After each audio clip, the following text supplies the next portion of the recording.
Have your sports curiosity cured. Play fake. Touchdown. Christian Kirk.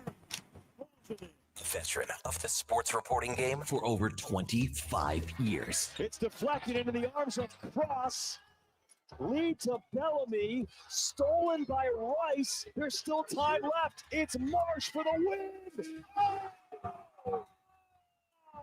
Breaking down Edmonton's favorite teams. Bjorkstrand in pursuit of the puck for Tim. Chipped down softly by Patolson to Draisaitl and lofted behind the Tampa defense. The Lightning does most of its damage in the first period, but Draisaitl steals. And that's a massive goal. Massive for Edmonton. And yes, Trent Frederick with a significant exhale as he heads to the bench to accept congratulations. This is Sports 1440 and the Kevin Karius Show.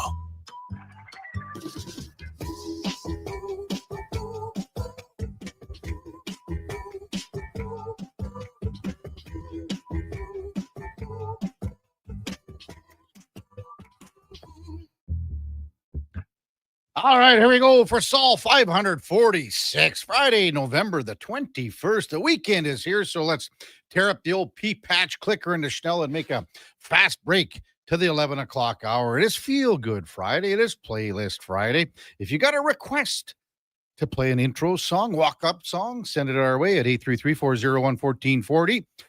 Get them in. The Duke will get them on over the course of the next 4 hours. So glad you can join us for the Kevin Karius Show on Sports 1440, presented by Sports Select on your AM radio dial. We are streaming, as always, on iHeartRadio, the TuneIn app, and even on sports1440.ca. And we're also on the old video links, pretty near everywhere now. Check us out at YouTube on Sports 1440 AM. Drop us a like and a subscription. We would appreciate that. Also on X, Facebook, and Instagram. If you miss any part of any show, you can just find it where all the podcasts hang out on Apple, Spotify, Google, even Amazon. Subscribe there as well. It's free. Select the auto download. You'll never miss a second of any show. Hey, yes, good morning. The weekend is here. Everyone's fired up. After an Oilers performance yesterday that was pretty good. You know what? Pretty darn good when you think about it. And just fell a little bit short. Could have won that game in Tampa Bay. Instead, a late goal ties it, and then the Oilers with a glorious chance in overtime by Jack Roslovic and a save by Andrei Vasilevsky. Play reverses the other way, and the Tampa Bay Lightning win it 2-1 in overtime. Hey, let's welcome in our co-host for Mondays and Friday, Grey Cup champion from 2015, all-decade team with the green and gold, Eddie Steele.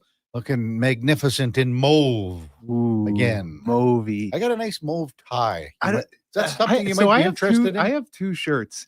And that's it? No, you call them both mauve, so I don't know which one is the mauve. tie is mauve. The tie is mauve? Yes, the tie is mauve or mauve. Ooh, if you're I like the mauve. Mauve, yes. A little more soiree. Yes, mauve. So do tell. You had a nice long bus trip. Well, the Duke and I want to hear were about it. very proud to be part of the CFCW Critters game last night in Casterland. So it's a bit of a jaunt, but I mean, when you got a bus that's, it's a beautiful tracks bus.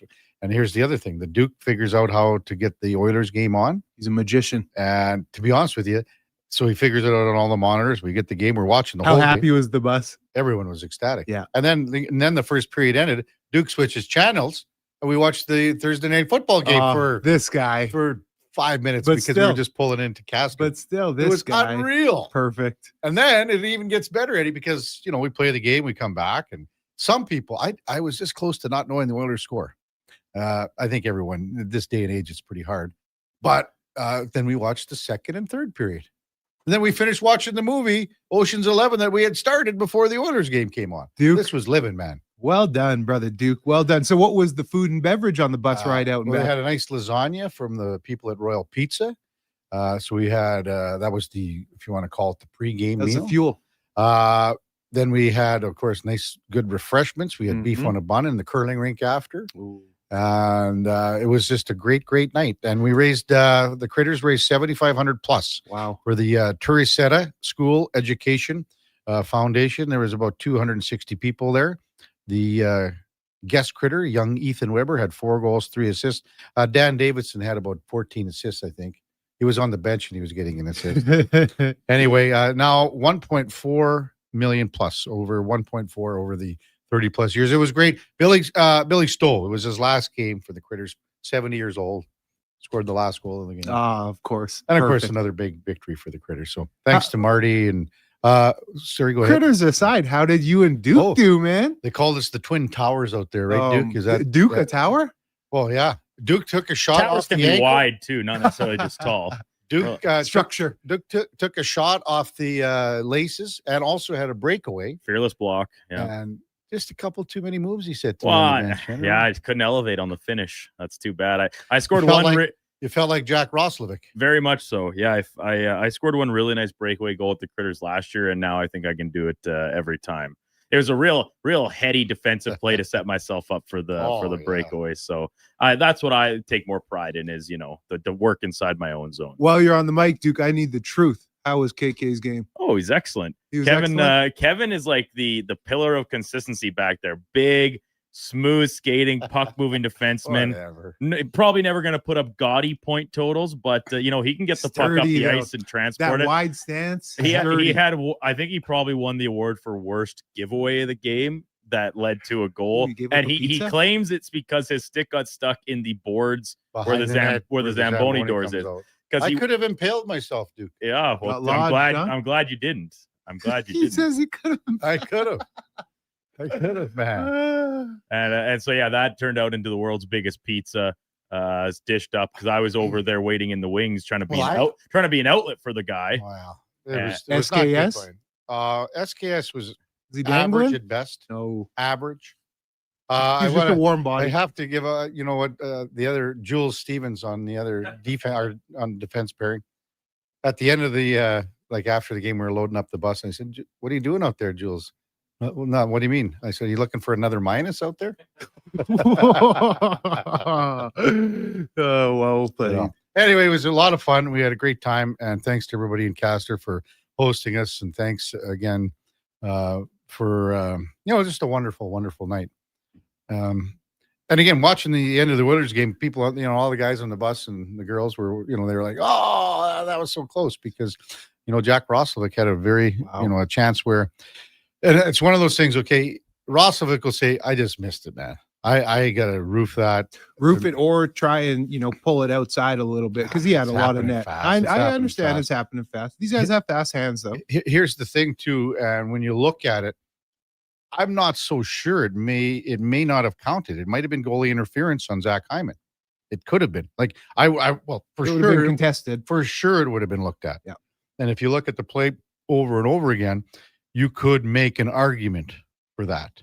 I'm not saying it would have been turned around had Roslovic scored, but that's the way it went.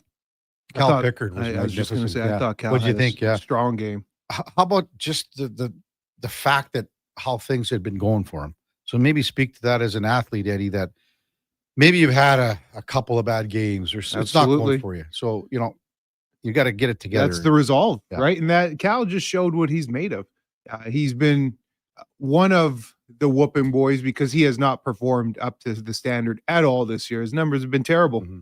But for him to bounce back in a back-to-back game against Tampa, what have they won one time there in the last 9 years, I believe?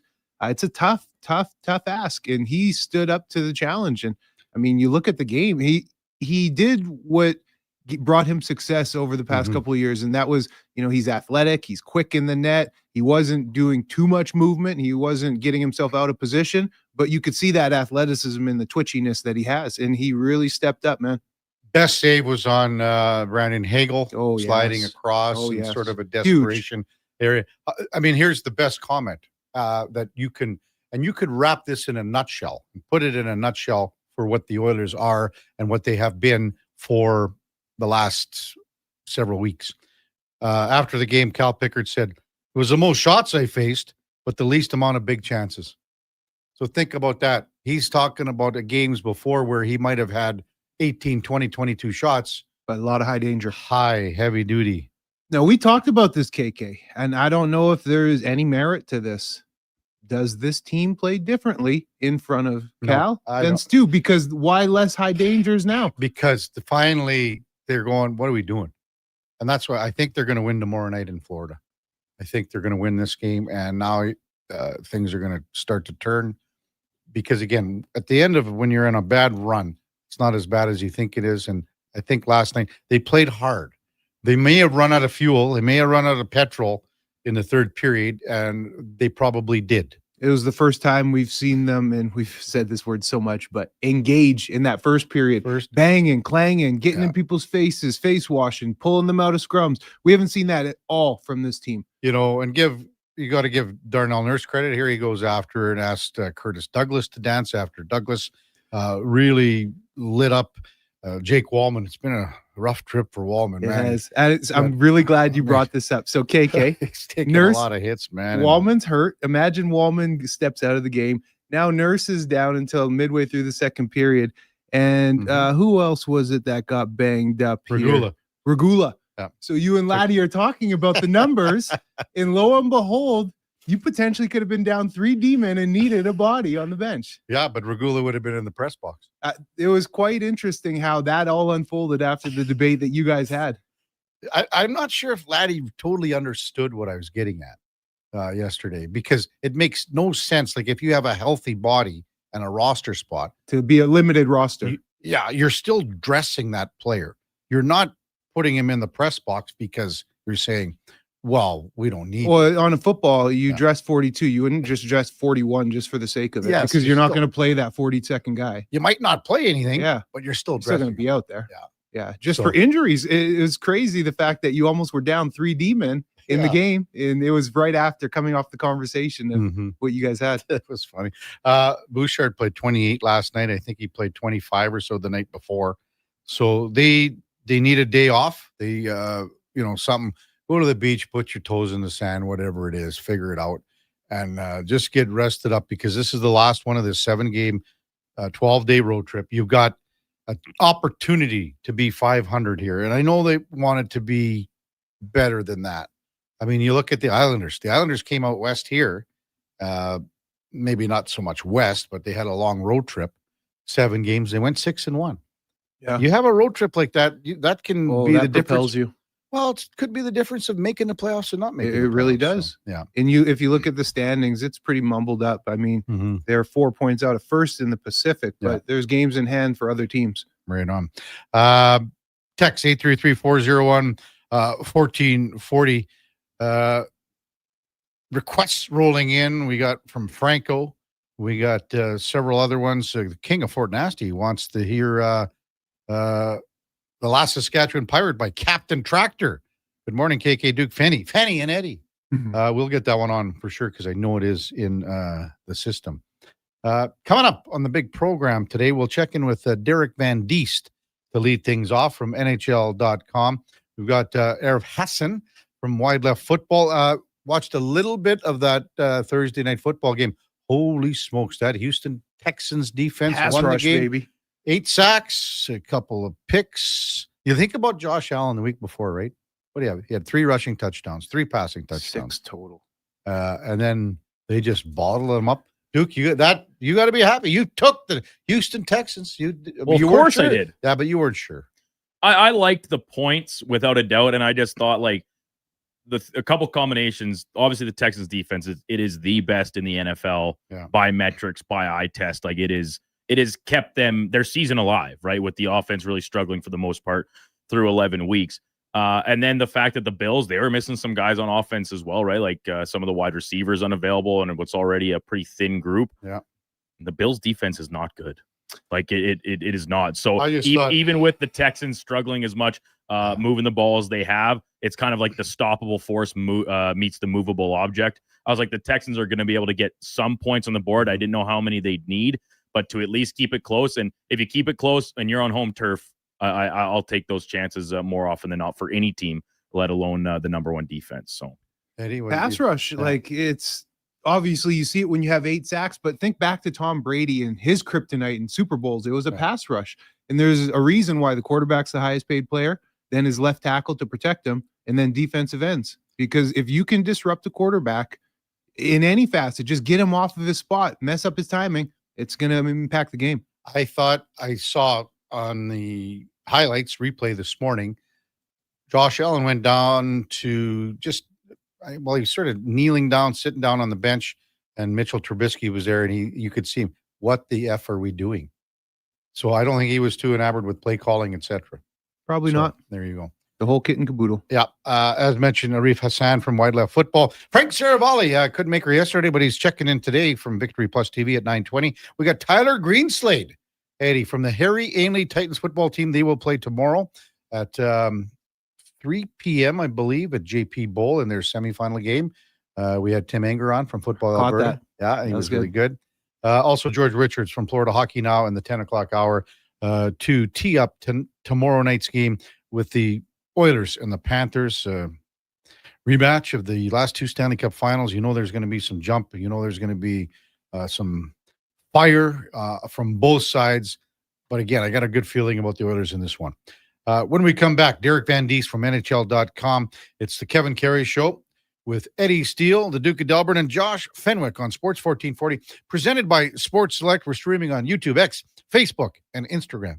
Stories are told to make a point, and GS Construction takes them very seriously. We're not talking about fairy tales. GS Construction looks at the story old pipes tell us, a tale of time and pressure and endurance. So when those old pipes are ready to end their story, GS Construction starts a new chapter by repairing or rebuilding, or in some cases, renewing the underground infrastructure that supports our modern lives, making sure every community's story continues on safely and reliably. For more, visit gsconstruction.ca. Across the province, Albertans are taking their shot on Play Alberta. With casino winners every hour, jackpots worth millions, and revenue that stays in the province, there's never been a better time to sign up. Right now, our listeners can score a $50 free bet when they make a minimum $50 deposit with code Gregor50. That's code Gregor50 for a $50 free bet. Start playing with your game sense today to find out if you're Alberta's next winner. You matter. Your mental health matters, and you're braver than you think. Not Alone is an organization focused on creating a space of acceptance and support through tough, meaningful conversation. My name is Tyler Smith, and you are never alone. NotAloneCo.com. It's okay to not be okay. Planning your next event? Let Loca Quality Market cater. From made-to-order meals to gourmet platters to full chef tasting experiences, they make entertaining effortless. Visit loca.ca to start planning today. More Edmonton families than ever are struggling as food prices skyrocket. The Holiday Hamper Foundation provides festive meals for 2,000 homes in need. Your donation ensures a turkey is on the table for every family. Donate today at holidayhamper.ca. Getting in on the sports action you want is as easy as playing at sportselect.com. Simply make your picks online, generate your QR code, and lock in your bet at your local Lotto Spot retailer. Then sit back, watch the game, grip your chair, and high-five anyone nearby. Every bet is 100% legal with the chance of winning cash in hand. Sports Select. When you're ready to play, bet on the original. Must be 18 plus to play. Play responsibly. It's Andrew Walker, host of the postgame show on Sports 1440. After every hockey game this season, tune in and chime in as we talk about the game. It's all sponsored by Legacy Heating and Cooling. Don't get left in the cold. Visit legacyheating.ca. Heard of Uline? You know, the have-it-all in stock, ready to deliver shipping and industrial supply specialists. The company that does things for you that are unheard of, like keeping 41,000 items in stock in our own warehouses. The customer service reps on the line to get you what you need when you need it 24/7, 365 every time. Maybe you heard it here first. Want to hear more? Visit uline.ca. ULINE, your shipping and industrial supply specialists. The Nissan Black Friday event is here. A full month packed with awesome vehicles and exclusive deals. Right now, finance remaining 2025 Rogue models for 0% for up to 60 months and start planning your adventures. This Black Friday, we've got great offers and limited inventory. Get yours today before they're all gone. These offers won't last. Go see your local Nissan dealer or Nissan.ca for more details. Conditions apply. Visit your local Edmonton and area Nissan dealer for more information.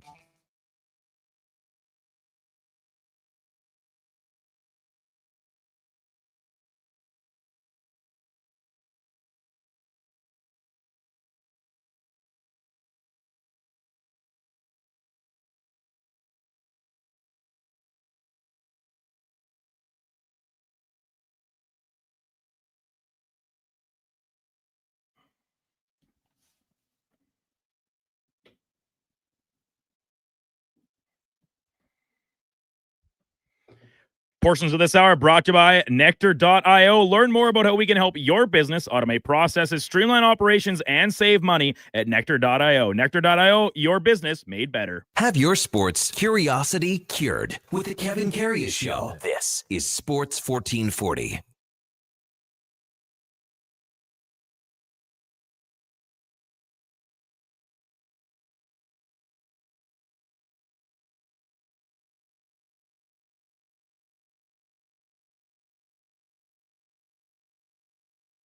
All right, welcome back to the big program, 721 in Edmonton. Love the Peppers. Love the Peppers. There was a nice documentary. They were on 60 Minutes, and it was, oh, man, just loved them. When was this? A couple of years now. A couple of years. I jammed with them at the gym. Did you? Oh, they get me in the zone. Yeah. So you're like, the way you started saying that, it was like you really jammed. No. They just get me in the zone. You know, I get that mad face walking around, just focused. It's frightening. Show me a dumbbell. That's all it takes. Eh? That's all it takes. And then Eddie looks in the mirror. He's like, oh, yeah, there it is. Yeah, You got silly. Yeah. Time now for the Puck Report, brought to you by Fountain Tire. Hey, it's a quick heads up right now because it's tire changeover time. Right now at Fountain Tire, you can save up to 15% on select tires. It's a perfect excuse to get road ready and save a little cash. Check them out at fountaintire.com as we welcome back Derek Van Diest from NHL.com to the show. Morning DVD. You're with Kevin Karius and Eddie Steele. Thanks for jumping on Sports 1440 to lead things off on a Friday morning. Really appreciate it, big guy. No problem. How you guys doing today? Doing great. And I think after last night's performance, I think a lot of Oiler fans and media and everyone saw a little bit more of what this team needs to do. What was your take just overall of what you saw last night in Tampa, DVD? Well, they needed a good effort. They I think it was 2 back-to-back efforts that. I don't want to say the effort the other night was bad. I think they were right there. They just didn't get a big save when they needed to from Stuart Skinner. So I think that was one of the big differences is that I thought Calvin Pickard came in and probably played his best game of the year. He had been struggling a little bit this season, and it's about the saves and it's about the timely saves when you need them, when you get them. And I think Calvin Pickard really delivered. I thought the Oilers played we talk about their lack of urgency and their lack of maybe intensity in some of these games, and it looks like sometimes they're going through the motions and they're just waiting for McDavid and Draisaitl to go out and win it. But I thought there was a bit more of that last night, and then obviously the second of a back-to-back, the tough back-to-back, because you go from Washington D.C. to Tampa. That's about a 2.5-hour flight, yeah. I think, and then they probably got in around 3:30, 4 o'clock in the morning. So it's a tough back-to-back, and you can kind of see the legs go on them towards the third period. And Calvin Pickard did a great job of keeping them in the game. But I think that's what fans are kind of looking from the Oilers. They want that compete level to be high. Yeah. They want that effort to be high. They need other players other than McDavid and Draisaitl to contribute. And Trent Frederick obviously got the big goal last night to get things going. But I think if the Oilers do that more often than not, they have enough talent to get them by, and they're gonna get the results. But I think the frustrating part right now with Oilers fans is that they're seeing this team just sometimes just go through the motions, and they lack emotion and they lack intensity at times. And I think saw a little bit more of that last night, which is a good sign. And now they have a chance to go into Florida, a banged up team in the Panthers, and if they get a win there, then all of a sudden it's a 500 trip, and it doesn't look so bad. So it was a long trip. It's a lot of travel, but now they have an opportunity to kind of salvage it. So I think they put themselves in a good spot. Mm-hmm. It was nice to see them, especially in the first period, come out and get into things, muck it up a little bit, because this team plays better when they're physical, and they're not an overly physical team, but it forces this team to be a little bit more alert, a little bit more aware. I've personally been in some slumps in my career, and I know the confidence can go really quickly. And for a guy like Trent Frederick, for him to come out and snipe that shot, that one-timer was awesome, but it was so neat to see his reaction. You could see the literal weight being lifted off of his shoulders just by his little reaction. How nice was it to see Trent Frederick get going with that goal? And then I think with that goal, it allowed the team to get going as well and engage a little more. Yeah, I agree, Eddie. I think it's one of those situations where he's coming in here and he's supposed to be a kind of a, I don't want to say a role player, but he's supposed to be a guy that it does those things. He is physical, will play the body, will do those other things. Then he's supposed to chip in offensively. And I think there's some pressure on him because he signed that 8-year contract. And I think a lot of people were like 8 years because he didn't get a lot accomplished in the playoffs, and it's due to that ankle. He had a bad ankle sprain, and he didn't get a lot accomplished. So there's a big spotlight on him because they said, okay, 8 years for this guy. What does he do that's worth an 8-year contract? And right now, he really hasn't shown that. And I think you're absolutely right. There was a huge weight lifted off him. And I think he's kind of feeling the pressure a little bit because people are saying, hey, man, if you're not scoring, you better be hitting. You better be providing energy. You better be mucking it up. You better be dropping the gloves every now and then. And he just hasn't done that. And I think when you say that, yeah, that weight was scoring that goal was not only big for him, but I think it was big for his teammates as well because yeah, they want him to succeed, and they understand that. Yeah, he's under a lot of pressure, probably more pressure than he's ever been in his career, coming in here and signing that lengthy contract. So yeah, when a guy is struggling and he kind of succeeds, it kind of reverberates through the entire lineup, through the entire team, and they're very happy for him. And I'm pretty sure that they kind of fed off that and said, okay, let's get going here. Trent got us a big goal as a big thing for him, and I think they really kind of found something in themselves last night because it would have been easier for them to kind of roll over and say, hey, man, the second game was back-to-back.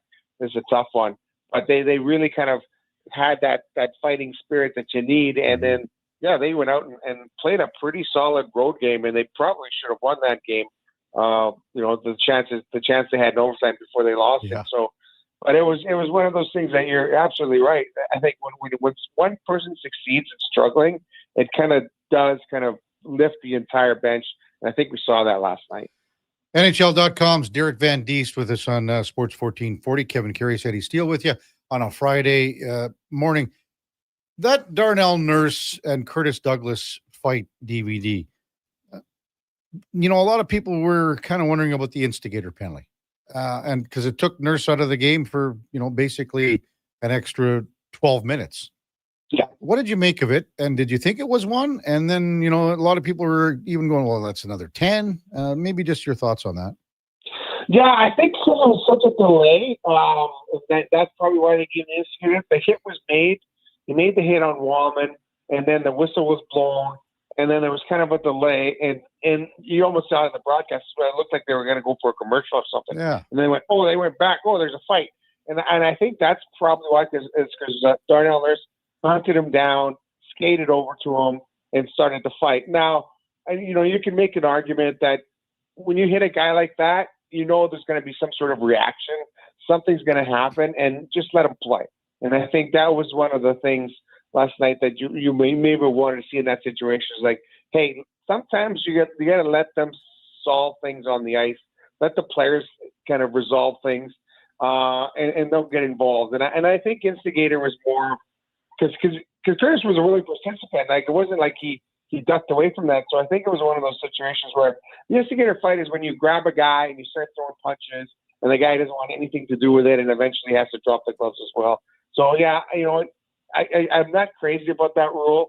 I think if you let guys figure things out, it'll be okay. But yeah, that was a big loss. You're losing a defenseman it was 5, 2, and a 10. Yeah. So yeah, you're losing for an extra 12 minutes. Yeah, you lost them for an entire period. So yeah, I think that was one of those situations. But yeah, I'd rather sometimes, as officials, let the players, let them solve it, let them figure it out. And usually it would have been over with and done, and you move on, and the message would have been sent. So yeah, I wasn't crazy about it, but I kind of understood why they called it. Mm-hmm. DVD, I want to circle back to something that you said that I really agree with, and that is that the Oilers probably coulda, shoulda won this game. And one of the reasons why they didn't is that game-tying goal in the third period. Connor McDavid defensively, I thought, was quite soft. I thought he could have been much more firm. And we saw earlier in the road trip game where Leon Draisaitl led up a very easy goal in the slot where he didn't even attempt to use his stick to get in the puck's way and mess up the shot. So when you see the two superstars, best players, not always committing to the defensive side of the puck, it can be challenging sometimes to watch. I just want to know your thoughts on that game-tying goal where, Connor, I don't want to say he got walked, but man, Nick Paul took him in there pretty easily. Yeah, no, I agree. And I think the issue with those two guys is that they're trying to do so much. I think their shifts are too long. I think they're staying out on the ice too long, and then they kind of get exposed towards the end of their shifts because they don't have enough gas to kind of, it's easy to kind of go forward when you're at the end of your shift, but it's a little tougher to back check and do those things defensively when you're at the end of your shift. And I think we've kind of seen this in the past where McDavid and Draisaitl just don't want to come off the ice. Like, they're in incredible shape. McDavid works as hard as anyone else, but you got to work as hard throughout the entire shift. And I think you're right. I think sometimes they get caught at the end of the shift and they don't do the little things defensively, and you have to do those little things defensively. And you're absolutely right. I think Byron McDavid could have done more on that play to kind of better make a better defensive play. But to me, that's what I'm seeing with these guys. And I know that they're trying so hard to help out, but I think sometimes they get stuck out there a little too long. And I think that kind of is a detriment, especially towards that end of the shift, and you got to make a big defensive play, and you're playing against a guy that's pretty fresh, and that could be an issue. So, yeah, I think those guys, as good as they are offensively, they do have to bear down defensively at times. And, we've asked Connor McDavid about this a lot of times, and he kind of gets defensive when you talk about, we're a good defensive team, we won't play defensively. But it has to start at the top. Like, the things that he does defensively, it's going to kind of reverberate down throughout the lineup. If McDavid is working hard in his own end, if Draisaitl's working hard in his own end, then you're going to see other guys. You have no other excuse then. Well, that goal, the play comes off the rush, for one thing. Yeah. And if you look at it, both Connor and Leon are puck watching the defense pairing for Tampa, and they let two guys get in behind him. If Connor and again, with 2:30 left, he has to be aware and know that the play where he has to be, he's got to be tighter to the guy in the neutral zone, Eddie. This is a 1-0 game with 2:30 left. So this is critical, man. Yeah. So he's got to be tighter to his guy in the neutral zone and not have two guys. It's almost like they're cheating up front. That's where the goal was scored because of what Connor and also Leon, between the two of them. One guy's got to go out, not two guys towards center ice. And that's how that goal was scored, because both of them get caught on the rush behind the blue line and behind the rushing players of Tampa. Derek Van Diest with us on Sports 1440. What do you make of tomorrow's game, DVD? I think the Oilers are going to win that one tomorrow. I know Florida's a little beaten up. They won last night, 1-0. I think that's going to be some jump. Everyone knows the past history here. What's your take for tomorrow's game in FLA? Yeah, I think they're going to be motivated. Like, obviously, you can't go back and win that game 7. You can't go back and win that game 6. But I think they're going to go in there. They're going to be a motivated team. And I think part of it is because they can salvage the road trip. They can come back on a 500 record on the road. Florida is beat up. They're missing their best players. This is a team that's trying to kind of tread water right now. But I think one, Stewart's going to need, I expect him to get the start. Stewart's going to need a big game. He needs to come in here and play a solid game, especially what happened in Buffalo, what happened in Washington. So he can't come here and play a really good game. I think the Oilers need to play their best game of the road trip. I think they have to come in here, regroup. They have the day off today. They can regroup and really put in a solid effort. And they're going to be motivated. They don't like that building. They don't like that team. They want to come in here and they have something to prove. And I expect to have their best effort of the road trip tomorrow night in Florida. And Florida right now, they are struggling. They have some injuries, and their best players out. And so it's one of those things that I think this is a good opportunity for the Oilers to say, okay, listen, it's been a long trip. We've been on the road a long time. We've traveled a long way. But we do have an opportunity to finish this 500. And I think that's what you want. When you're on the road, if a 500 trip is a good trip. And so they're going to look at that and say, okay, we have an opportunity here. We'll get out of this 500. We'll go back home. We have some games at home.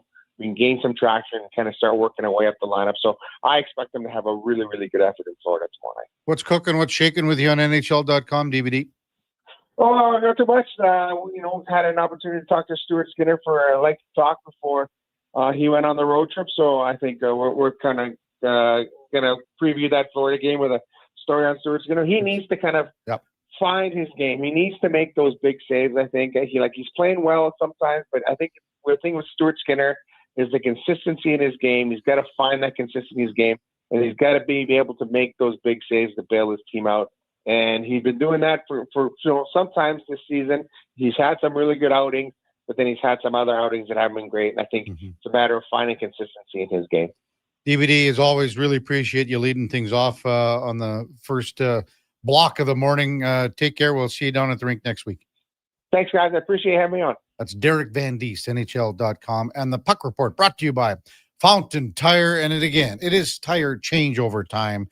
15% off on selected tires at fountaintire.com. Check them out. When we come back, we'll get to a couple of topics that I wanted to bring up with young Eddie Steele, including the Saskatchewan Roughriders celebration and a couple of things that might have been said at the celebration. That's straight ahead. Kevin Karius, Duke of Delburne, Josh Fenwick, Eddie Steele on Sports 1440, presented by Sports Select. We're streaming on YouTube, X, Facebook, and Instagram. Getting in on the sports action you want is as easy as playing at sportselect.com. Simply make your picks online, generate your QR code, and lock in your bet at your local Lotto Spot retailer. Then sit back, watch the game, grip your chair, and high-five anyone nearby. Every bet is 100% legal with the chance of winning cash in hand. Sports Select. When you're ready to play, bet on the original. Must be 18 plus to play. Play responsibly. I'm getting McDonald's. You want anything? Oh, yeah. I'll get I'm obviously going to get the McVeggie, medium fries and a medium fountain drink for $9.99. It's my favorite meal, and it's new. Plus, if I get that, maybe he'll want it too. And then he'll always thank me for introducing him to the McVeggie. I'll be a hero. So, McVeggie fries and drink? How'd you know? You were thinking out loud again. Get yourself a McVeggie meal for just $9.99 plus tax for a limited time only at participating McDonald's restaurants. Top quality flooring, locally owned, and Canadian products from Beaulieu. Yeah, that's CFI. CFI what? No, CFI. Custom Floors, Inc. From free estimate to professional installation, contact Custom Floors Inc. at customfloorsinc.ca. Smart, connected, community-driven. Jason Greger sets the standard for sports talk in Edmonton. Join the conversation on Sports 1440. Text Greger. 833-401-1440. Sports 1440, where Edmonton talks sports. When you have lifting and material handling needs, Northwest Crane delivers. Western Canada's Sandy dealer, backed by the industry's toughest one. 3 years, 3,000 hours, no compromises. They service all crane makes and models with skilled technicians and deep industry expertise. Alberta owned with locations in Leduc and Grand Prairie and fully equipped service trucks. Northwest Crane keeps your operation lifting. For more information on sales or service, visit northwestcrane.com or call today. Watch out. They're back. I don't know why you treat me like the worst moving company in the region. Get ready for a new season of the homegrown Crave original, The Office Movers. All right, should we roll? The hilarious hit series from creators Jay and Trey Richards. We're building, we're elevating, we're moving up. New space, new contracts. You guys need to go. The client is freaking out. Where is the elevator? It's busted. The Office Movers. New season. Stream now. Only on Crave. Proudly Canadian. Subscribe at crave.ca. Diablo Boots sells only Canadian-made work and biker boots made by Canada West. No American or boots made in China, so no tariffs. All of Diablo's boots have replaceable soles and heels for longer life. Sizes 6 to 14 Triple E. Buy quality, buy Canadian. And support Canada West and Diablo, the two best names in the boot business. So save on boots by Save On Foods. That's Diablo Boots, 3340 Gateway Boulevard on the east side of Save On Foods. Buy Canadian. They're terrific.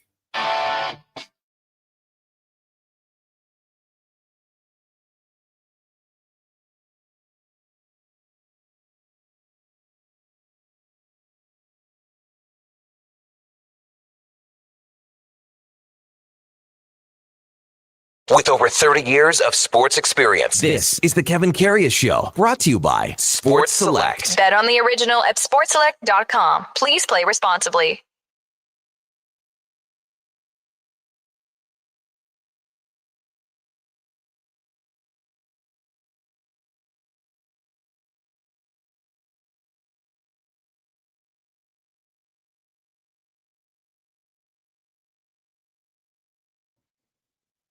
All right, welcome back to the big program, 741 in Edmonton. Kevin Karius, Eddie Steele with you, the Duke of Delburne, and Josh Fenwick on Sports 1440.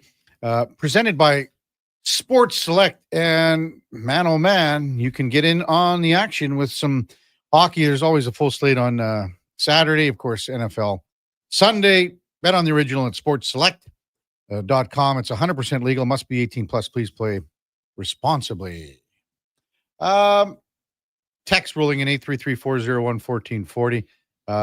Here's one from Dougie Jones. He says, wow, it seems we'll do anything we can to defend 97 and 29 when they pull off a lazy play like McDavid did last night.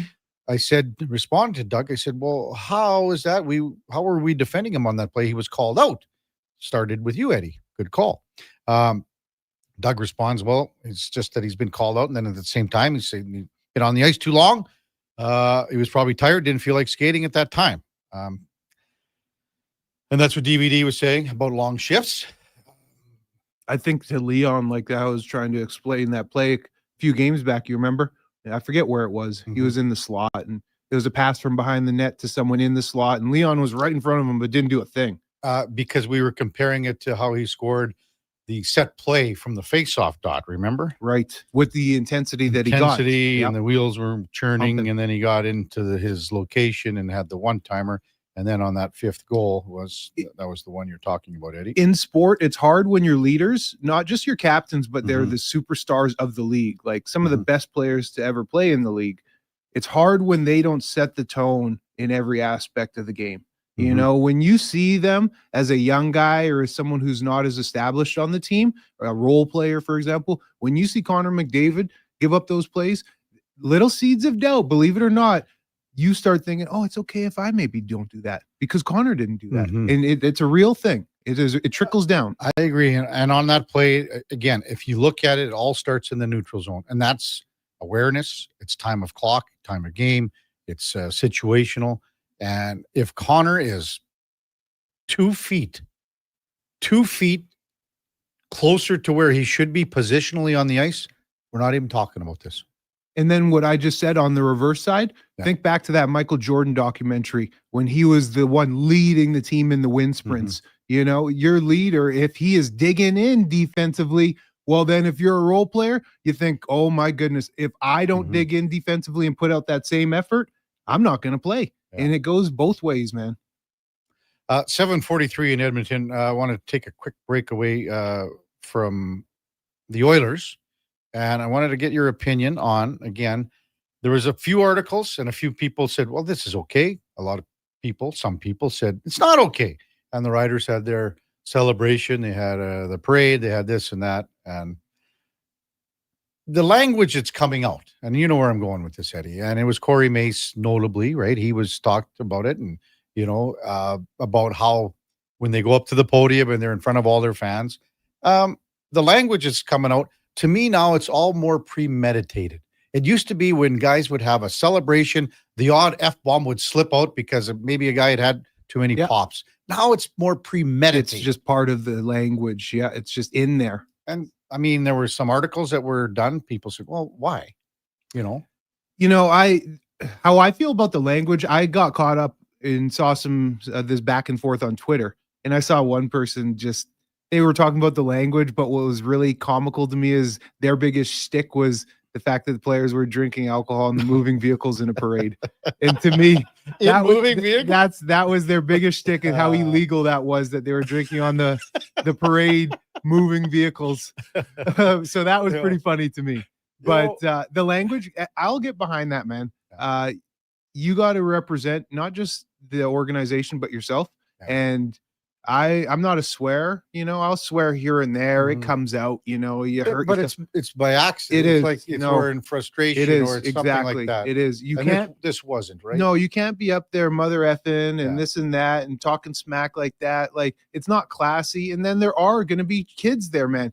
Yeah. This team, the Saskatchewan Roughriders, is beloved by province. It's different than other teams. Like, it's different than just Winnipeg. Saskatchewan, the way the entire province flocks and celebrates, and young kids, because it's very generational there with that team. So you're going to have younger generations paying attention to what these guys are saying. So you got to be careful. I'm not making a huge deal out of it either, in the sense because it's it's just a public setting, man. In public, you don't need to be swearing. That's like that, and especially the MF. Yeah, you can like limit.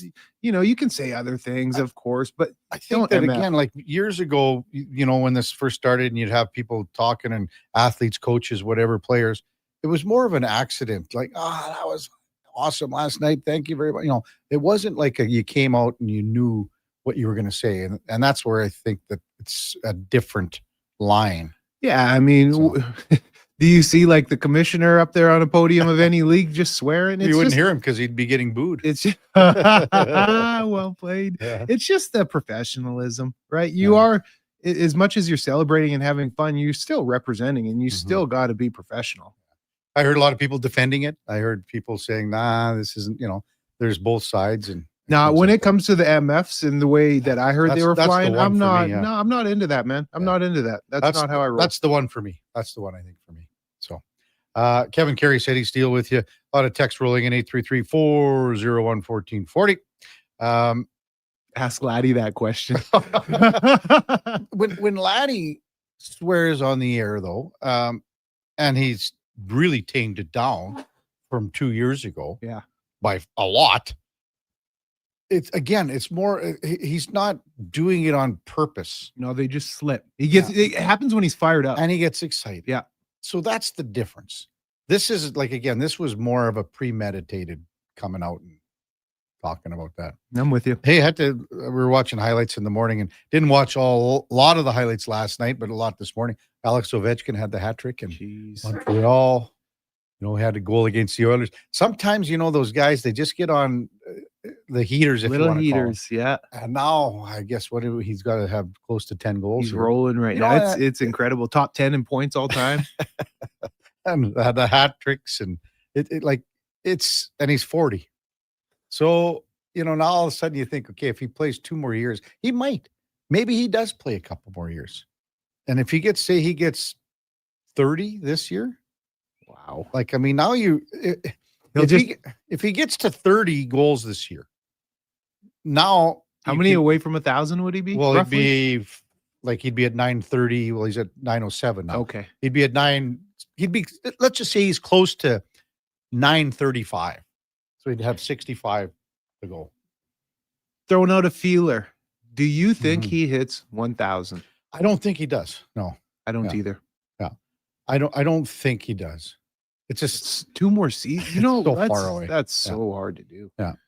And he's a machine, but he's not a prime tip-top machine, if you know what I'm saying. Wow. But he's every year it takes him a little longer. Exactly. Well, every guy. Exactly. You're older, man. Father Time is undefeated. Yeah, exactly.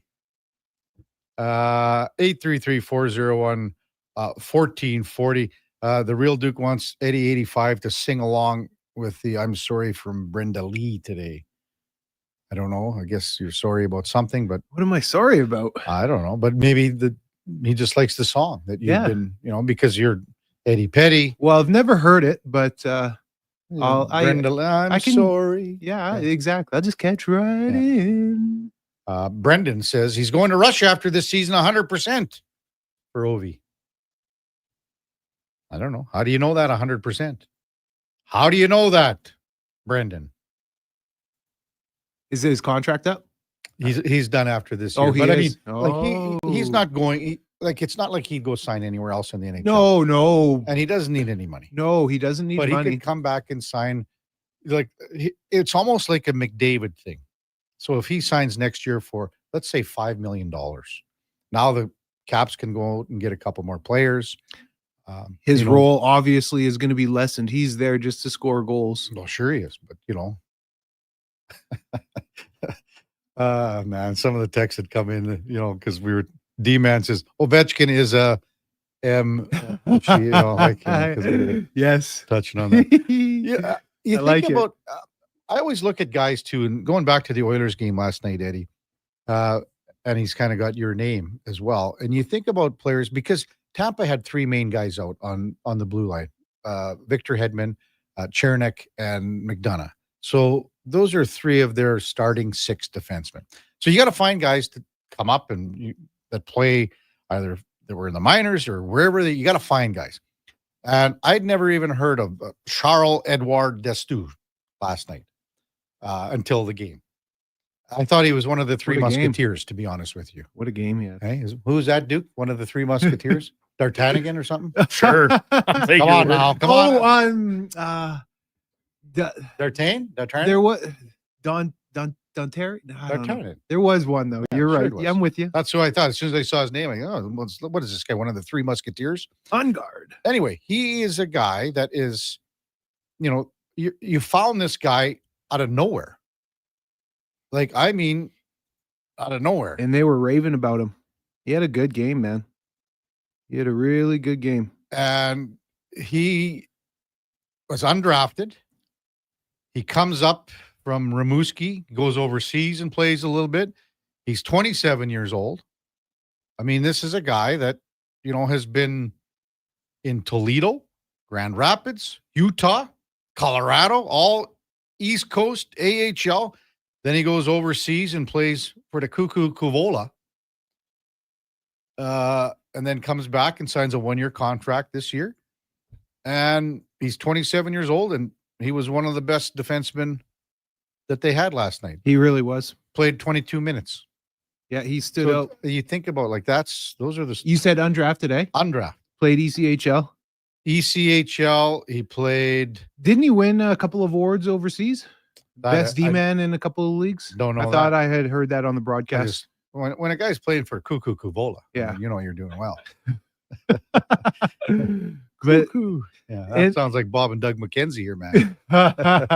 It was pretty neat to hear them talk about the Tampa Bay makeup and how they're so good at drafting and building up their homegrown talent. They said a couple of years ago at one point on their roster, they had someone from every round of the draft. Yeah, 1 through 7. Yeah, Isn't that's impressive to me, man? They had a lot of high picks for a while there too, Fair. They pick up Hedman, they pick up Stamkos, they get some That's steals. the foundation. But you get a guy like Braden Point in the third round out of Moose Jaw. You That's get a guys steal. like that. That's how you build your team. Exactly. You got to find guys like You that. find guys like we're just talking about. Like, let's be honest. This three Musketeer guy, Edouard Destoux, the Oilers are hoping, that they have something like that down in the minors right now with a certain guy that was here at camp and had some decent games. Sir Ike. No. Oh. On defense. Oh, on D. Yeah. And maybe that'll come. Oh, who are you alluding to? Duke has his name on the tip of his tongue. Oh, man. I thought Duke was going to come in here, man. Just say sorry, Kev. I wasn't reading your cues well enough to have that teed up for you. I guess we're all a little Duke, slow moving this come on. morning. I I'm pulling thought- it up right now. I thought of all the guys that Duke would, Is that true? I thought Duke would be the guy that could come through. Lepinen? There you go, Duke. Atro Lepinen. So that's what you're hoping you find a guy like that. That's a little older. Thanks, Duke. Josh, when you cut that clip up, you can just cut out all that middle empty part as we struggle to remember the name. And then Lepinen? I had it. I was like, oh man, where is it? Coming up at the top of the hour, we're going to talk a little NFL football with Arif Hassan from Wide Left Football. We'll look back to the Thursday night game. Eddie, you got to pick 2 games. I got 2 games on deck. And last week, the CFL game killed me. Gotcha. 4-1. Now the Duke's up 1-0 this week. Gotta have 2 games, and then we'll do the Sunday nighter as well. We'll do Monday on Monday. Tyler Greenslade, Frank Saravalli in the 9 o'clock hour, and Big George Richards from Florida Hockey now covers the Panthers for a long time. He'll be with us in the 10 o'clock hour.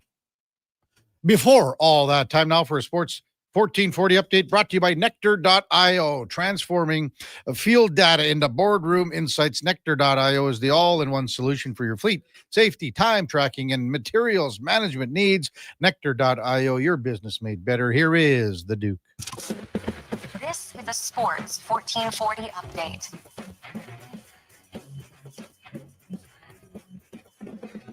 Oilers drop a third straight on the road trip, 2-1 in overtime to the Lightning. Trent Frederick snapping his scoring skid. Cal Pickard making 33 saves, but Jake Gensel and then the OT winner for Tampa Bay. 11 of the games around the NHL, including Florida blank and Jersey, 1-0. Alex Ovechkin getting a hat trick, moving into the NHL's top 10 points list as the Caps doubled up the Habs 8-4. Toronto losing to Columbus 3-2 in overtime. Vegas beating Utah 4-1.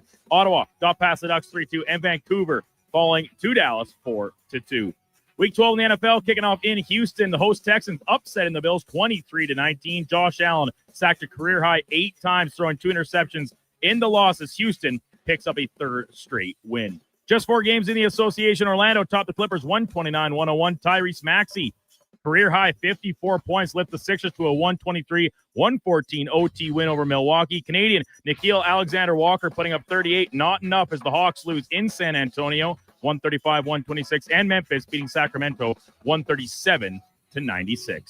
Coming up in hour 2 of the Kevin Karius Show, we'll be joined by Arif Hassan from Wide Left Football, and we'll check in with a new edition of In or Out. I'm Brendan Douglas. That's your Sports 1440 update.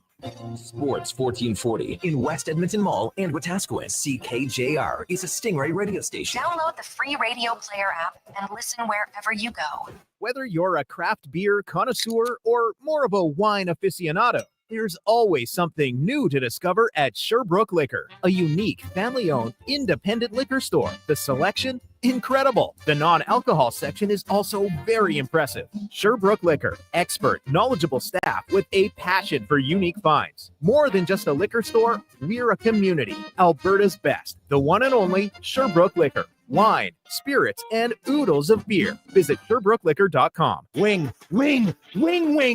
Wednesday at First Round. Whether you're coming for the first round, the last round, or a few rounds in between, they've got you covered. With half-price wings every Wednesday night. Half-price wings. Over 35 delicious flavors like Cajun salt and pepper, maple bacon, and Inferno wings. Now half price every Wednesday night. Wash them down with a cold pint of Canadian or Coors Light for only $5.75. Half price Wing Wednesdays at First Round in West Ed and now downtown. First Round, burgers, beer, sports. Is your company drowning in paperwork and administrative tasks? Do you need more data to make better decisions? Nectar.io is your company's all-in-one solution for fleet and materials management, safety, time cards, and GIS-based project management. Now is the time to capture and transform field, site, and shop data into boardroom-level business intelligence, all with one login. Visit Nectar.io to book a demo today. Nectar.io, your business made better. Ugh, seriously, another door knocker? I really want to go solar, but these high-pressure tactics are exhausting. And their prices are unbelievable. Before we do anything, let's call Great Canadian Solar. There's a better way to go solar. Great Canadian Solar provides honest advice and fair pricing to save you from overpaying. They're easy to deal with and will never put pressure on you to buy. As a trusted local business for over 15 years, Great Canadian Solar will support you in your solar journey. Visit GreatCanadianSolar.com and call today to get started. This hockey season, before every game, check out the pregame show with Andrew Walker on Sports 1440. It's brought to you by Titan Supply, your only source for rigging, lifting, and hauling products. Visit titansupply.ca. Hey, you know winter is really freaking cold, right? So play it smart. Don't get caught freezing in your car with your pants down and no power. At Big Toy Shop right now, lead-acid batteries are just $129. $129 is a great price for a good start. Big Toy Shop.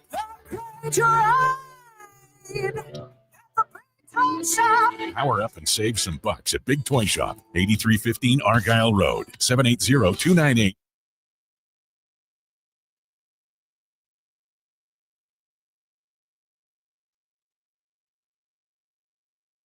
A veteran of the Edmonton sports scene for over 3 decades, the Kevin Karius Show, powered by Sports Select. Bet on the original at sportselect.com. Please play responsibly.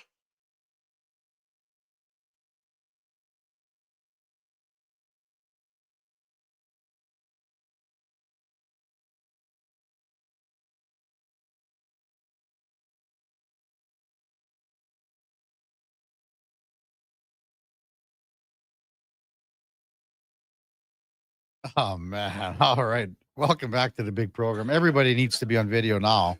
Eddie Steele could be the worst dancer in the history of dancing. Wiggling. Unbelievable. Time now for On the Gridiron, brought to you by Northgate Chevrolet Buick GMC. It is a November to remember. You can save thousands and thousands new and pre-owned inventory, great selection, but you know what? Even better people, great people, in fact, at NorthgateGM.com. As we welcome in Arif Hassan from Wide Left Football to the program. Morning, Arif. You're with Kevin Karius and the former Grey Cup champion with the double E here in Edmonton, Eddie Steele. Thanks for jumping on Sports 1440 this morning. Really appreciate it. Yeah, thanks for having me. Hey, what did you make of that Thursday night football game last night, Arif? I mean, that Houston defense, they were savage out there. Yeah, no, absolutely. What was it, 8 sacks, something like that? They were doing a fantastic job. And then, I think that throughout the season, the Houston defense has been underrated. Derek Stingley is just an outstanding cornerback. They did a lot right against the Bills. What was it about? I mean, if you watched Josh Allen a week prior, 3 touchdowns rushing, 3 touchdowns passing. And you can talk about the sacks and the pressure and everything, but man, he didn't have an answer. The week before, he looked like he was Superman, didn't have an answer this time around. Yeah, I don't know what it was. I think that he got a little bit confused by, the looks he was seeing, and I think that made him hesitate a little bit. And when Danielle Hunter and Will Anderson have the opportunity to tee off on a quarterback who's hesitating, there's just not a lot you can do, and they're a special class of athletes. So when Allen is, just moving around back there, there's a lot of defensive ends that don't have the ability to catch up. Those two can. So I think that that was definitely part of it. But yeah, I think also they just didn't take advantage of the receivers that they had until really late in the game. Now, Arif, one of the confusing questions surrounding Buffalo right now is the benching of Keon Coleman for the past 2 games. Any insights into that?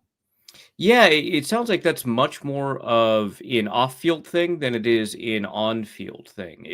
He hasn't been performing very well, so clearly, they're not losing a ton by benching him, but they definitely need talent out there, and so there's something very serious in terms of the way that he is approaching how he manages himself and the way that he approaches football that seems to be kind of a big deal, and other players have kind of responded as if this was something that he needs to handle internally. So clearly other players aren't objecting to the fact that he has been benched for, I guess, off-field things. My guess would be that it is something like missing meetings or just not paying attention to the things that he needs to pay attention to throughout the football week. Because if it was something more serious, something, maybe criminal or something like that, we would have heard about it by now. So it sounds like this is something about how he goes about engaging with practice or things like that. Arif Hassan from Wide Left Football, our guest Kevin Karius, Eddie Steele on Sports 1440. When you look at the Week 12 slate here, Arif, is there a game in particular that you are looking forward to and keeping an eye on this week? I think I'll go with the obvious one here, the Buccaneers-Rams game. Was it Monday Night Football, I think, or Sunday Night Football? Sunday night, yeah. Yeah, outstanding matchup. The Buccaneers are getting Chris Godwin back, so that's going to be really great in terms of their passing attack. Baker Mayfield started the season as a potential MVP candidate. That has slowed down a little bit, but he is still a really astounding player. Matthew Stafford has been playing lights out of his mind. Puka Nacua, top 2 receiver in the league right now. And just in general, this is a great NFC matchup to kind of help determine who might be the top seed in the NFC. I think that's going to be an explosive game. Mm-hmm. Eddie? Yeah, and just around the league as we're talking still, Joe Burrow, he's practiced as starting quarter or took all the majority of the starting reps, number 1 reps in practice this week. Do you expect him to start for the Bengals this week? Yeah, I think I do. He hasn't technically been taken off of injured reserve yet, but you can do that essentially at any time once you get him off of the 21-day activation window. So I would expect it. He's taking nearly 100% of reps with the starters. He was seen taking snaps from the starting center. I just don't think that you would waste those really valuable reps throughout the week unless you planned on having him play and having him start. And then Arif, sticking at the quarterback position, Shadur Sanders to get his first official start in the NFL. What do you expect to see out of him in this Cleveland offense? A little bit more than we saw when he was forced to play due to being an injury backup this last week against when Dylan Gabriel went down. But I think that part of the problem, not all of it, but part of the problem was that he didn't have a full week of reps with the starters. I mean, that's just going to affect things. He was not a significant part of the game plan. And, the 4 of 16, passing, those statistics are somewhat representative, but they don't tell us the whole story. We did have some problems with receivers and receiver drops. We saw a big issue with the offensive line. So I do expect a better game, but I honestly don't expect he's still, at the end of the day, a 5th-round quarterback that got beaten out by 3 other quarterbacks in a quarterback competition. So I don't expect the world, but I do expect something better. What do you make with what's going on in Philadelphia, Arif? I mean, this is a team that wins football games, wins championships, wins divisions, but so much stuff happens off the field and takes over the headlines. And A.J. Brown's probably the biggest guy this year. And the stuff that he said yesterday regarding about, he was asked if he's the same player, and then he really has a quick retort by saying, I guess Saquon ain't the best or ain't the same player either. What do you think's going on in Philly here? I'm not ever sure whatever is happening in Philadelphia. I do know that there are a lot of situations where Philadelphia has been really, really outstanding with the toxic locker room, going all the way back to like 2004. We know that in hindsight, the 2017 run that the Philadelphia Eagles had did have a little bit of a poison locker room atmosphere. Carson Wentz was really resentful of the success Nick Foles had, and then last year A.J. Brown was having problems, with the offense. So it seems like either Philadelphia is a team that runs on spite, which I could totally believe, or the locker room management is just so astounding that that these things tend to be resolved by the time we get to game day, which that's honestly a tougher one to believe than the first thing, but it's working. I don't know what else to tell you. That was your locker room, right, Eddie? Back in 2015. No, man, it wasn't that toxic, but it's like they thrive off of it. It's like they need it. They can't go through a week without the drama, but then the results speak for themselves. It's one thing if they're a 500 club, but it's another thing if you're winning Super Bowls and you're still 8-2 despite all this drama. Now, Arif, I have a question. Which team in the AFC is more surprising? The 9-2 New England Patriots or the 8-2 Indianapolis Colts? I'd have to go with the Indianapolis Colts. Before the season, I thought of the Colts as a potential contender for the number 1 pick. That's not really the way I thought of the Patriots, although I didn't think that they would be this good either. The Colts, to me, were a team that when I was looking at the roster, I couldn't really find a player that I was really confident was a top 5 player at their position. And now you've got a team where, aside from Jonathan Taylor, right? And now you've got a team where, they did take a couple of losses recently to move down to 3 losses, or 2 losses. But I think that this is a team that's contending for the number 1 seed in the AFC, and you're not really sure how Daniel Jones did it, right? You take a look at Drake May, see his performances, you understand, hey, second-year quarterback, a really astounding coach that we all respect. The investments that they've made have paid off. It's at least a little bit understandable what the Patriots have done, although still a surprise. The Colts, I think, just kind of came out of nowhere. They had a quarterback that benched himself last year. They had receivers that they traded away one of their receivers, the starting receivers. So, it was just kind of like a situation where you're not really sure where any of this was going to go, and now it's turning into wins. When you look at the divisions in the NFC, and you mentioned that Sunday night football game that you want to really keep an eye on, Arif, and Tampa Bay taking on the LA Rams. Now, I would imagine most people think that the Rams are going to win this game. And if that happens, the Panthers go into San Fran on Monday night. And all of a sudden, the Panthers have sort of a little something going on there. The quarterback's playing well. Ted McMillan is an up-and-coming receiver here. There's an opportunity here for all of a sudden the Panthers to make this division not just Tampa Bay's division. What do you make of the NFC South right now? Yeah, always a really confusing division to take a look at year by year by year by year. It always feels like there's a different contender to win the division. In fact, I'm trying to remember if they've had consecutive division winners outside of the Tom Brady Tampa Bay Buccaneers, consecutive years in a row for a long time, and I don't think that they have. So certainly one that always primed to have a lot of opportunity available. Bryce Young is obviously a very interesting story after he came back from being benched. The other year, he had a really strong end of the season. Didn't start out as strong as I think a lot of people expected, but has gotten a lot better. Ted McMillan, obviously a huge part of that story, but I think a big part of that story is what that defense has been able to do. I mean, I think you take a look at the aggregate defensive scores of how they've done at the beginning versus the middle of the season, and they've really performed really well. What they were able to do against the Packers, for example, I think was a really astounding display of how they've grown as a defense, how important players, like Derek Brown can be. And so I think that is a holistic part of this. Like Ted McMillan is playing out of his mind. Don't want to undercut that. But I think a big part of the story is how well that defense is playing. Arif, a team that we are very unaccustomed to seeing, especially at this point in the season, struggle, and they're just floating at 500 right now. That's the Kansas City Chiefs. Is this do or die for their season right now? If they lose, would it be curtains for them?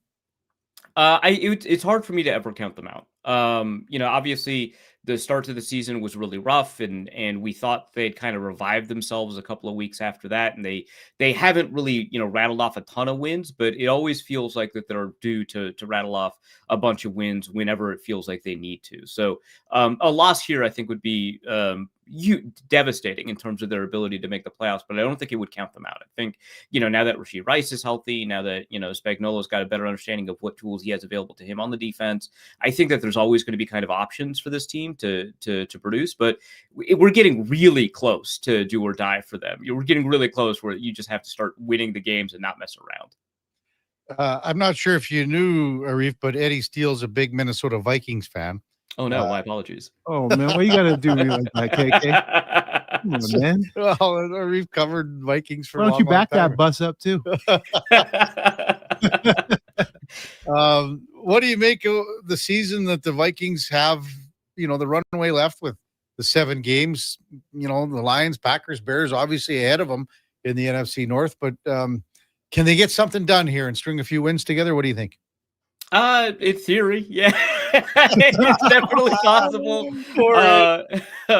They've got a bunch of division games left, so if they win 5 of their next 7, certainly contenders to enter the playoffs. But I think that is asking quite a lot of a team that doesn't have the ability to produce offensively, despite how good that offensive line is right now. It's come together and it's healthy.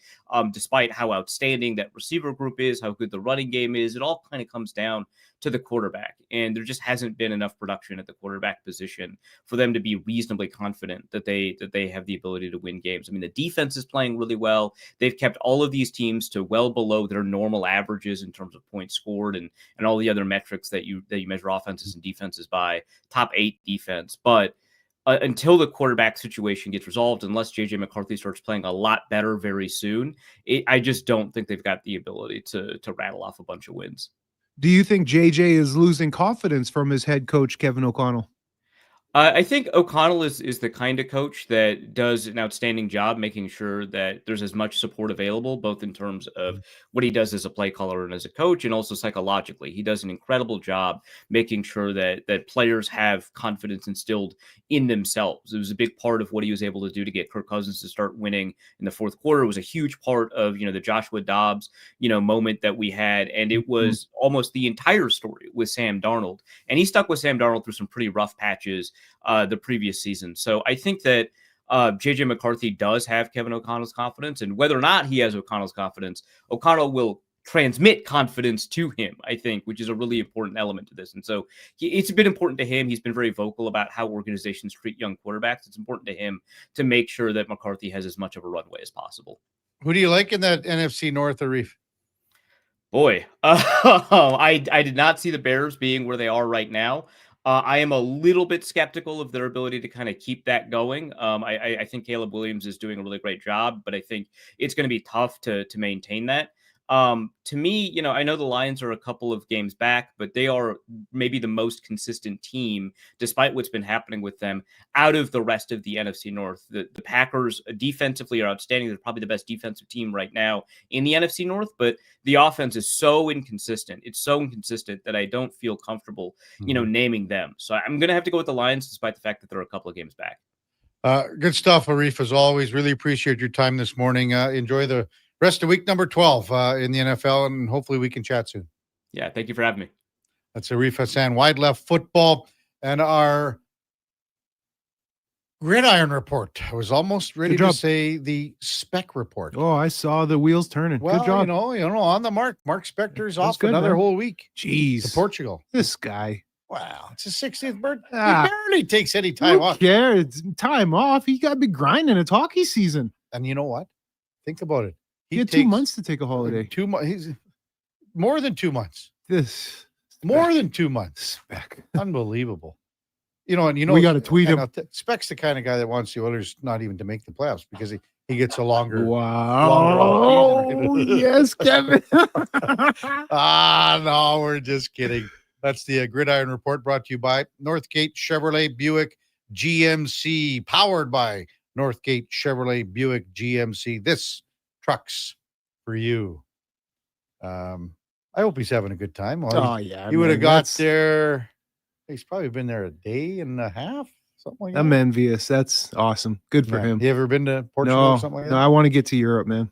It's a bucket lister. Never been to Europe. Me neither. Never. No, me neither. So, and I want to do just the countryside, Italy countryside, get to Rome, just go little towns. I don't need to be in, the big hubs. I want to see the smaller towns and stuff. That's my dream. Like, are you going to be like on one of those boats in Venice? Like, no, I'm going to be horseback riding. in a vineyard with your boots and your jeans tucked in. I want to be riding through a vineyard, wind blowing on my bald scalp, just like a movie. So what horses are riding through vineyards? Well, it could be a donkey. Well, okay. Well, I don't think whatever will carry me. If you're thinking España, I believe they call it a burro. A burro. I want to have a property I want to be on a property like in the countryside, like the Gladiator. You know what he had? That nice countryside property. Not when he comes back to see his family, but other shots of it.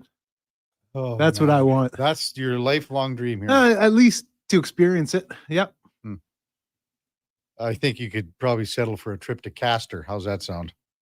I was just there. Actually, while you guys were in Castor yesterday, I was just due north in Wainwright. Really? Yeah. I was in Wainwright where I got stuck on the soft shoulder last year. Or earlier this year. That's where it was? I made sure not to go near that shoulder. Well, now that you got your car repaired, everything's okay, right? Well, that's the van. Oh, man. When we come back, we'll get to some of your texts, 833-401-1440. It's the Kevin Carey Show with the Duke of Delburne, Josh Fenwick, and Eddie Steele on Sports 1440, presented by Sports Select. We're streaming on YouTube, X, Facebook, and Instagram. Getting in on the sports action you want is as easy as playing at sportselect.com. Simply make your picks online, generate your QR code, and lock in your bet at your local Lotto Spot retailer. Then sit back, watch the game, grip your chair, and high-five anyone nearby. Every bet is 100% legal with the chance of winning cash in hand. Sports Select. When you're ready to play, bet on the original. Must be 18 plus to play. Play responsibly. 60 years ago, we started selling trucks as Western GMC Buick. Today, we are Wolf GMC Buick. We're still located on the corner of 184th Street and Stony Plain Road with the same ownership for over 2 decades. Our customers have trusted our family-owned, community-driven business, and for that, we are thankful. If you're looking for a truck or SUV, pop in and one of our seasoned professionals will get you a great deal, hassle-free. Come trust our team at Wolf GMC Buick. Wolf GMC Buick. We're making it easy. I'm Grant Fedork from Leading Edge Physiotherapy, and sadly some people think orthotics are just glorified shoe cushions. But I've seen a runner drop 8 minutes off her marathon, a grandmother ditch her painkillers, and a 12-year-old nail her long jump, all thanks to custom foot orthotics. So if your feet are screaming for help, flat, high, or funky, that pain's heading to your knees, hips, even your lower back, our professionals will assess you and, if indicated, custom fabricate a pair of orthotics made just for you. Happy feet make a happy person. Feet shouldn't hurt. LeadingEdgePhysio.com. Sports on weekends, Saturday mornings at 9. Check out the Saturday Sports Setup, where we'll tee up what's happening on the weekend sports scene. Tune in Saturday morning at 9 on Sports 1440.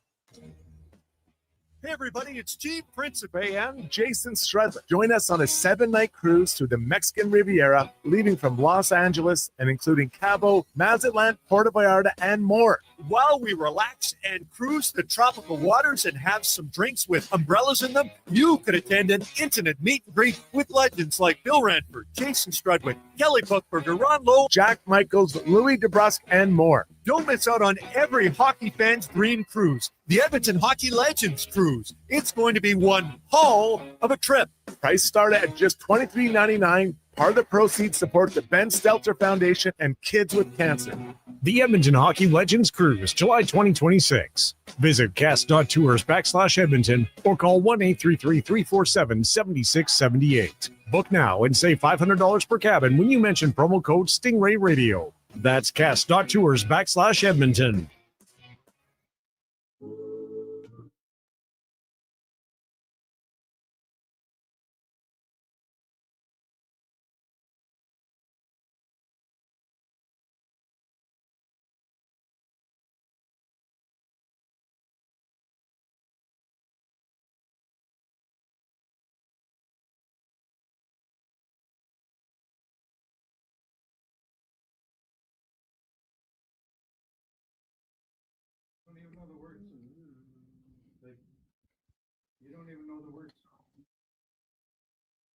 I'm sorry, not so true.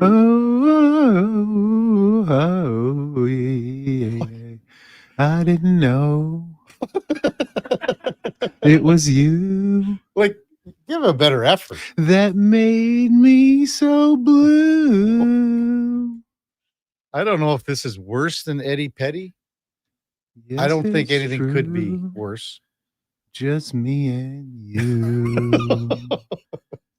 Oh man, 8:22 in Edmonton. Welcome back to the Kevin Carey Show with Eddie Steele, ready for I guess the tour that's coming up.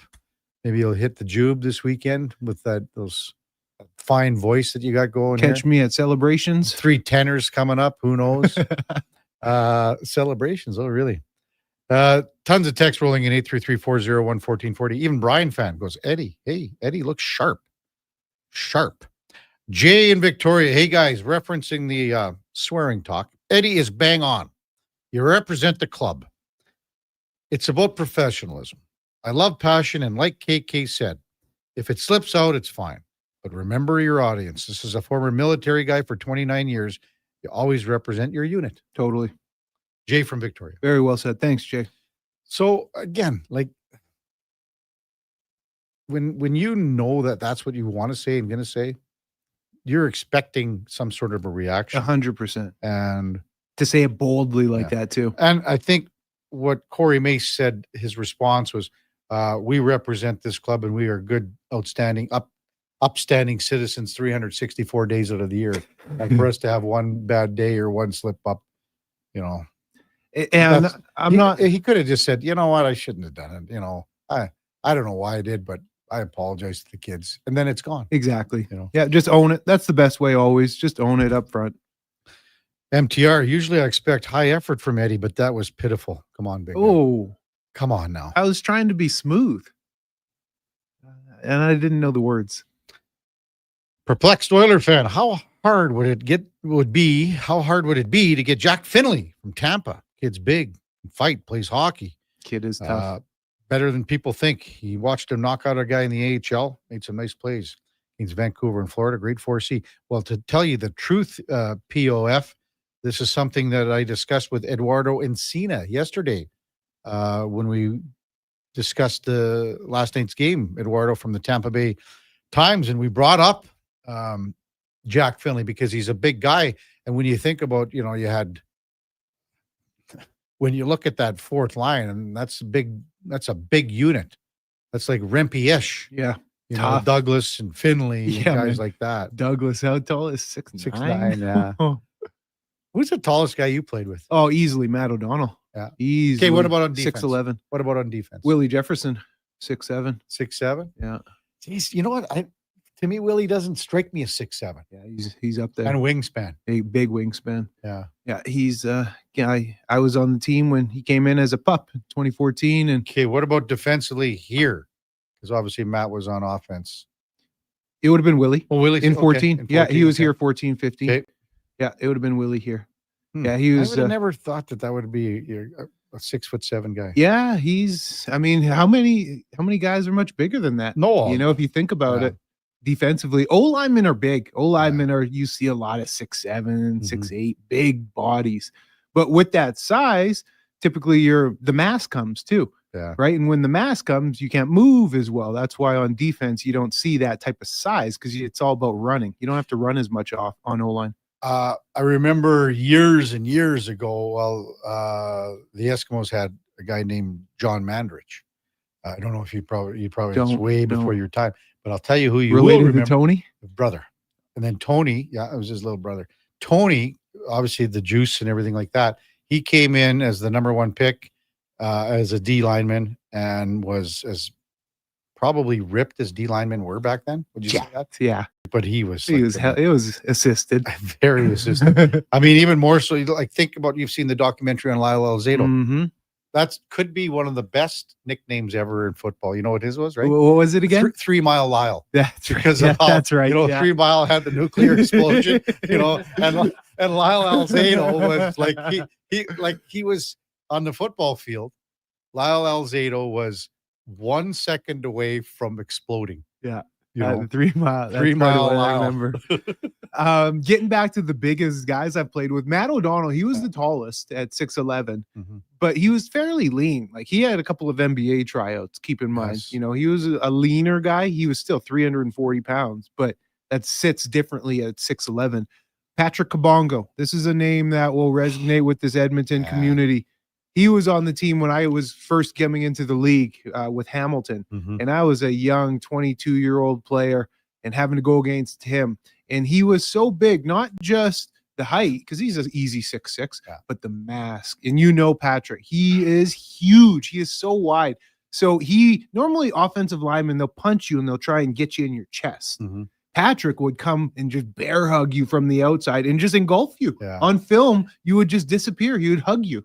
Biggest happy-go-lucky guy going, right? What a nice human. What a nice human. So I haven't seen him for several years. I know he lived here for many years. Yeah. And now? Yeah, he's stays in touch with the alumni. Okay. So you'll see him here and there. But he's in town still? He travels, for Okay. work. Yeah. So he's in and out. He was with I want to say doing something with oil and gas. I forget which company. So he was commuting. Every time I saw that guy down at Commonwealth or out. How's that sound? Out and about. It just, he was one of those guys that people gravitate to. He's just joyful. Yeah. He was joyful. Man, he was a funny guy. And just laugh. The big hearty laugh. Yeah. And during a football play, he'd be like just leaning on you and just grunting at you. Those are the guys. Like when you think about it, those are teammates that you always go, man, I wish I could just sit around and have a little couple of yaks with that guy. Catch up, man. Yeah. Just catch up. Oh boy. Yeah, he is a good one. He's one of the good ones for sure. 833-401-1440. I'm correct. Tony Mandrich was an offensive lineman too. But he was I don't know. Looked like a defensive lineman. You're right, Kurt. And as soon as I said it, I was like, oh, hopefully nobody catches that. Looked like a defensive lineman. But he was so muscular, then he couldn't move. Yeah, too tight. Yeah. Too jacked. I get it. Yeah. I know the feeling. Eddie spaghetti. So what else here? We got like 10 minutes or 5 minutes before we get to in or out. Have you prepped yet?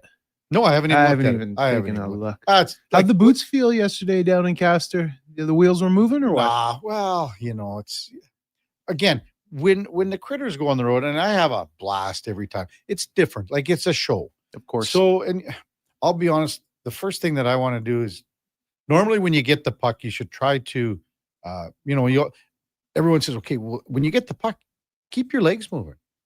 Try to, because it's going to, especially in this kind of hockey, keep your legs moving, get something going, make something happen. And this is what rec hockey, pickup hockey is all about. I just want to defer to the other people here quick and let them have, because the fans shine. there, they just, like we do so many things like there's the throwing of the water on the bench and like the critter, Pat Galenza does just an amazing job. And it's about the critter and it's getting the kids involved. Yeah. And it's, that when you see the kids have just as much fun as people that come in that are 75, 80 years old, that's what those games are all about. It's true. It's true. Because that's when okay, the kid is looking, look at that big critter skating around. And then the same could be an elderly couple sitting there. Look at that. Exactly, look at man. that guy. Exactly. And Pat does such an amazing. Do you know where the next game will be? It's on December 18th. I know that. Where? Redwater. Ooh, that's one. You're going to go, Eddie? You might come. Okay, well, you better get in here. That's right at the Christmas holiday. Sign me up, Marty. I'm in. That's perfect. Real Duke texts in, hey, Eddie 85. Can you please comment on the recent Elks signings? Thank you very much. Yes.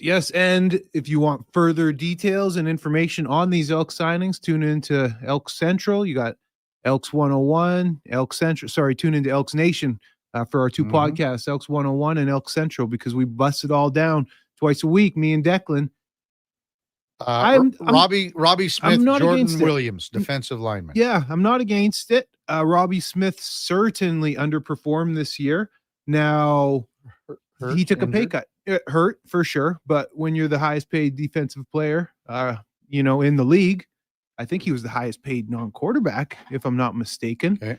You got to show up. High expectations. You always hear me say it. The minute you sign that big contract, they're looking to replace you, man, because if you don't live up to it, it's easy. You're on the chopping block first. Right. So he took a significant pay cut, I'm led to believe. Okay. So that's good. Bring him back because there is a player there.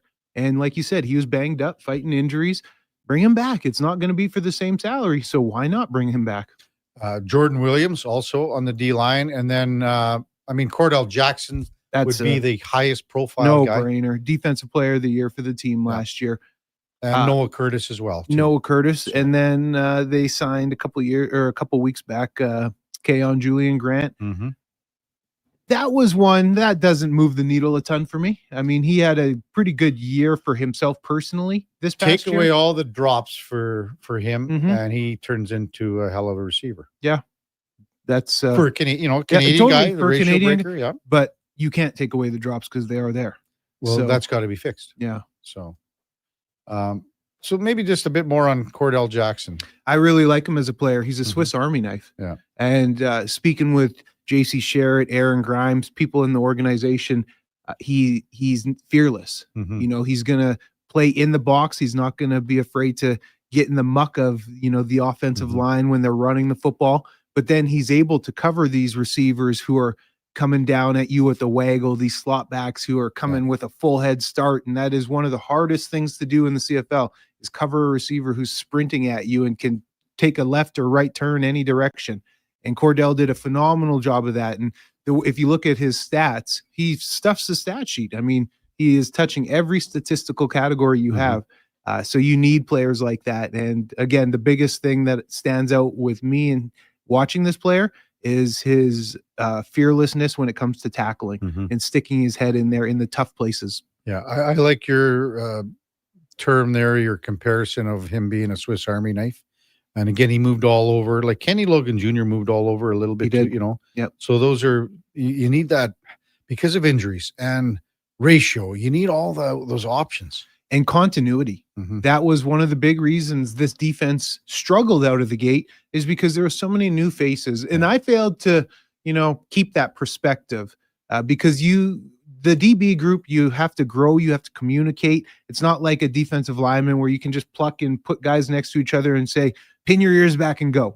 These guys have to be on the same page with coverages because blown coverages end up touchdowns, and they have to be. It's a different type of communication that they have to have and be on the same page, and that takes time. And you saw towards the end of the season, look at how night and day it was from the first 6 games to the last 6 games of the season. They were one of the best units in football, this defensive back secondary.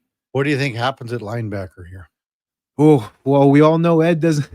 Ed pretty much said Niles is done. You know, linebackers you can find anywhere.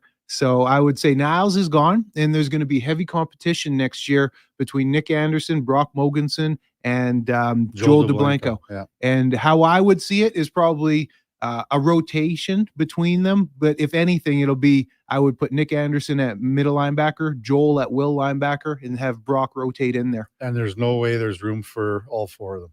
No. Not financially. No, not financially. And like, does Niles want to just be here to be a special teams player?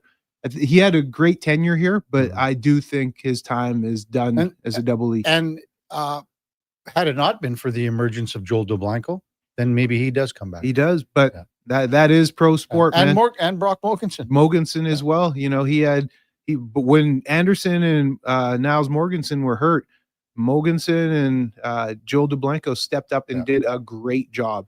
So they made those guys, you know, expendable.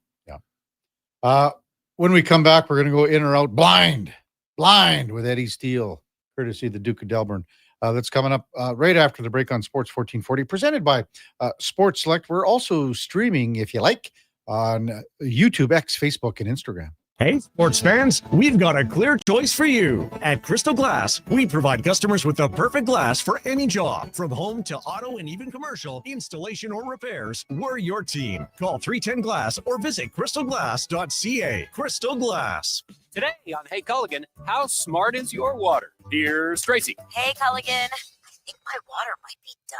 Good news, Tracy. Your water's not dumb. It's just not talking to you. You can make my water talk. No, but the new Culligan Smart Drinking Water System can talk to your phone to tell you when your water filters need changing and help you meet drinking water goals. Now that's some brilliant H2O. You said it, Tracy, and we're already on the way. Let us help you out with a free in-home water test from a local Culligan water expert at culligan.ca. Wow, get ready for a silly hockey fans. Your partner in power just skated onto the ice. EWEL.ca, the new e-commerce website for electrical wholesalers Edmonton, is ready for the power play 24/7, 365. UL skates to where the puck will be in 5 years. Now that's forward thinking. Killer selection, slamming products from the best brands, and legendary service. Don't sit on the bench. Get your account today at EWEL.ca and win that project. Plug into your partner in power. Get an EWEL.ca account today. For one day only, Friday, November 21st, The Brick is releasing Black Friday deals early. Get a sneak peek at the hottest offers on furniture, mattresses, appliances, and electronics. Save 65% off sofas when you buy the matching love seat or chair, up to 50% off mattresses, and up to $1,000 off when you buy 2 or more select major appliances. Plus, they pay the GST. Check out more one-day only deals and additional offers in-store. Some exclusions apply. See in-store for details. The Brick, saving you more. When you have lifting and material handling needs, Northwest Crane delivers. Western Canada's Sandy dealer, backed by the industry's toughest one. 3 years, 3,000 hours, no compromises. They service all crane makes and models with skilled technicians and deep industry expertise. Alberta owned with locations in Leduc and Grand Prairie and fully equipped service trucks. Northwest Crane keeps your operation lifting. For more information on sales or service, visit northwestcrane.com or call today. This hockey season, before every game, check out the pregame show with Andrew Walker on Sports 1440.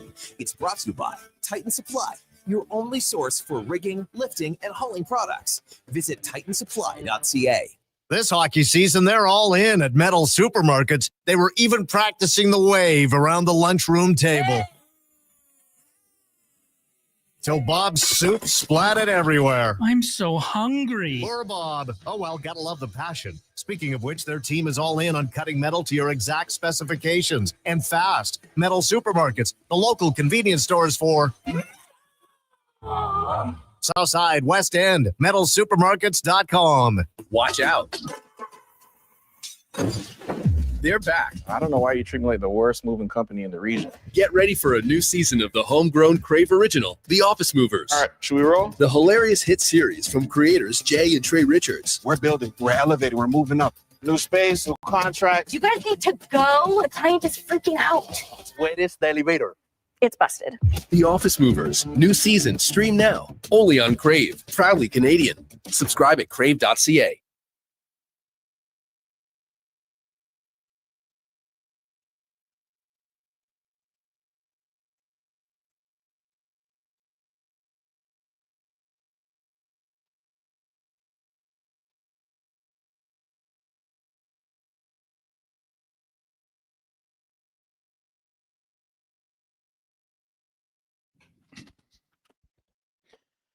Portions of this hour brought to you by Sports Select. Get in on the action with basketball. Bet on the original at sportselect.com. 100% legal. Must be 18 plus. Please play responsibly. Have your sports curiosity cured with the Kevin Karius Show. This is Sports 1440.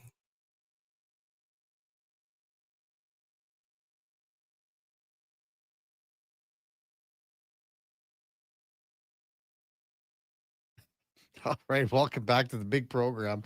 8:40 in Edmonton. This is from the request line inside the studio. Eddie Steele requesting this song. Well, I didn't really get my request in. Duke just. I thought we got this chatting. was your request. No, but this is a good one. Powerline. Powerline. The Goofy movie. Whoever played this song deserves a raise. EG just texted in. Huh. We always get positive I'll feedback tell you- on this one. It's nostalgic for people. We had the boombox, courtesy SKS, last night in the partial dressing room. Yeah, Sean just like it was plugged in over because we had to split into two rooms because it's in Casper, they're quite small. And we had a full roster. And then he just picks it up and takes it over into the secondary room and leaves the handful of us over in the original one just SKS. chatting amongst ourselves. Worst playlist, pregame playlist in the history of playlists. Holy cow, what was going on last night? Time now for Are You In or Out? Okay, you know what? Moving too fast. Bottom line, are you in or you out? In or out of what? No time for questions, just action. In or out? Well, then I'm out. I'm sorry, Jet. Actually, you're already in. Are you in or are you out? On Sports 1440. I thought you would go, I'm in, Bob. We would have had a really cool moment, but you kind of ruined the whole thing. All right, Duke. Letterbuck. Oilers, entertaining, competitive game last night in Tampa Bay, but they do fall 2-1 in overtime after a late tying goal by a big, slick Nick Paul. Jake Gensel, the OT winner just after Josh Roslovic. We're watching the highlights in studio right now. Could not convert on the pretty yawning cage behind Andre Vasilevsky. The Oilers will wrap up their road trip tomorrow afternoon in Florida against the Panthers. But last night's loss, even though the Oilers were the better team the vast majority of the contest, I think it was a little bit of karma coming around for this team that has won more than a couple games this year that I don't think they deserve to. Which games are you kind of talking about, Duke, when you look at the schedule? Like, is there a certain... So I go back that you most look at? most recently, I would say the Carolina game, which they won in overtime in very short order. And I didn't think they played bad, but I definitely did not think they were the better team over the course of whatever, 61 and a half minutes. Well, maybe 60 minutes. They were the better team for the 30 seconds that overtime existed. Columbus game, maybe? The Columbus game, I think, has some warrant to it. And then I think there haven't been too many wins here. Duke. well, They that's haven't. but like so like they're a 500 team, right? They're 9-9-5 after last night, and like they kind of lost when I was away. And the Blackhawks game back at the start of the month, I think that was a one that they were very much competitive in throughout against a surging Hawks team. But I don't know, like if this is the 2-0 game in New York back in October, right? Stuart Skinner absolutely bailed them out. They win that. They did not deserve to. The track meet game in Montreal. Yeah, your buddy Nails just said Montreal, texted in. So listen, like I said, it's not like they have a sterling record here that is filled with marquee wins or anything like that. But yeah, I don't know. Like, sure, I'll go in. They lost last night, and I think they probably deserved a better fate with how they played through. Well, let's call it 40 minutes anyway. I'll go. Yeah, I'm gonna out. go in. Okay, well, you're out. I'm going to be. I'm going to be out for the reason I think that the Oilers got what they deserved. Yeah, up until this point, they've made their bed and they're sleeping in it in terms of the butt kickings that they've gotten. I don't think that the karma plays a role in it. I think exactly how the effort that they've put out is the result that they get back. Eddie. Yeah, like the first 40 minutes of last night's game, I thought very much looked like a Tampa Bay team that was missing 3 of its top 6 defensemen. And we talked about the one guy in the back end that had a pretty strong game. But guys like JJ, no one even knows his name. Well, it's French. I can't pronounce it. I can't. I can't speak it. I can only read it. Just think Edouard.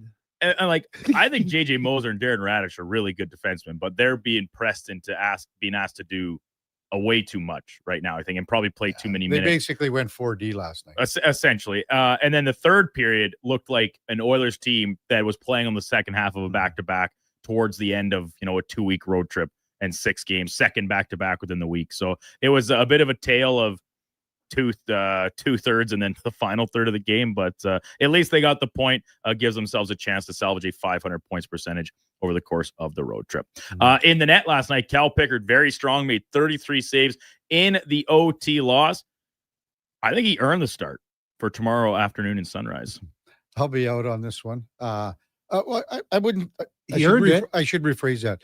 Maybe he earned it, but he won't get it. Yeah, exactly. That's exactly my answer. Yeah, I'm out. He earned it for sure, but he's not going to get it. No, I mean, this is great. And now Stu Skinner's going, okay, Cal just had a good game. I better up mine here tomorrow night. And it's a rematch. It's and now expect Stu to have a pretty good game. I would expect a 2-1, 3-2 tomorrow night. So going back to last night, how good would it have been, fellas, to see the Oilers win a 1-0 hockey game? How cool would that have been? You never see that out of this club, ever. Well, just think if Connor would have come back harder on that goal. It's real, Kevin. Crunch time now. Your best player's got to be their best, not soft. If what we have talked about a lot, the fans clamor for it. We're talking about accountability and this desire that when guys aren't playing well to get benched for stretches of a period or take a turn in the press box and stuff. Stuart Skinner has not been good enough. Cal Pickard has turned in his best performance of the year. Is that accountability on a positive side of rewarding positive? I get where you're saying. I get it all, Duke, but this is, this has been put in place at the start of this trip. It's the last game of a 2-week road trip. Yeah. You're telling me there can never be any deviation from a plan made a month ago? If you're Coach Knobloch, Duke, you rolling out Cal or Stu? Yeah. Who are you rolling out? Look at what the goaltending has been this year. You had a guy that just played well. Send him back out there. It's the same reason we talked about a week ago, the back-to-back when Stu Skinner did play well. I would have rolled him out there on the back-to-back. If you have someone playing well, play them more. It doesn't seem like rocket science to me. All I can say is Cal's comment from last night. The most shots I've faced, but the least amount of big chances. So play better in front of them. It's going to be Stu that starts tomorrow. I'm sure it will be, but it's not the choice I would make. I'm not an NHL head coach, so probably for good reason. We'll see how things shake out over the weekend. Week 12 of the NFL kicked off last night in H-Town with the Texans pulling off the upset, wearing, Kevin, their victory red uniform. Terrible uniform. I like those shiny helmets with the horns on them. I like them. You like the helmets that have, like, it looks like the old cherry Corvette, Yeah. You like that. Looks good. Oh, The Bills. Another loss, one that they were favored by 6 points in the game. This is coming only 2 weeks after losing to the Dolphins, a much inferior team. I do not think Buffalo is really in any sense a serious contender inside the AFC. A serious contender. So obviously you have the Patriots as a serious contender, and you have the Broncos as a serious contender, and the Colts. You have to say the Colts. So They've done it enough this year to prove it. You don't have anyone in the AFC North. No. Like if Baltimore goes on a run here. I need to see Baltimore string a few more together, but like they have the roster, obviously, and the track record to be in that category. But the defense was so bad at the start of the year. Not very different from last year, actually. But it's come on and is looking much more like the club we expected them to be. So I'm teetering on Baltimore. Go on a run here. I mean, they've won 4 in a row already, Duke. Mm-hmm. Oh, yeah. I absolutely believe they can. Yeah, you know what? I'll probably go. They're not a complete team right now. They're just not a complete not. team. And I mean, there aren't many complete teams, to be honest with you. This is as wide open as it gets this year. I think. Oh, yeah. All across the board. I would agree. So, yeah, I'll go to the question. Yeah, something about the Bills. It's just, they're 7-4, but there's something missing.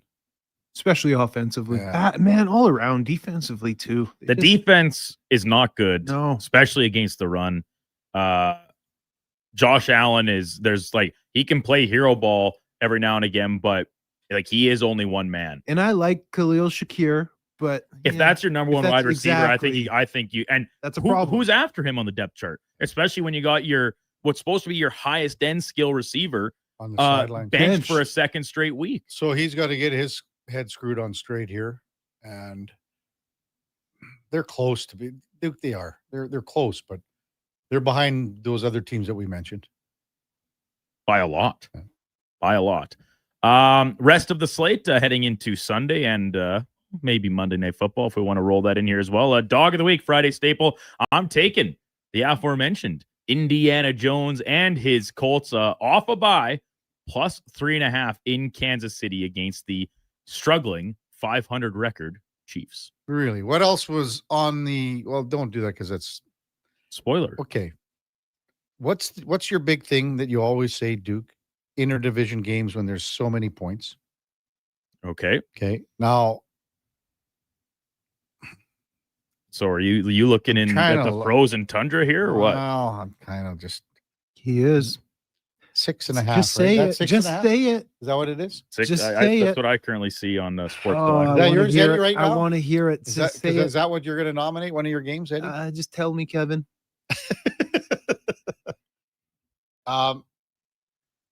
You know what? What's crazy, and you guys, this is going to blow your mind. This is going to blow your mind. So, I've been correct on the dogs of the week for quite a few times here, Duke. Is that correct or not? Sure.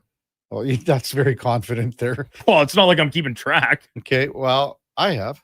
Okay. For my dog of the week, and this is going to blow your mind, Eddie. Tell me. Dallas Cowboys.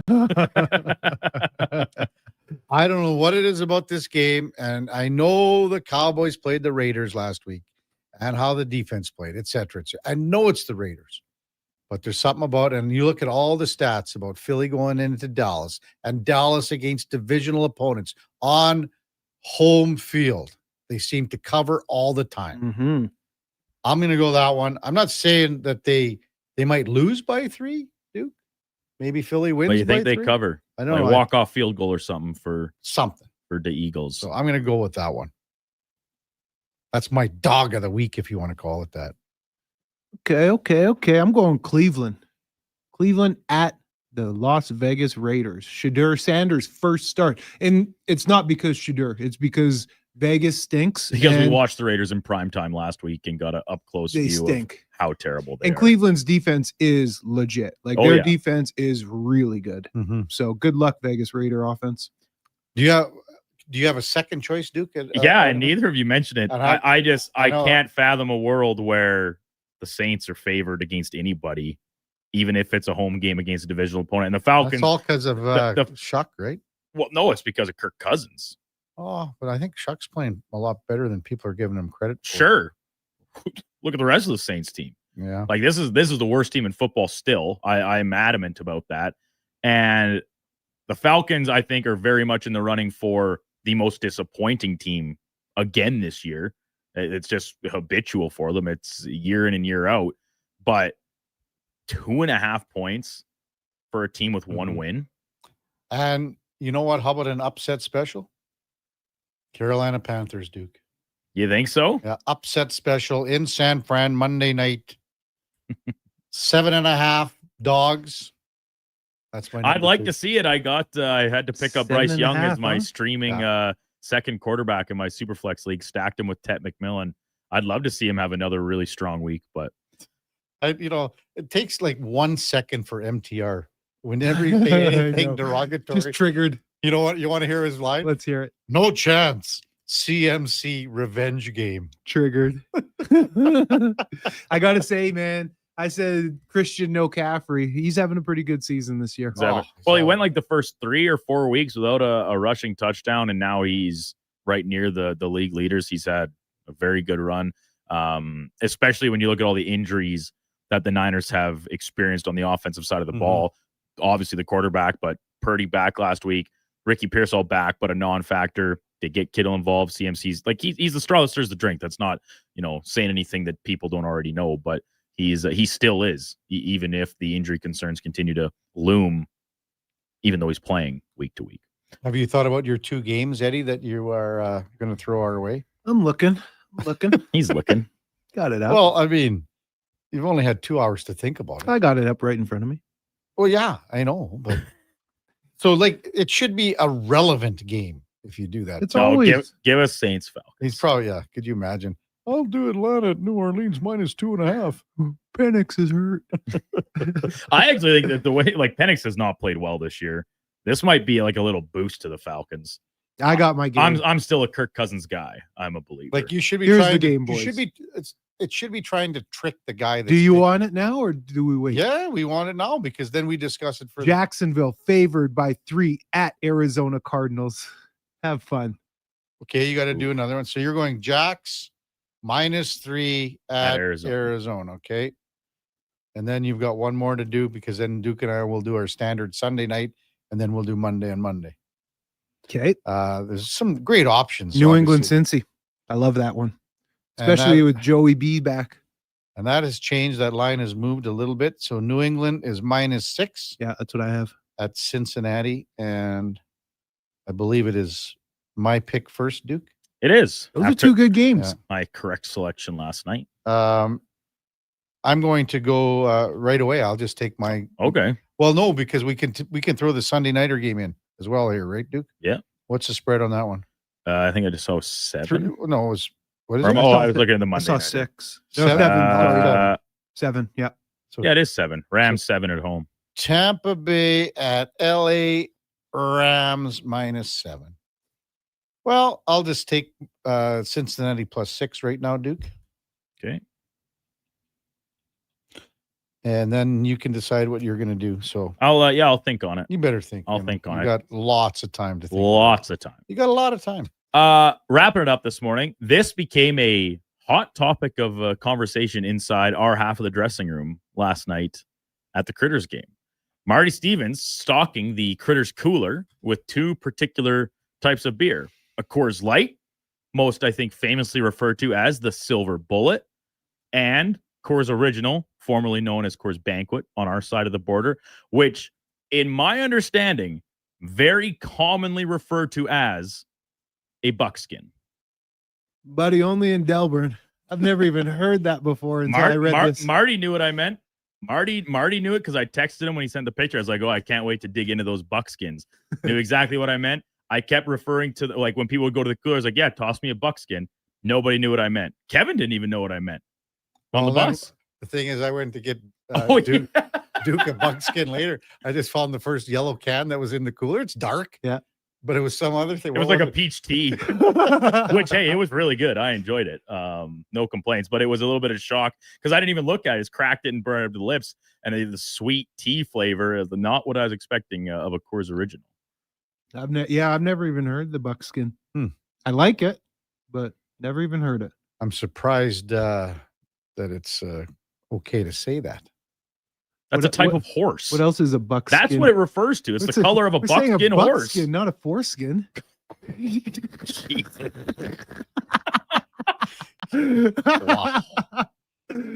I see they're also known as yellow jackets. Yellow jackets was my second option. I threw that out last night. Nobody knew that one either. You know where that comes from?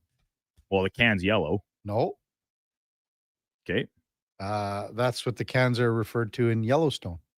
But calling it a yellow jacket I'm just telling predates the show you Yellowstone. Just telling you what it is. Well, once again, it's like a cowboy thing, I guess, maybe. And I'm no cowboy, but speaking of cowboy, have you started Landman yet? No, I want to wait for till they're all out. Half or so. Kevin's a binger. He binges. The first buckskin party was held in 1932. Oh boy.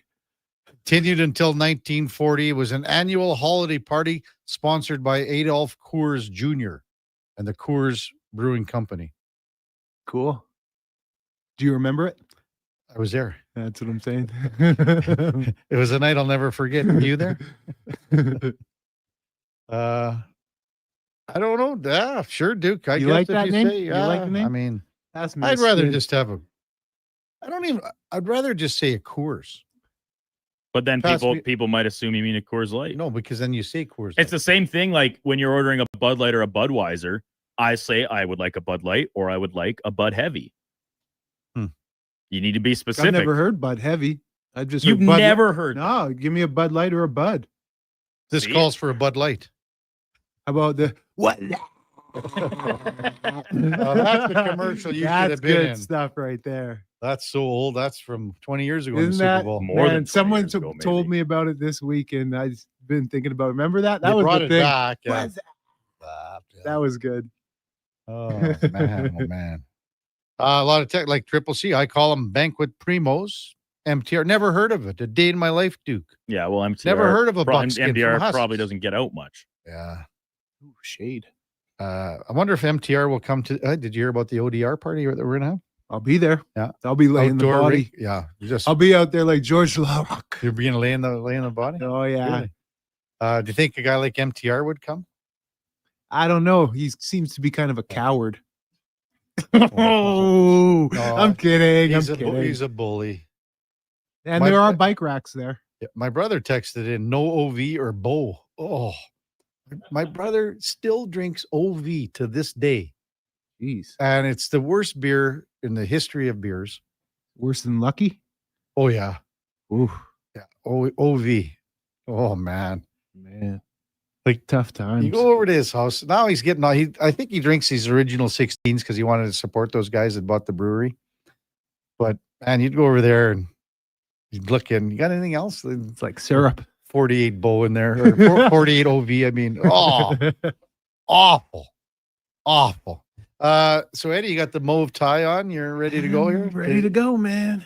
Well, what's on the go here? I'm Let's gonna hear. go do the pod. Yeah. Down with deck, and then just Then what? pound the pavement. Try and make some sales. Try and see some people. Like what kind of sales? Man, I gotta Like go. you said you were at the Castor Arena. Yeah, the arena. Yeah. I got today. I'm gonna go to some nursing homes, couple car dealerships. See, the thing about my industry is I can do business with like anybody, so it's pretty unique. No, I mean that with all honesty. do too, Like it's pretty cool that I can go Uh, into any type of facility and do some business. Now, here was the thing in the dressing rooms in Castor last night. They have sort of puck board that goes around the Mhm. locker rooms, Mhm. and there's signs, no writing on the puck board. So you would be able, if Oh, someone yeah. did grab a little a Oh. Sharpie or something, or maybe There- they thought they could erase it with like the the standard marker eraser. Oh, they thing. got a good case of Citrusolve in there from Cit- Share what do you Canada. call it? Citrusolve. And that gets rid of anything. Yeah, it's a citrus-based aerosol. It's good for graffiti, puck marks, all Yeah. types of stuff. Tar, asphalt, tack, all that type of stuff. Did you ever sell anyone some kind of product like that to get the graffiti off the bridges that those guys would? They take the boats out on the, they'll take a little raft or Yeah, whatever, yeah. and then they climb up there. Yeah. And that stuff will get rid of it. Yeah, I sell some. We have some different graffiti removers and stuff. So I'll deal with different counties Yeah. or highway maintenance crews who are in charge of maintaining the bridges Hmm. in the region. So yeah, we do. I do it all, baby. Do it all. Oh, and I'm glad you got your winter tires on. You're ready to go. All seasons. Well, Eddie, you're gonna slide into the Soft ditch again. shoulders. Slide soft into the shoulders. ditch. Slumping. All right, big guy. Well, good week. I guess we'll bust down the NFL slate on Monday morning. It's a little different now. CFL's done. Yeah, and it'll be NFL and NHL. NHL, and here we go. Here we go, baby. Thanks, big guy. Have a good show, KK. Yeah, Bye, all everybody. right, that's Eddie Steele, Grey Cup champion 2015, all-decade team with the Double E, our co-host from 7 to 9, and now heading over to do Elks Nation with Declan Kruger. Coming up in the 9 o'clock hour, Frank Saravalli will check in at 9:20. We've got Tyler Greenslade from Harry Ainley Titans, the head coach of the football team, at 9:40. And then in the 10 o'clock hour, we'll bust down tomorrow night's Oilers and Florida game, the rematch of the two last Stanley Cup championships with George Richards at 10:20 from Florida Hockey Now. Before all of that, time now for a Sports 1440 update brought to you by Loca Quality Market. Your next dinner's ready with Loca Quality Market's gourmet meals. Choose from over 200 chef-prepared meals. Shop local at loca.ca. Here is the Duke. This is a Sports 1440 update. Oilers drop a third straight on their road trip, 2-1 in overtime to the Lightning. Trent Frederick snapped his scoring skid. Cal Pickard making 33 saves, but Jake Gensel netted the OT winner for Tampa Bay. 11 of the games around the NHL, including Florida blanking Jersey 1-0. Alex Ovechkin hat trick, moving into the NHL's top 10 in points as the Caps doubled up the Habs 8-4. Toronto losing to Columbus 3-2 in overtime. Vegas beating Utah 4-1. Ottawa getting past the Ducks 3-2, and Vancouver falling to Dallas 4-2. Week 12 in the NFL kicking off in Houston. The host Texans upsetting the Bills 23-19. Josh Allen sacked a career high 8 times, threw 2 interceptions in the loss as Houston rattles off a third straight victory. Just 4 games in the association. Orlando topping the Clippers 129-101. Tyrese Maxey scoring a career high 54 points, lifts the Sixers to a 123-114 OT win over Milwaukee. Canadian Nickeil Alexander-Walker put up 38, not enough, as the Hawks lose in San Antonio 135-126, and Memphis, they beat Sacramento 137-96. Coming up in hour 3 of the Kevin Karius Show, we'll be joined by Frank Saravalli from Victory Plus TV and Harry Ainley Titans football head coach Tyler Greenslade. I'm Brandon Douglas. That's your Sports 1440 update. This is Sports 1440, a Stingray radio station broadcasting on Treaty 6 territory. Download the free iHeartRadio app and listen to CKJR wherever you go. Jingle bells, jingle bells, jingle bells. Tired of the same old holiday tunes? Spice things up with the sound of a Wilhauk beef jerky bag being torn open. It's the carol that everyone wants to hear, promising a chorus of tender, perfectly spiced beef jerky. This holiday season, make sure you're Wilhawking around the Christmas tree with Alberta's best beef jerky. Call to place your pre-order today at 780-986-2537. The basketball show turns 10, and we welcome a new generation of basketball talk. Hoop City with Paul Sir airs Saturday mornings from 10 till noon on Sports 1440. From grassroots to NBA to the Olympics, we've got you covered. I'm Rick Showers from No Bull RV, and if you're serious about selling your used RV, then I'm serious about getting you the money you want. You're not the only one who wants to spend the winter in selling mode rather than storage mode, and we're happy to help. People come to No Bull RV 12 months of the year, right, Rick? That's right, Bob. A used RV is one of a kind, which means when the one you're looking for comes along, customers quickly pounce on it. So if you've outgrown your RV or you're looking to upsize, downsize, or just turn it into cash, come see us at No Bull RV. You have to be serious about selling, though, right, Rick? Better believe it, Bob. This is for people who truly want their RV gone. If we're going to store your RV for free all winter, it has to be priced to sell. And that's why customers come to No Bull 12 months of the year. Because you never know when the perfect used RV is going to arrive. And if it's here, it won't last long. And that's No Bull. NoBullRV.ca.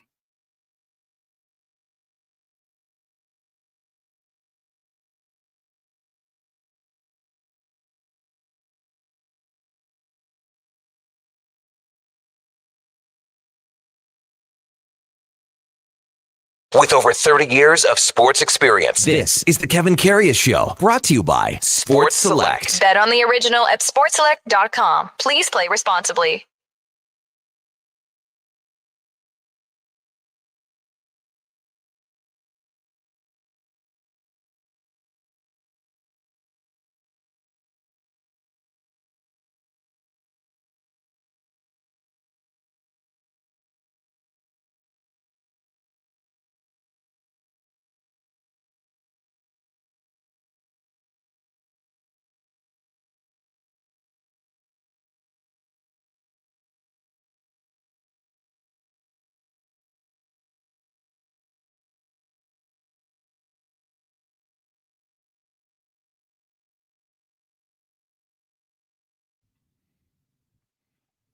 Oh, that's Chris Winners. Chris Winners and Captain Tractor. Welcome back to the big program. That's from the request line, 833-401-1440. Give us a shout, and the Duke will get them on. Quite a few requests coming in this morning, too, as well. They were a lot earlier. We didn't really put it out as much here in the last little bit. But yeah, if you got a song for Playlist Friday, send it our way, 833-401-1440. Have we got a few more openings, Duke, or not? Yeah, I think one or two we could still get squeezed in. Beautiful. A lot of texts rolling in regarding OV beer. Todd Kerr says you can't spell love without OV. That was the marketing campaign back there. GG said hey, Kevin, we used to take Old Vienna beer to parties and put it in the fridge because you knew nobody was going to touch your beer. Mike from Kindersley, our pop machine in the dressing room has a bow button. Yeah, I've seen those before. J-Dog, Friday nights in 1987, there wasn't much that beat an OV. I stand with KK's brother. Triple C goes bartender for 10 years. All these names are for the youngins like Duke, calling them the Yellow Jackets. So the Bud Heavy thing, I'll say that is a little bit more of a more recent thing. And I don't even know how common it is. Me and my buddies say it have for, like 10 years or so. But the buckskin thing, I heard that from older people. That's where I picked it up. Well, it's 100 years old. That's what I mean. Like, to say that that's for the young people, it's just outlandish. It's wrong. It's been around forever. Double D says, my old man drank OV when I was a kid to keep me from stealing them when I was a teenager. Oh, you said your dad didn't drink at all when you were growing up, Duke? No. Okay. So you didn't have, there was always, you always tried to pilfer something when you were a kid. Well, yeah. And so, listen, when we'd have people over, we always had beer in the fridge and stuff. And my mom still drank socially. Yeah. And so there was we had the liquor cabinet up against the wall, in the trailer, but it was there just a key to it? No. And that is the problem. This was never really a thing I did. I'm not sure. Your sisters did. I have to think my sisters maybe did, was go in there and see if my mom had a half full bottle of Smirnoff vodka or something that they would take to a high school bush party. But for me, I had enough friends playing hockey that would boot for me, right? So I would just give them whatever much to go buy me a case of Pilsner or a bottle of Jack Daniels. Those were the drinks of choice for high school parties. And then I'll be honest, Kev, I think it was in end of grade 11 and through most of grade 12. I would go into the liquor stores and buy it myself. Wow. I turned 18 halfway through grade 12 too, so it didn't really matter. But massive news coming out of Winnipeg moments ago regarding the Winnipeg Jets. This comes from Darren Drager. The Jets are shutting down Connor Hellebuck in order for him to undergo a minor arthroscopic knee procedure. Anticipated, Hellebuck will be out 4 to 6 weeks. That is just huge, massive news regarding the Jets, regarding the USA Olympic team. One guy who's pretty happy about it would be Bill Comrie, whose son now Eric is going to be playing a whole hell of a lot. Now they got to find a little goaltending help in the system or somewhere else around the NHL to kind of tide the Jets over here for the next month or so. But this is a big one. When you're talking about the Vezina winner and you're talking about the guy that is expected. See you, Eddie. Have a good one, big guy. Expected to start, 65 some games. In the long run, though, the long haul, holy cow. Could this be a big thing for the Jets come April? You have a fresh Hellebuck. Again, he was pushing 65 starts, maybe a couple more. But this is a biggie. We'll address that with Frank Saravalli coming up at 9:20 and see what kind of options are out there for Winnipeg moving forward. But Eric Comrie, the backup, and he's been pretty darn good again. Eric Comrie is going to be the guy that will be, taking the bulk of the roles. I think the team in front of him is quite comfortable with him in that sense too. Text 833-401-1440. Foster's Lager is worse than OV. I don't know if it is. Have you ever had a Foster? That's the Australian beer, yeah, right, dude? Yeah, the Fosters. Yeah, I think we only got Coopers, Cascades. No, I've never had a Foster's. When I was in college, Duke, I wrote a commercial for Foster's. Like an actual one, An or just like pretend one? No, I went with the commercial to Molson, I think it was, or Labatt, who they were the North or Canadian distributor, whatever you want to call it. Right. And I said, here's the commercial. And it was the foam was on the bottom of the beer. And how did you, the line was, how do you get the foam down under? Oh, I like that's. I thought it was Kev. Kev, did you have an untapped career in the creative side of this business? I went right into the guy's office at Molson in Calgary. And they aired it? No, they looked at me and they were like, who are you? Get out of here. How do you get that foam down under the beer? Guy or Guy, I can't remember. Sorry, buddy. Again, first beer ever was OV when it was $3.70 a dozen. Oh, man. You don't want to add the end of that sentence that message says they sucked. Yeah, they sucked, yeah. Professor Tilf, I lived in Australia for 7 years. Even Aussies don't drink Fosters. Wow. Coming up at 9:20, and man, we got a lot to cover. Hey, quick note, did you see the Connor Bedard getting no penalty, and then I saw and this was after we finished watching the hockey game, and I had my phone back in my hand last night on the bus. I was doing some catch up around what we'd missed in the evening, and I kind of saw the clip of the play getting in the official's face, and then the aftermath kind of into the evening and this morning about the Blackhawks as a team being a little upset about the whole ordeal. Well, and then the penalty, power play. We're goal, on screen right now. Oh, there it never is. mind. Yeah, it is. Oh, yeah, that is it. Yeah, that is it. Yeah. And he goes right up to the official. He's right in his grill. Oh, man, yeah. And then he gets the penalty, unsportsmanlike conduct, abusive official, and Seattle scores in the power play with, 2:20 left, and that's the game-winning goal. That's something we'll discuss with Frank Saravalli when we come back. It's the Kevin Karius Show with the Duke of Delburne and Josh Fenwick on Sports 1440, presented by Sports Select. We're streaming on YouTube, X, Facebook, and Instagram. More fruit? Check. Satisfying texture? Check. 3 amazing new recipes? Check. Let Booster Juice bowl you over with something completely different. 3 new acai bowls, loaded with delicious toppings including bee pollen, cacao nibs, and shredded coconut. Piled high on top of a refreshing blend of authentic acai, straight from Brazil. Spoon? Check. Booster Juice, Canada's original juice and acai bowl bar.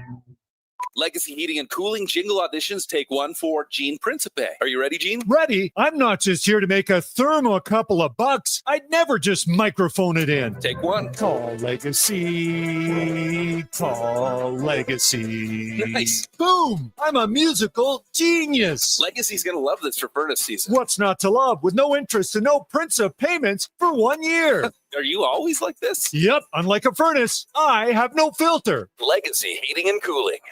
Don't look now, but I think we're being followed. Oh, that's just my Fountain Tire sidecar. Well, they're driving pretty close. Because they're attached. Save up to 15% on select tires until December 13th. Cool. Plus, get up to $125 off a set of 4 Goodyear tires. Anything else? Get $50 off a $150 service when you buy those tires. Well, that's handy. Yep. And weird. Well, I love my Fountain Tire sidecar. Book your appointment online today. Restrictions apply. Fountain Tire.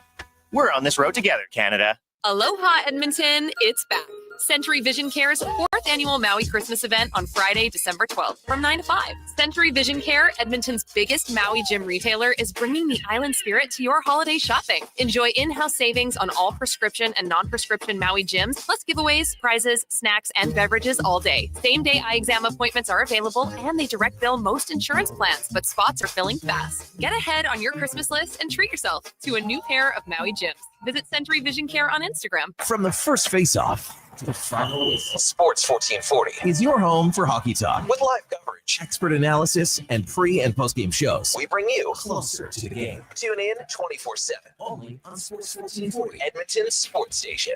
At jackpotcity.net, you can do amazing things with just one casino chip. Discover a world of incredible casino games with over 500 high-quality online slot games, including the world-renowned progressive jackpot slot Mega Moolah. Play for free at jackpotcity.net and get treated as a VIP 24/7. So visit jackpotcity.net today on your tablet, laptop, or mobile.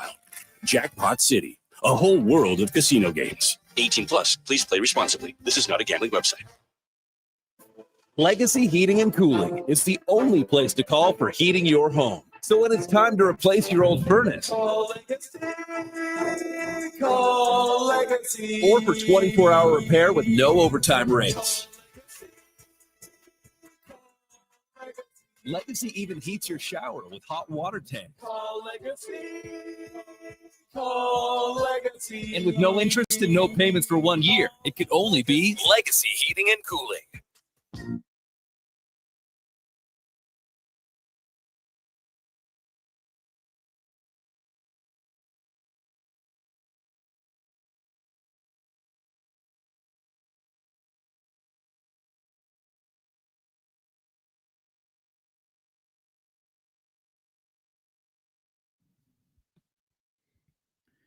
Portions of this hour brought to you by Sports Select. Playing Sports Select is easy. Visit sportselect.com and generate a QR code or check the how to play videos for step-by-step guidance. Sportselect.com, 100% legal, must be 18 plus. Please play responsibly.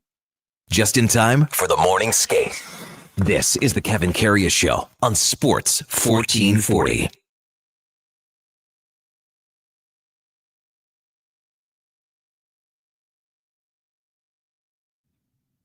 All right, welcome back to the big program, 920 in Edmonton. Kevin Karius, Duke of Delburne, Josh Fenwick with you on Sports 1440. We were discussing the Connor Bedard play last night, and my old buddy Murray McCourt, the biggest Chicago Blackhawks fan in Edmonton, just texted me and said, go watch the headshot on Burakovsky last night, too. That never got called either.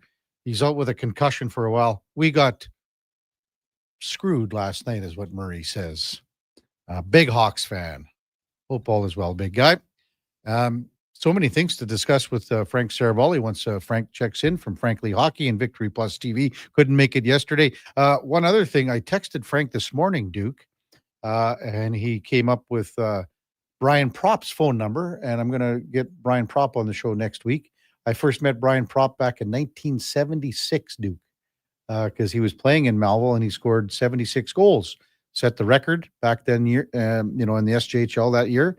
And he went on to Brandon and had copious amount of points and everything there. And then obviously a great career in the NHL. Time now for the headliner of the day, brought to you by Mr. Rooter Plumbing, draining clogged pipes like three-pointers. For all your plumbing needs, go to mrrooter.ca as we welcome in Frank Saravalli from Frankly Hockey and Victory Plus TV. Good morning, Frank. Thanks for coming on a Friday. Really appreciate it, big guy.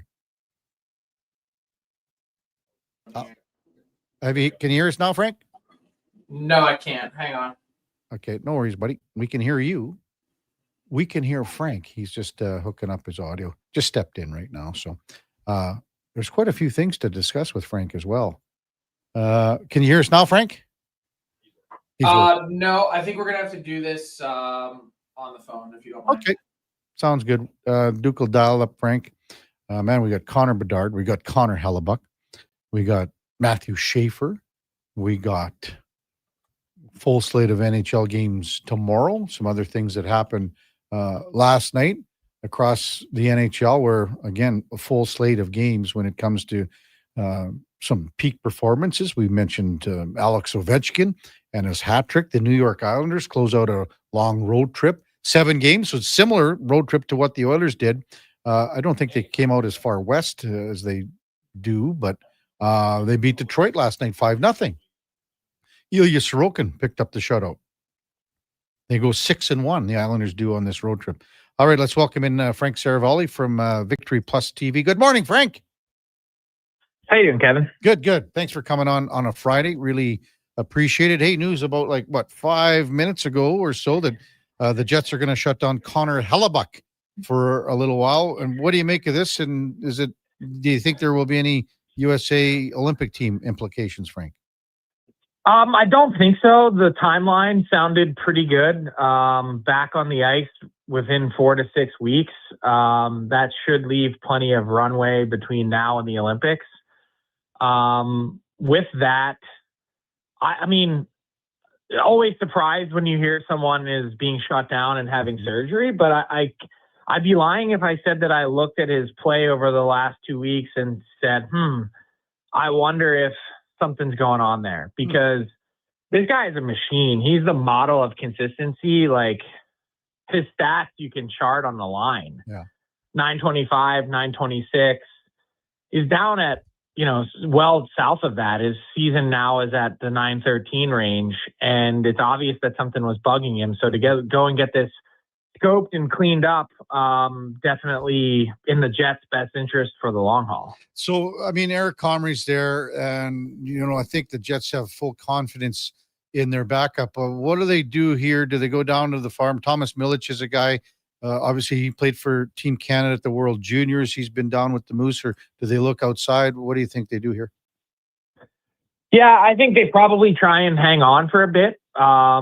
Mostly because the timeline isn't crazy. Comrie should be able to handle the bulk of the load. And beyond that, we've had this conversation a million times about the goalie market and what's out there. The Jets are not big in spending and using assets. And not only that, I don't see any difference makers out there that you'd want to go and get. And so I think for the Oilers, that's a big topic of conversation is, okay, let's say we've decided that we want to make a change or make something happen. Where are we going? What do we get? Frank Saravalli with us on Sports 1440. Last night, Chicago and Seattle at the tail end of the game, Connor Bedard went in. You've seen the video. I think you had a post on it. And then he gets a flag for abusive official, power play goal. What did you make of everything and how it was handled and how maybe it could have been handled differently and maybe it shouldn't have been handled differently? Yeah. And well, here's the thing. Connor Bedard took full blame for, he said, look, I've got to be more mature and handle myself better in that situation. That said, look, and I get it. He's 20 years old. He's trying to make his way in this league and he's had an explosive season. But my thing is, first off, the call was blown. Like, this should have been absolutely a penalty, if not a penalty shot, because a clear breakaway chance was thwarted here. And the slash, if you look, and Jeff Blashill made this point after the game, it hit him right on the hand first before hitting the stick. I mean, to argue that didn't impact his attempt and shot at the net, I think is crazy. So it's one thing to blow the call. It's another thing, like, learn the situation and the moment in the game. 4 minutes left in a tied game, and you want to make a statement because you're thin-skinned because you blew the call. And I get the idea of not wanting to be shown up by a kid in front of 20,000 people, but last time I checked, they're not there to see the officials. And I thought it was a double down on a poor mistake the first time around. You missed the call, fine. You don't have to amplify the situation more by giving the kid an unsportsmanlike conduct. And it cost the Blackhawks the game, simply put. I totally agree with you that I think Bedard, how he handled it after the game, that's a number one in my mind. But again, the refereeing. Do you think it was a blown call? Oh, without question, it's a blown call. I don't know if it's a penalty shot in my books, but it's a penalty without question. And again, in a league where you want offense and when you want your stars to shine, more importantly, you're taking that out of the game and you're erasing what is excitement. And that's wrong. And that's on the referee. Well, and then I guess you could make the argument on the flip side. Oh, we got excitement with the Kraken scoring a power play goal in the final 4 minutes, but that's not the way you want it to happen. And the other part is, like, I know the Blackhawks were upset because they felt like even after all this happened, that the referee in question then skated away and sulked in the corner for the rest of the game and wasn't involved. And I think they felt like, hey, you know what? If you're going to step up and tee a guy up and give him the 2 minute misconduct or 2 minute penalty for unsportsmanlike conduct, then you know what? Like, be front and center. Talk about it after the fact. And I think there was a lot of disappointment there. Matthew Schaefer on the, radar, if you want to call it that, for the Olympic team. But I mean, everyone's on the radar here, but told about the drug testing. Do you think that he's got a chance here, or it's just too far outside? I think he's a long shot still, but look, the fact that he's even in the conversation, I mean, rewind back 3 months. Like, we were saying maybe this guy plays 9 games in the NHL this season and gets sent back because the Islanders have a decision to make. I mean, he's been lights out. He has so far exceeded and blown expectations out of the water that, look, he's put himself on the map for this year's Olympics as an 18-year-old, a young 18-year-old in the best league in the world. And it's full credit to him for the work that he's done. Where I think it gets really interesting is, let's just say there's and I'm not trying to go to dark places, but like, let's say there's a massive injury to one of Team Canada's defensemen. That's where I think the door is opened. I think they've got a relative 80% of their roster penciled in, something like that. And it also depends on who's getting hurt. Like, if just for happenstance it ended up being Cale Makar, like, I think the dynamicism that Schaefer shows is a nice replica of that. He isn't Cale Makar. No one is. But to do some of those types of things, there aren't really many Canadian defensemen on planet Earth that can do that. So what does all that mean in the grand scheme? Well, like, let's look at Drew Doughty. I reported last night on Amazon Prime that he's going to miss 2 to 3 weeks after taking that shot off of his foot. Now, he should be back in action again before Christmas, and the selection process shouldn't be an issue. But what happens if there's another injury? What happens if Doughty's out longer? What happens if he doesn't make the team or can't play? I mean, I just think the conversation becomes a bit larger. Frank Saravalli with us from Victory Plus TV. Notice the Islanders with a win last night in Detroit to close out a 7-game road trip where they went 6-1. How do you explain what type of team the Islanders are right now, Frank? They are an interesting team. I think you can make the case that they're the best team in New York, and that includes the Devils, who were one of the great teams to start this season. They've been hot, the Islanders. The Devils obviously have come back to earth since winning 8 in a row. I just think what Schaefer has done has given them a ton of energy and confidence that they otherwise, like, I think they, not only has he changed this conversation about the Olympics, like, I think he's changed the conversation about the direction of their franchise and how quickly they need to get moving to support him. Because you were thinking maybe there's more pain ahead for the Islanders, and now I think they need to be adding instead of subtracting. Here in Edmonton, Frank, when Paul Coffey was hired 2 years ago, I would say 98 out of 100 of our listeners, texters, thought it was a terrible, terrible move, terrible call. Now, with where the Oilers are playing defensively, we have 98 out of 100 texters and listeners wanting Paul Coffey back behind the bench in some capacity. You had a comment on, I believe, the Bleacher Report, stating something to the effect that there was maybe some butting of the heads between Coffey and the coaching staff. Can you sort of expand on that if you can, please? Yeah, I don't think it's a big secret. Look, Paul Coffey is a really unique guy. He's his own guy, and he's opinionated, and he's got experience, and he's won Stanley Cups, and he's one of the most decorated defensemen, if not the best skating defenseman in NHL history. And so he has a cachet to him and an air about him that very few people have. So anything he says, he backs up. And I think because he is so opinionated and does have a bit of an edge to him, which I really appreciate. Like, I'm from Philly, and I'm sure that not everyone loves me, and I'm totally okay with that. I see some similarities in my personality and his, and whatever I'm saying, I understand. So I get it. He wants to win. He's competitive. He's in it every day. And so I think parts of that, there were different styles that exist on any sort of staff that sometimes they don't always mesh. And I think after the Stanley Cup run last year, I just think they got to a place on both sides where it was like, okay, like, probably heading toward a change here. And Glenn Gulletson leaving and going to Dallas to become their next head coach has also had a material impact on this Oilers season. And look, I don't think there's a right or wrong. I don't think that's why the Oilers are in the spot that they're in. It's a contributing factor. It's a 15 to 20% factor.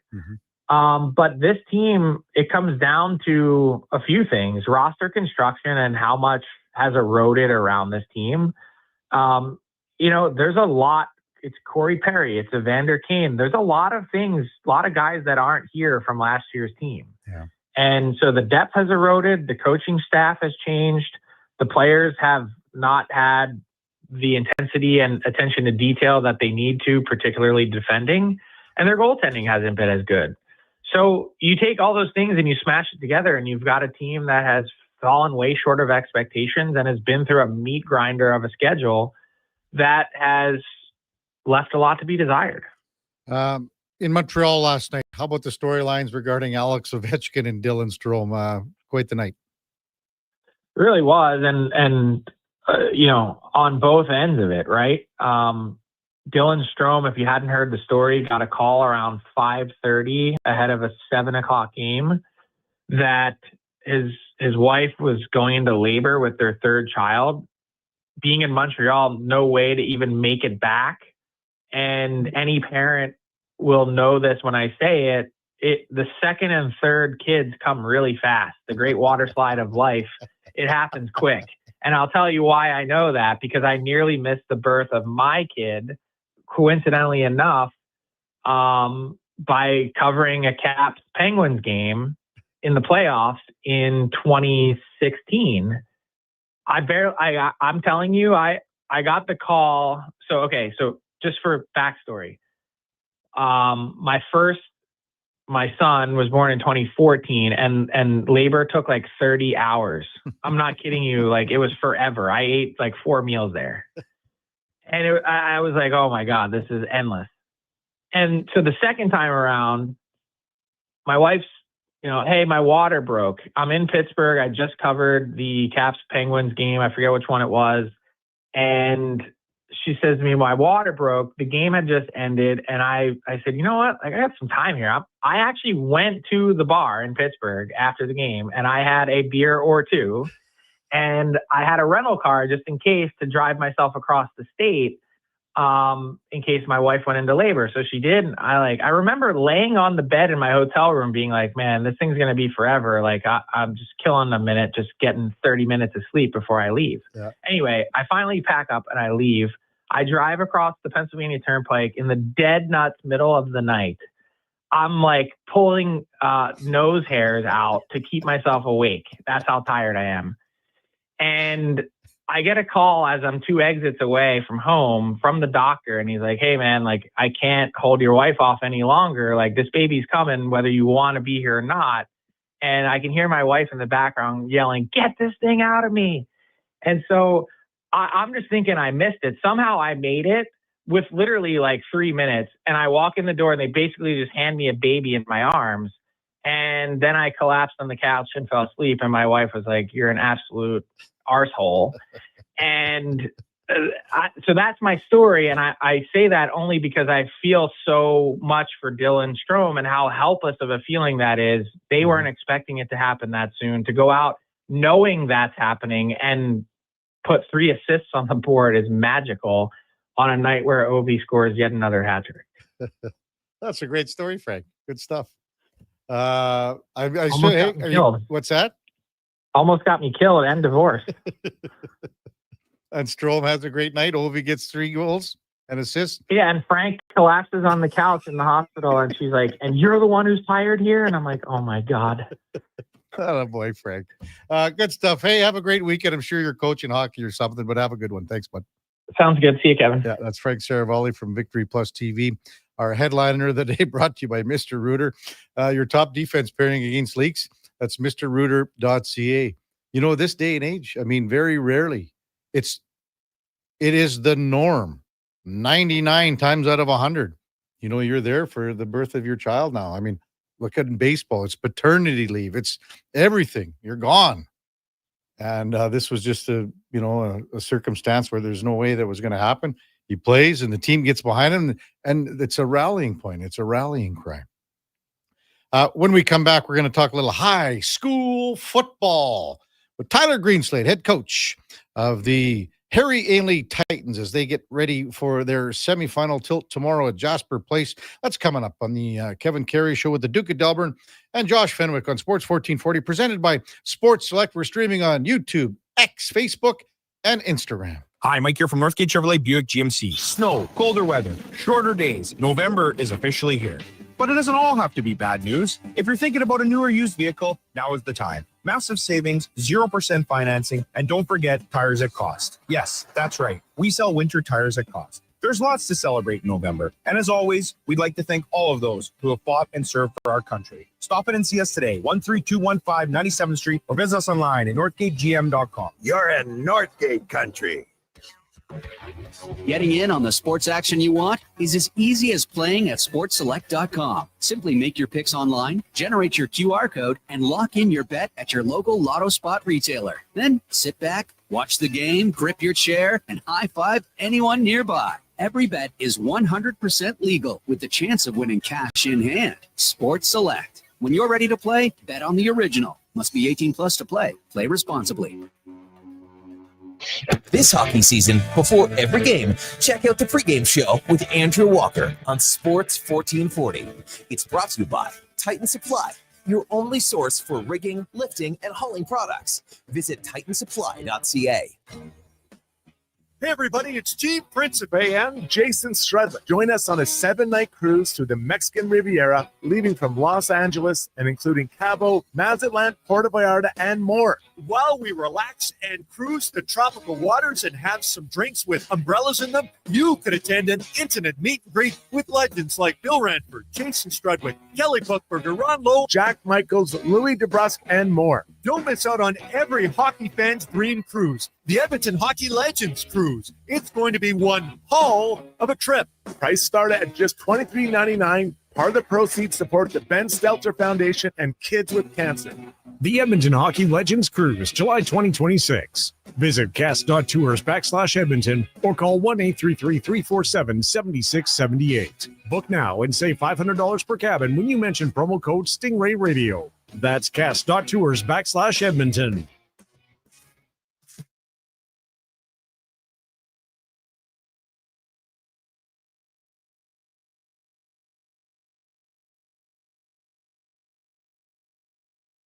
This is the Kevin Karius Show on Sports 1440, a proud presentation of Sports Select. In store or online at sportselect.com. Please play responsibly.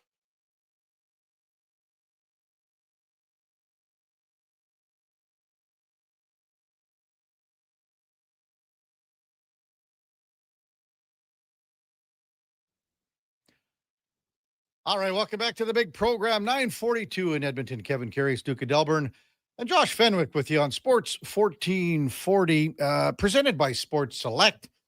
Get in on the action with Sports Select. We've been talking about the QR codes. We talk about the paper slips. The QR codes are so easy. It's a step-by-step process. Just go to sportselect.com, 100% legal. You must be 18 plus. Please play responsibly. Looking forward to a great weekend of high school football. Well, 2 great weekends of high school football coming up.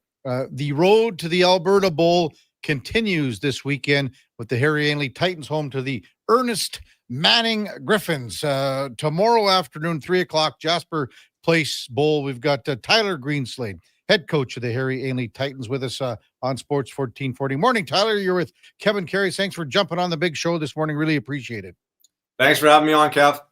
Good to talk to you again, Tyler. It's been a little while, and thanks for the heads up too. And I kind of knew all about it because I've interviewed both these guys in the past, and we were probably just getting to it. But you out-trumped me on it. But you sent me a text going into the Grey Cup with a Joe for the Saskatchewan Roughriders, Lawal Uguak for the Montreal Alouettes, going head-to-head in the Grey Cup. 2 alumni members of Harry Ainley.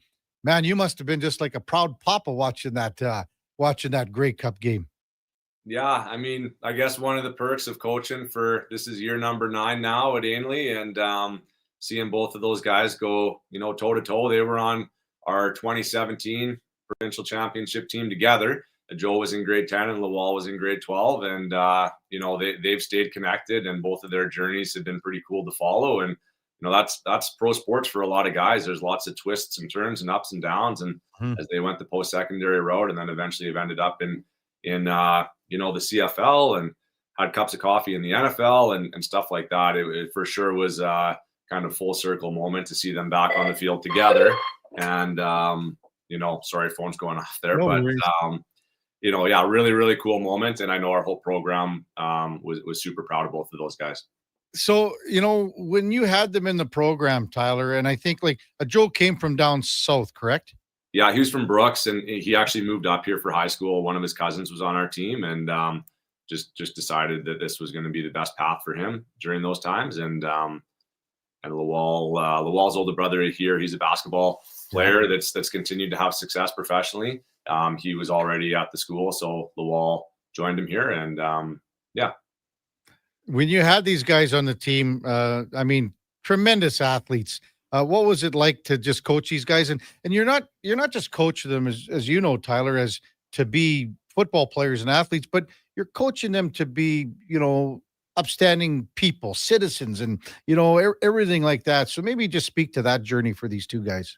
Yeah, sure. I mean, I think you nailed it there, Kev. That's a big part of I think amateur athletics is obviously we all want to win and have success on the field of play, but a big part of it, and I think you start to understand it a little bit more the more you coach, is how important it is to hopefully instill some values that will carry them, to have successful moments in life as they become, members of society, fathers and husbands and stuff like that. And not every day is a masterpiece when these boys are in high school, that's for sure. But both of those guys, we're so dedicated from a young age to, I think, achieve some of the goals that they had put forth for themselves, and to support, it sounds weird to say when they're 16 and 17, support their families. But I know both of those guys came from, kind of single parent households and had lots of siblings. And I think they kind of,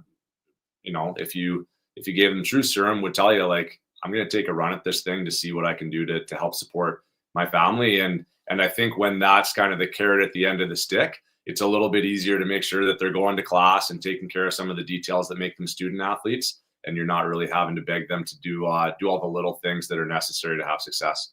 Right on. Tyler Greenslade, head coach of the Harry Ainley Titans, with us on the Kevin Carey Show on Sports 1440. It's the road to the Alberta Bowl, the semifinals tomorrow. One of them here in Edmonton at Jasper Place Bowl. It's the Titans up against Ernest Manning Griffins. Maybe just touch on, Tyler, the road to get here so far, what you've thought of your season and expectations for tomorrow. Yeah, sure. I mean, I think for us, it was a little bit of an unusual season with the teacher strike happening, and really the month of October got wiped out. And since we've been back, we were really, we were right into a city final against Sal on November 5th, or start of November. And then from there, we've been into provincial quarterfinal against Notre Dame from Red Deer. And for the third year in a row, we'll play Ernest Manning in a provincial semifinal. This is the rubber match. 2 years ago, when they went on to win provincials, they were just red hot as a team, and we weren't as formidable as we needed to be on that Saturday afternoon. A little bit of the opposite was true last year when we were able to get the job done and then ultimately win provincials the following weekend. So, like I said, the rubber match, and I think this team coming up from Calgary once again has a fantastic quarterback. He was the starter for Team Alberta this past summer. And, much like the team they had 2 years ago, quarterback by the name of Cohen Wright, he's now playing for the Saskatchewan Huskies, and they're heading to the Vanier Cup. And it's just all these connections. And I guess the memories you have of all the good players that have played in these games, that's what we told our troops yesterday is, it doesn't really matter what you do as a Titan in those early games of the season in September. It matters who you are in November, and we're hoping to be on the right side of this thing tomorrow.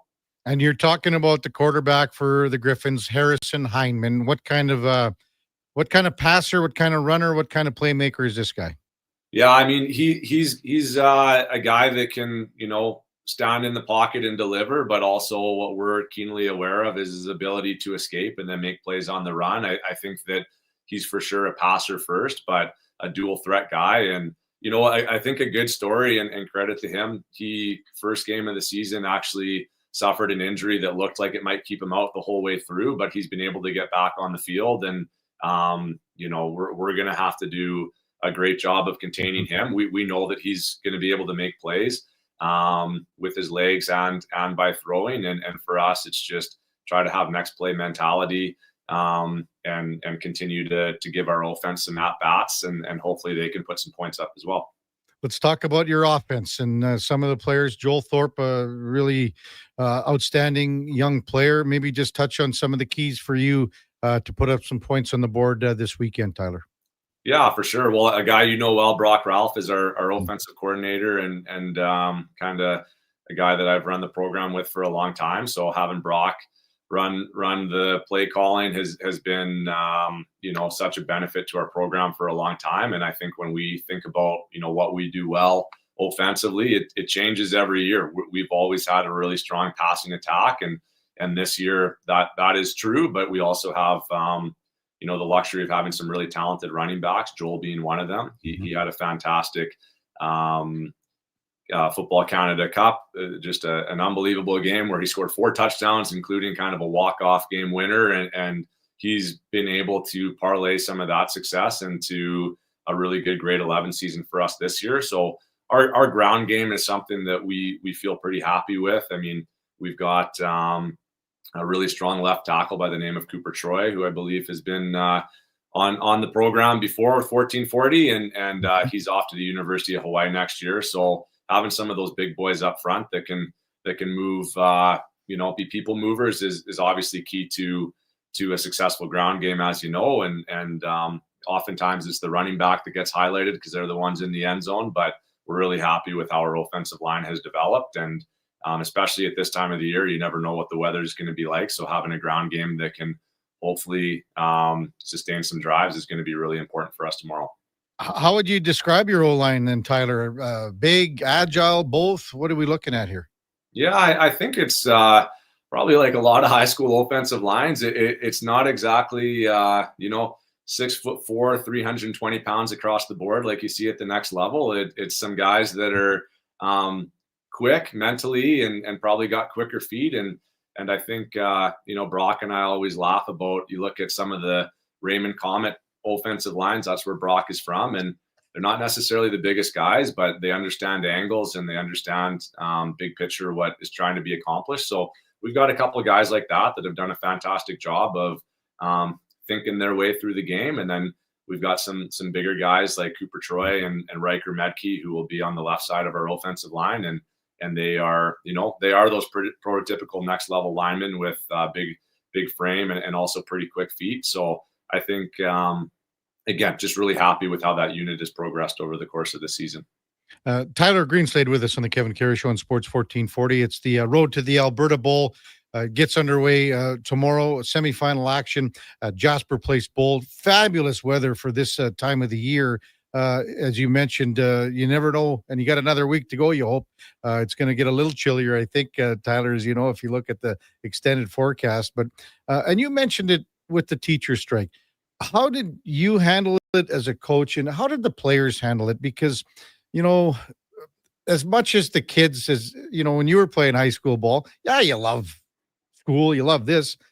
But, for a couple of months when you get back into school in September, it's all about football because that's your love, that's your passion. And to have that taken away from you for, 2-3 weeks, it must have been tough. How did you guys handle it, from the students to the staff and everything on the coaches?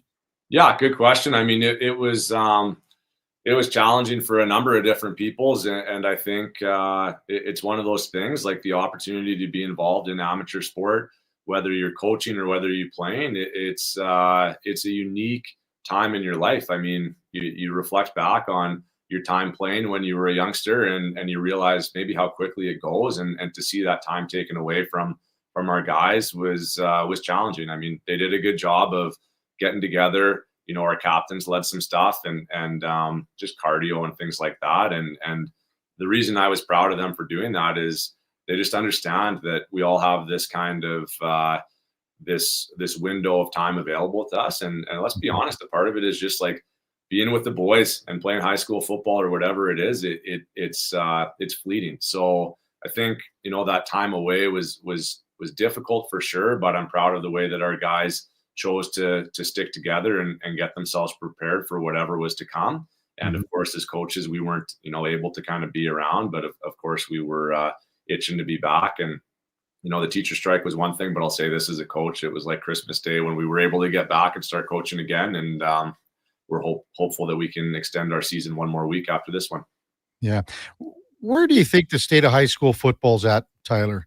I mean, you're at a program and a school that's a big school, recruits players, gets players to come to Ainley from other schools, where, you know, it was different in the sense where there might have been more, you know, higher profile, maybe better. There were more better teams. There were a lot of teams that were in the mix. Now, you know, it's you guys there every year, and down south, it's the same thing. There are other smaller schools and that we see in 4A and 3A, but where's it at? What's the success? Like, is it getting more popular? Are people like not happy sometimes with where it's at recruiting wise, and a couple of schools dominating? What are your thoughts on that?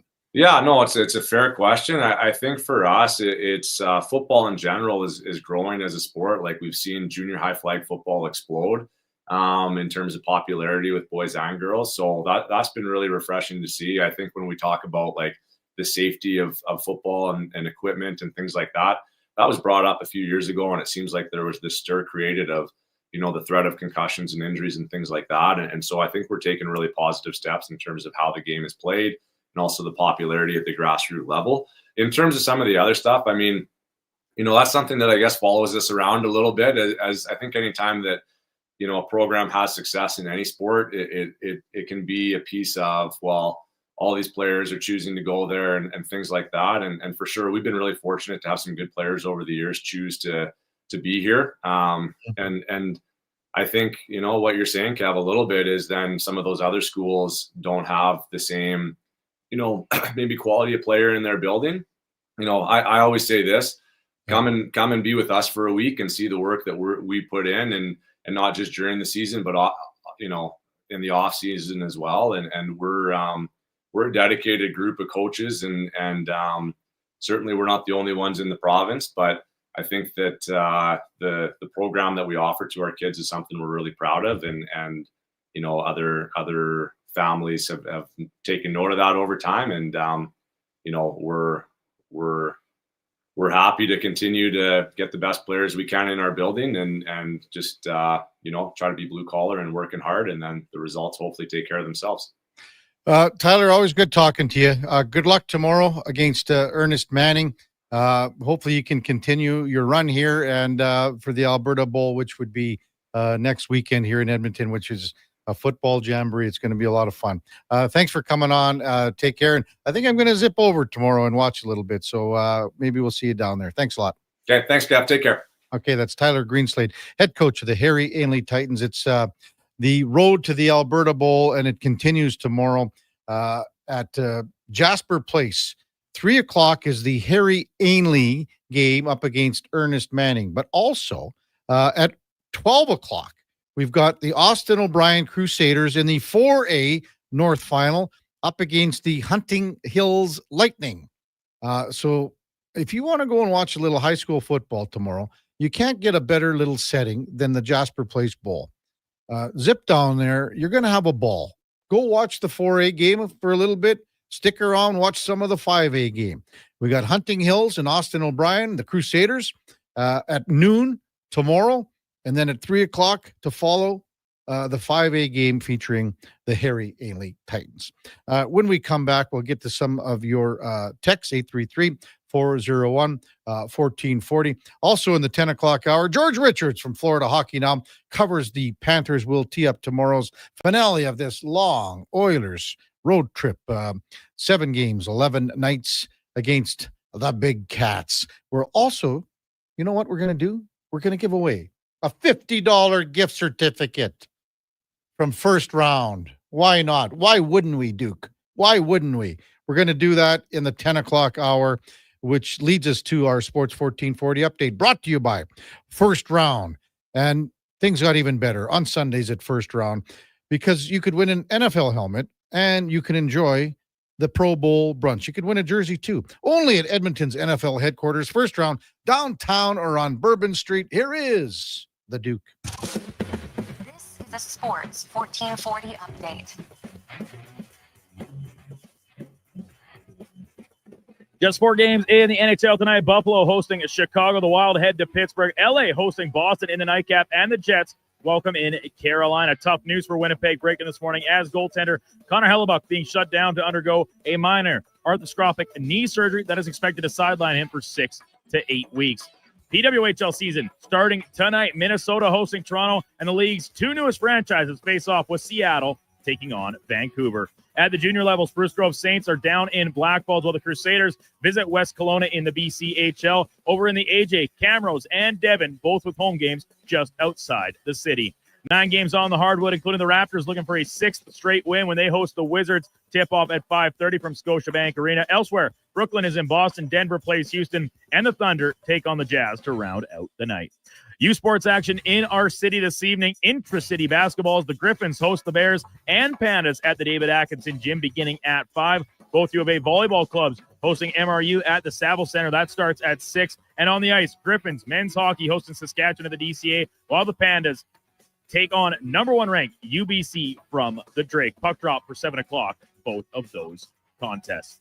Coming up in hour 4 of the Kevin Karius Show, we'll be joined by George Richards from Florida Hockey Now, covering the Florida Panthers. I'm Brandon Douglas at your Sports 1440 update. Sports 1440, Stingray radio station. CKJR broadcasts from West Edmonton Mall and Wetaskiwin. Download the free Stingray music app and listen wherever you go. Mr. Rooter watches the big game. Go deep! What you watching, Mr. Rooter? The Plumbing Olympics. Frankie Drain Dragon Sanchez is attempting to break the world record in the 100-meter snake. Watch! Wow! Did you see that? He snaked out a 50-pound clog. And in the middle of that wad, a gold medal. What theater? Yeah, that's very cool, Mr. Rooter.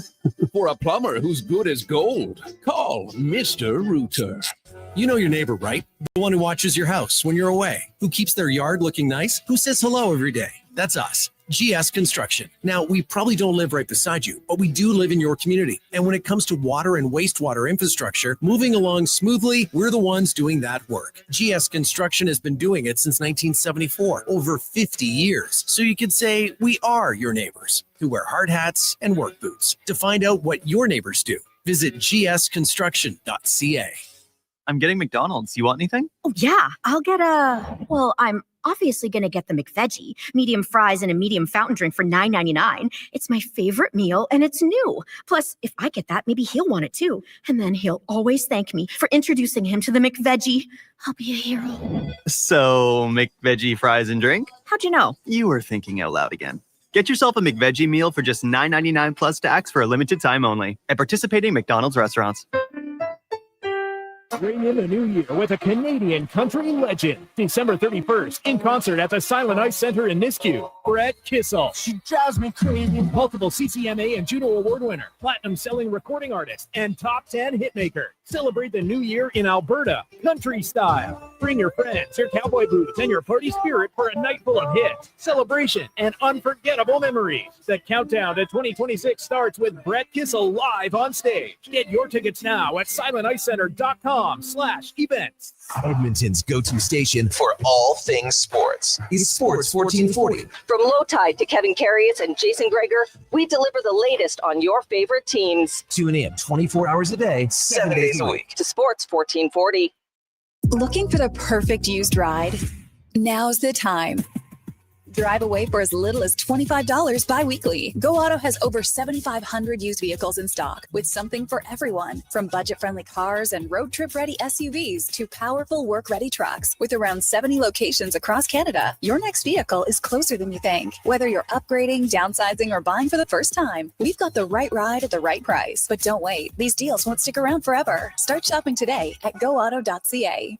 More Edmonton families than ever are struggling as food prices skyrocket. The Holiday Hamper Foundation provides festive meals for 2,000 homes in need. Your donation ensures a turkey is on the table for every family. Donate today at holidayhamper.ca.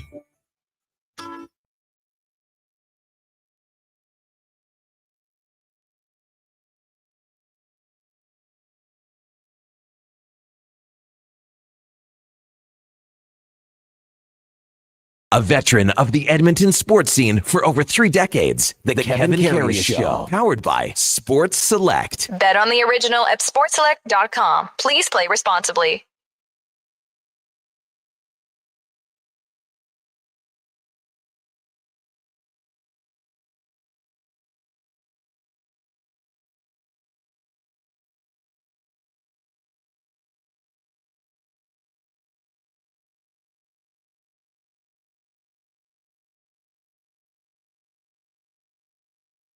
Oh, Dookie Duke from the request line, huh? Remember who requested that one on Playlist Friday? No, I can't remember. That was one of the later ones that came in and filled the last spot. You know, I saw Paul Simon in concert at the Saddle Dome in Calgary. Really? Yes. When?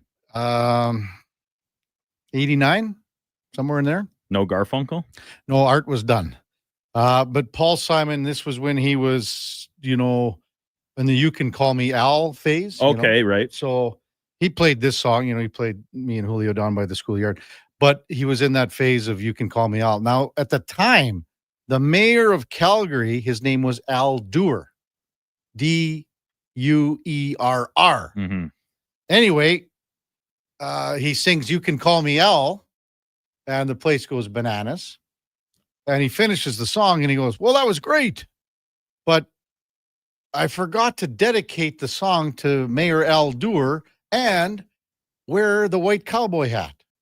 Oh. So Al Duerr comes out, and so does his cowboy hat, and he sings the song again. Wow, isn't that something? Back to back. And it was pretty good. It was a pretty good thing. A couple of texts in about Ainley and football, and I hear this a lot. My good buddy, Big Baldy, coaches football, high school.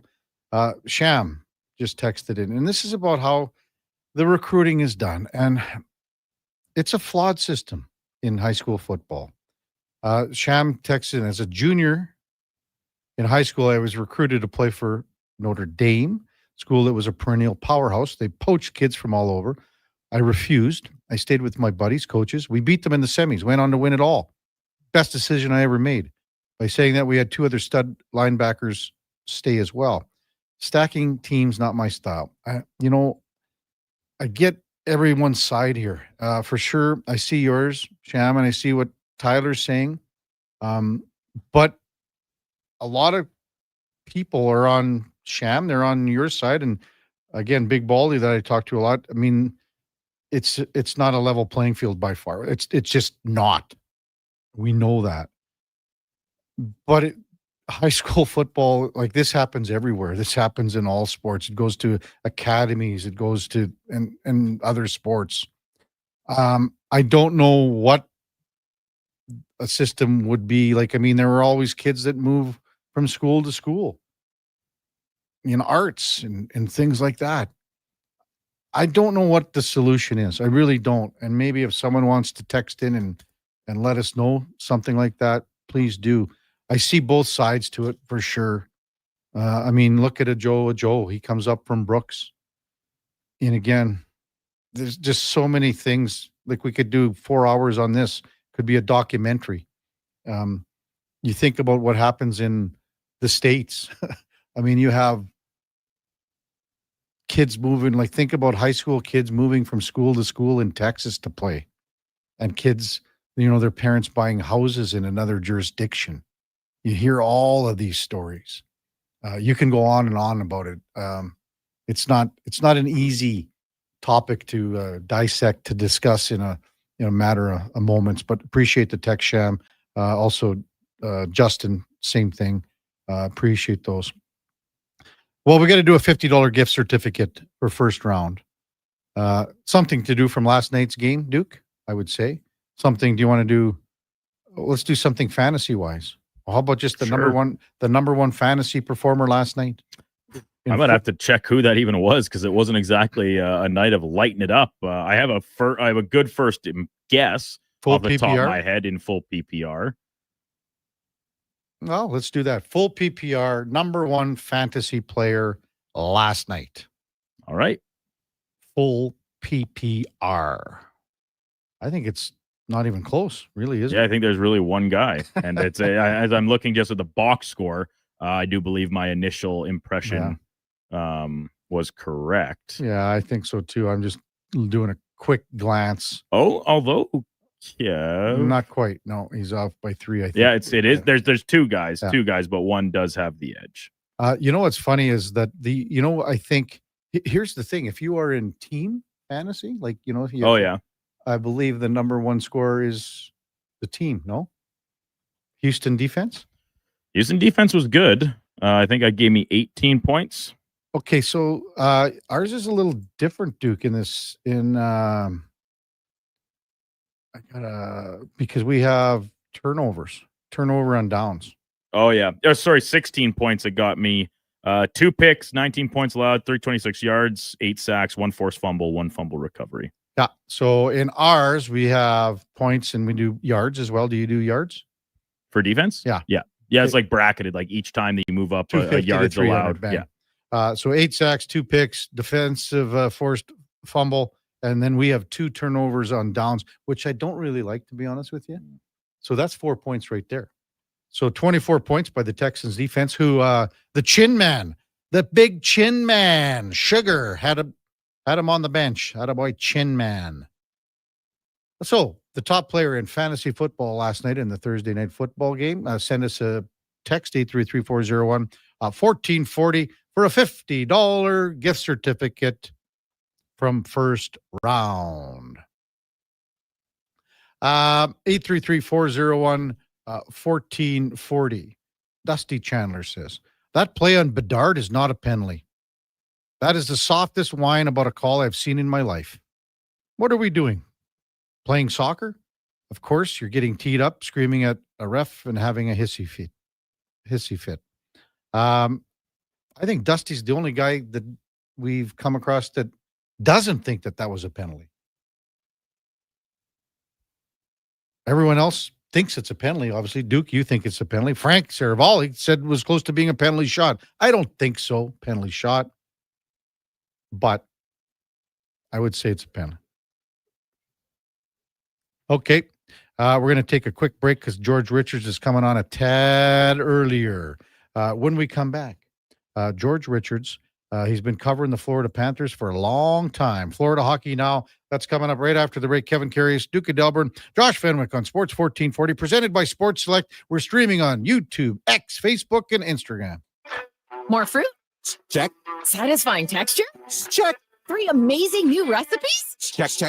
Let Booster Juice bowl you over with something completely different. 3 new acai bowls, loaded with delicious toppings including bee pollen, cacao nibs, and shredded coconut. Piled high on top of a refreshing blend of authentic acai, straight from Brazil. Spoon? Check. Booster Juice, Canada's original juice and acai bowl bar. Hi, Mike here from Northgate Chevrolet Buick GMC. Snow, colder weather, shorter days. November is officially here. But it doesn't all have to be bad news. If you're thinking about a new or used vehicle, now is the time. Massive savings, 0% financing, and don't forget tires at cost. Yes, that's right. We sell winter tires at cost. There's lots to celebrate in November. And as always, we'd like to thank all of those who have fought and served for our country. Stop in and see us today, 13215 97th Street, or visit us online at northgategm.com. You're in Northgate country. Getting in on the sports action you want is as easy as playing at sportselect.com. Simply make your picks online, generate your QR code, and lock in your bet at your local Lotto Spot retailer. Then sit back, watch the game, grip your chair, and high-five anyone nearby. Every bet is 100% legal with the chance of winning cash in hand. Sports Select. When you're ready to play, bet on the original. Must be 18 plus to play. Play responsibly. At jackpotcity.net, you can do amazing things with just one casino chip. Discover a world of incredible casino games with over 500 high-quality online slot games, including the world-renowned progressive jackpot slot Mega Moolah. Play for free at jackpotcity.net and get treated as a VIP 24/7. So visit jackpotcity.net today on your tablet, laptop, or mobile. Jackpot City, a whole world of casino games. 18 plus. Please play responsibly. This is not a gambling website. I'm Rick Showers from No Bull RV, and people often ask me, "Hey Rick, do people actually buy RVs from No Bull in the fall?" Fair question, Rick. Why would you want to buy an RV just when it's time to put it away in storage for the winter? And I have the answer, Bob, because the RVs at No Bull are used, and that means every RV on our lot is a one of a kind. So when you're looking for a used RV, you can be really picky. One of a kind means you don't have to compromise on what you're looking for. That's right, Bob. But it also means when you find the right one, you grab it up before someone else does. Sometimes that's in the fall, but No Bull makes it easy because when you buy your used RV now, we include winterization and winter storage for free. We even get it prepared for spring camping at no charge to you. All you need to do is be ready for the great outdoors come next spring. When you think of it that way, the fall might be the best time to get your RV. And that's No Bull. NoBullRV.ca.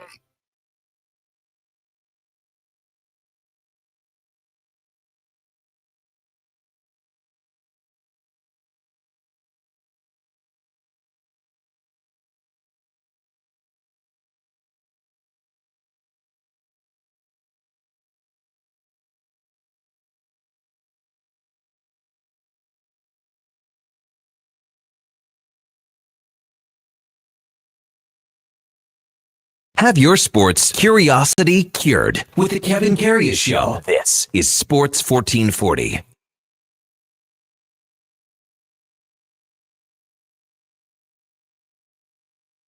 Welcome back to the big program. 10:15 in Edmonton. Kevin Karius, Duke of Delburne, Josh Fenwick with you on Sports 1440, presented by Sports Select. We talked about the QR codes. We've been talking about them for weeks, man. But we can also do the paper selection slips.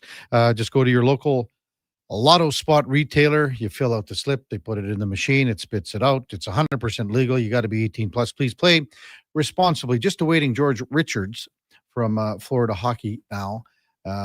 He wanted to come on just a hair earlier, and Duke's got him on the horn, I believe, as we speak. Time now for the game of the day, brought to you by St. Albert Dodge, where the biggest sale of the year is on right now with the Jeep Compass. It's a Jeep.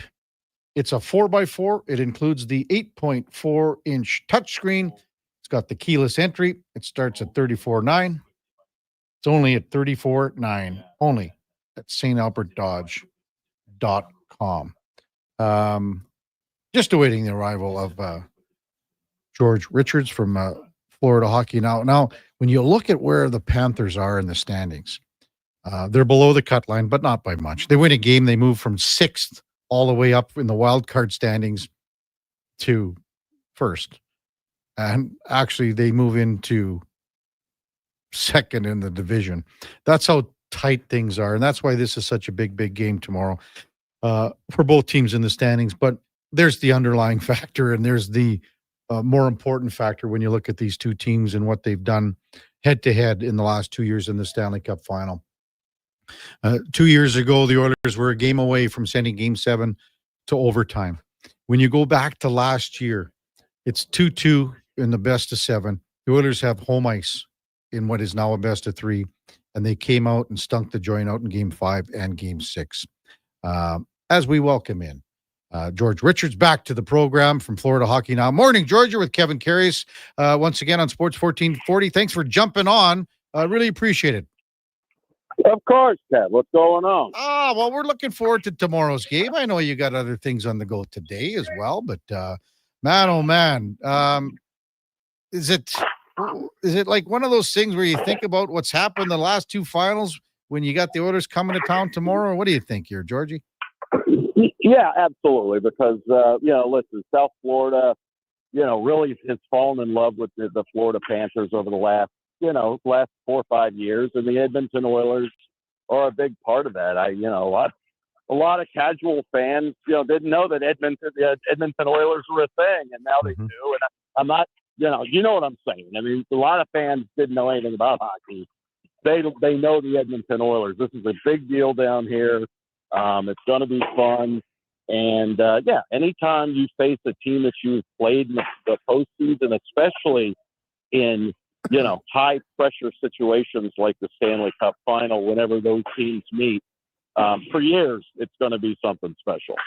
And you look at how the Oilers have been playing this year, they're just, treading water. Is that a similar term that can be used with Florida right now, George, with all the injuries and where they are right now? Yeah, absolutely. The Panthers have just been, they've got a ton of injuries. Both Florida and Edmonton have played more games than anybody in the National Hockey League over the past couple of years. So there's maybe a little bit of those tired legs, or just a little bit of indifference when you look at the calendar and you realize you still got 3 or 4 months left. So sometimes those Tuesday night games don't hold as much relevance for teams like Florida and Edmonton as they would other teams. So just trying to stay above board, try to stay above water, like you said. And again, you can't fake intensity. You just can't fake that. Yeah. So when I think, you saw it last night in Tampa, Edmonton got up for that game against Tampa. They'll be up for Florida, and Florida will be up for Edmonton. It should be a good one. Yeah, really looking forward to it. I don't know how to explain Brad Marchand, the way watching him and seeing him when you're up front, close and personal since the trade deadline last year, and obviously in the playoffs. But this year, man, he's been their best player by far. What's it been like to see him, George? It's been pretty cool, right? Because you really weren't expecting this. I mean, we talked to Paul Maurice about it a couple days ago. And he's like, listen, it's Brad Marchand, you know what he's going to bring, that intensity, yada, yada, yada. But you did not expect him to carry your team offensively. And, it's been needed. I mean, he has been the guy that they've counted on. Last night, Florida wins 1-0. He was held off the score sheet to snap an 11-game scoring streak. But he's been automatic every single night for Florida. And you just did. I mean, listen, when he got traded here, he was hurt. It took him a little bit to get going, but game one from the playoffs up till now, he's just been incredible. What about personally? I mean, you think about when he goes home to be with a buddy that, had an unfortunate passing in the family, and to see that emotional. I mean, that's what kind of guy that Brad Marchand is. I don't think people realize that. Maybe people in Boston did. I take that back. I bet you, people in Boston did, because they saw that side to him that maybe the general public outside of Boston or the New England area saw. And I think that we're seeing it now in Florida. He takes time to talk to kids at practice. He's always saying hello to somebody. If there's a special guest that the Panthers bring in, the first person to go up and shake their hand is Brad Marchand. So there is that rat. You hate playing against them kind of thing. And then there's that other side where, and his teammates, have just completely, they adopted him, ever since, the Four Nations, when Sam Bennett and Sam Reinhart went with Team Canada. They became best buddies at the Four Nations, which you looked at after the history that he had against the Panthers in the playoffs. You looked at that with a wary eye, and lo and behold, here he is. Conversely, when you look at how the Panthers are going, what can you tell us about Sam Bennett and maybe a bit of a slow start for him? Yeah, a little bit of a slow start for Sam Bennett, Carter Verhaeghe as well. Those two players, I think, kind of had similar seasons last year. Again, Paul Maurice was asked about Sam Bennett. At one point, he had 1 point through 8 or 9 games. He's since picked it up offensively, a little bit more production from him. Paul was like, hey, listen, he had kind of a close regular season last year, and it ended okay with him, being the Conn Smythe Trophy winner and all. So it worked out. There really doesn't seem to be a concern. But Florida, certainly, with all the players that they have out of the lineup, especially the Sasha Barkovs and the Matthew Tkachuk, you would like to see one of your big guns, aside from Brad Marchand and Sam Reinhart kind of pick up that slack. And, Bennett and Verhage again yesterday had 3-4 grade A chances that they just didn't connect on. So you have to think that eventually those are going to fall. George Richards from Florida Hockey Now, our guest on the Kevin Carey Show on Sports 1440. How good was Sergei Bobrovsky last night in that shutout win over the Devils, George? Yeah, it looked like a playoff game for Big Game Bob. Sergei was absolutely incredible, and he had to be. The New Jersey Devils really putting some big pressure on Bob, and he stood tall. Impressive, especially considering that he gave up 5 goals on 15 shots Monday night to the Vancouver Canucks. So, and it didn't seem to faze him. I spoke with him Monday night, just me and him, just kind of chatting. And you could not have, you would have thought that was the shutout win. He was, everything's cool with him, man. He's just playing the game. He loves playing hockey. He loves coming out to practice. He loves just working in the gym. And having a game like Monday night is just part of the deal. And he gets that now. I don't think he did 4 or 5 years ago, but he does now. It does not affect him. And then you see him last night from the hop, just one stop after another. When you see Bob do that at the beginning of games, you kind of know things are going to be all right, because if he's on from the beginning, he's going to be on the rest of the night. George Richards with us on Sports 1440. Just with goaltending, you saw Spencer Knight for several years in the organization. Oh, yeah. Obviously, the Panthers get a great defenseman in Seth Jones, but are you surprised at all at the success that Knight's having in Chicago, George? No, I am not. I thought that was one reason why the Panthers made the move that they did. It was good for them, and they knew it was good for the player. It was good for Spencer Knight to kind of get out and be his own man. There was no room here. He was going to be Sergei Bobrovsky's backup at least for a couple more years, and who knows. But Bob is the guy in net, and Paul said it. He's like, this guy's got 4, 5, 6 good years left in him. And Spencer Knight was a number 1 pick. He was a guy that, was maturing into a starting NHL goalie. He needed to get his own team, and it seems like a great situation for him in Chicago. That team can kind of grow around and with Spencer Knight. When the trade happened, it was like, you know what? Good deal for both sides. The Chicago Blackhawks just got themselves a starting goalie for the next 10 years, and Spencer gets a great opportunity. You think he should get a little bit of consideration for the American Olympic team, George?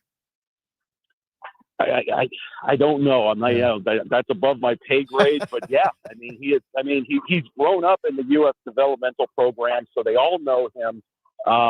I think now that you're starting to see him get those starter minutes, I think that that they're going to look at him differently now than they did in the past when he was, he's talented, but he doesn't play a whole lot. He plays once every 10 days. Now that you're seeing him play and be the guy for a team like Chicago, maybe that does open some eyes there. Florida Hockey Now's George Richards with us on the Kevin Carey Show on Sports 1440. I'm not sure he'll be able to break away from his podcast with his brother, but will Matthew Tkachuk be back before Christmas, George? I don't know. Paul says he's going to be back on the ice in about a week to 10 days. Just being on the ice, they're not participating in contact or anything like that. So, listen, he postponed his surgery until the end of, I believe it was the end of August. They know what the timeline was for an injury of that, the sports hernia, the torn abductor muscle. So they feel pretty confident that it was going to be mid-January for a return. But if he's feeling good, then he wants, what's the difference? 2 weeks, 3 weeks? There's a very good chance, And I would think that he wants to play in the Winter Classic. Yeah. I would have to believe that he'd have to play in 2 or 3 games before that if he's going to be on that ice January 2nd. And any update on Alexander Barkov, George, moving forward here? No, he had surgery to repair his MCL and his ACL, 7 to 9 month timeline, but he's off. Not only is he off crutches, he's not even wearing a brace anymore. There were photos of him running around the park outside the training complex here. So Sasha Barkov is putting everything he's got into a return, but we'll have to wait and see. I think we'll know more in January, February, when the Panthers really have to make a decision as far as salary cap implications, whether they think that Barkov will be able to return not only in the regular season, but for the postseason. Hey, good stuff, George. I know you wanted to come on a little earlier because you're at practice and things are kind of wrapping up there. Enjoy the game tomorrow. It should be a good one. It's always great when you have a rematch of the last two Stanley Cup championship teams. So should be a good one. Thanks for coming on, and we'll chat soon. All right, thanks. We'll see you later. That's George Richards. Florida hockey now. It's the rematch of the last two Stanley Cup championships. Florida Panthers, Edmonton Oilers tomorrow. It's a 5:00 start time. First game on Hockey Night in Canada on a Saturday night. Should be one of those just perfect nights to just have a nice supper, maybe a little glass of red, watch a little hockey. Great night. That's the game of the day, brought to you by St. Albert Dodge, where, again, the Jeep Wrangler 1500s have 0% financing for up to 72 months. Check them all on the lot at St. Albert Dodge and stalbertdodge.com. When we come back, we'll get to some of your texts. We'll talk about SKS and his prowess last night in Castor, one of the top players on the third line. When we come back on the Kevin Karius Show with the Duke of Delburne and Josh Fenwick on Sports 1440, presented by Sports Select. We're streaming on YouTube, X, Facebook, and Instagram. Mr. Rooter watches the big game. Go deep! What you watching, Mr. Rooter? The Plumbing Olympics. Frankie Drain Dragon Sanchez is attempting to break the world record in the 100-meter snake. Watch. Wow. Did you see that? He snaked out a 50-pound clog. And in the middle of that wad, a gold medal. What theater? Yeah, that's very cool, Mr. Rooter. For a plumber who's good as gold, call Mr. Rooter. Weekly NFL giveaways, drink specials, huge screen TVs. The hits keep coming at First Round, Edmonton's NFL headquarters. Watch NFL football at First Round, and you could win a trip to your favorite NFL city for a regular season game next season. Catch NFL action Thursday nights, all day Sunday, starting with the Pro Bowl brunch from 10:30 to 2. Then Monday night with half-price boneless wings after 6 p.m. First Round, burgers, beer, sports. Downtown and Bourbon Street, West Edmonton Mall. Aloha, Edmonton. It's back. Century Vision Care's 4th annual Maui Christmas event on Friday, December 12th from 9 to 5. Century Vision Care, Edmonton's biggest Maui gym retailer, is bringing the island spirit to your holiday shopping. Enjoy in-house savings on all prescription and non-prescription Maui gyms, plus giveaways, prizes, snacks, and beverages all day. Same-day eye exam appointments are available, and they direct bill most insurance plans, but spots are filling fast. Get ahead on your Christmas list and treat yourself to a new pair of Maui gyms. Visit Century Vision Care on Instagram. He's a legend in the booth and a master on the mic. Low Tide brings the banter weekdays from noon to 2. Sports 1440 is where Edmonton talks sports. Get in the game. Text 833-401-1440. Legacy Heating and Cooling jingle auditions, take one for Gene Principe. Are you ready, Gene? Ready. I'm not just here to make a thermo a couple of bucks. I'd never just microphone it in. Take one. Call Legacy. Call Legacy. Nice. Boom. I'm a musical genius. Legacy's going to love this for furnace season. What's not to love? With no interest and no Principe payments for 1 year. Are you always like this? Yep. Unlike a furnace, I have no filter. Legacy Heating and Cooling. Don't look now, but I think we're being followed. Oh, that's just my Fountain Tire sidecar. Well, they're driving pretty close. Because they're attached. Save up to 15% on select tires until December 13th. Cool. Plus, get up to $125 off a set of 4 Goodyear tires. Anything else? Get $50 off a $150 service when you buy those tires. Well, that's handy. Yep. And weird. Well, I love my Fountain Tire sidecar. Book your appointment online today. Restrictions apply. Fountain Tire. We're on this road together, Canada. Diablo Boots sells only Canadian-made work and biker boots made by Canada West. No American or boots made in China, so no tariffs. All of Diablo's boots have replaceable soles and heels for longer life. Sizes 6 to 14 Triple E. Buy quality, buy Canadian, and support Canada West and Diablo, the two best names in the boot business. So save on boots by Save On Foods. That's Diablo Boots, 3340 Gateway Boulevard on the east side of Save On Foods. Buy Canadian. They're terrific. It's the Nissan Black Friday event, a full month of excitement packed with awesome vehicles and exclusive offers. Right now, finance the Nissan Kicks for 0% for 24 months. Plus, get $1,000 Nissan bonus and enjoy an epic ride wherever you go. This Black Friday, we've got great offers and limited inventory. Get yours today before they're all gone. These offers won't last. Go see your local Nissan dealer or Nissan.ca for more details. Conditions apply. Visit your local Edmonton and area Nissan dealer for more information.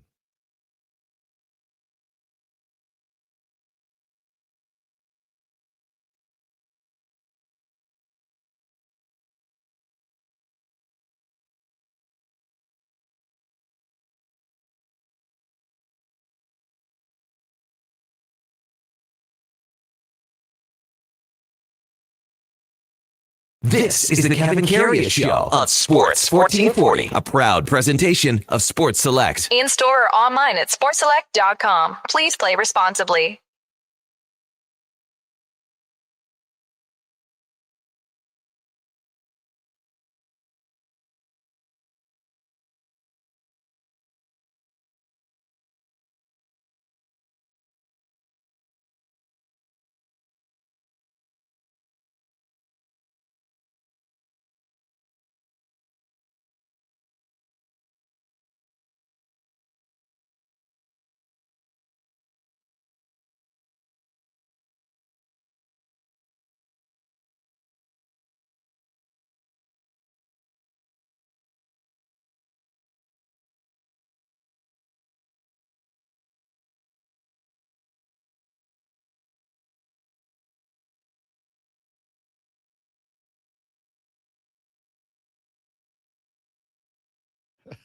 All right, welcome back to the big program, 10:35 in Edmonton. This song should have been on the playlist in the dressing room last night in Castor, Duke, as the Critters came out with a 16-10 over the Castor.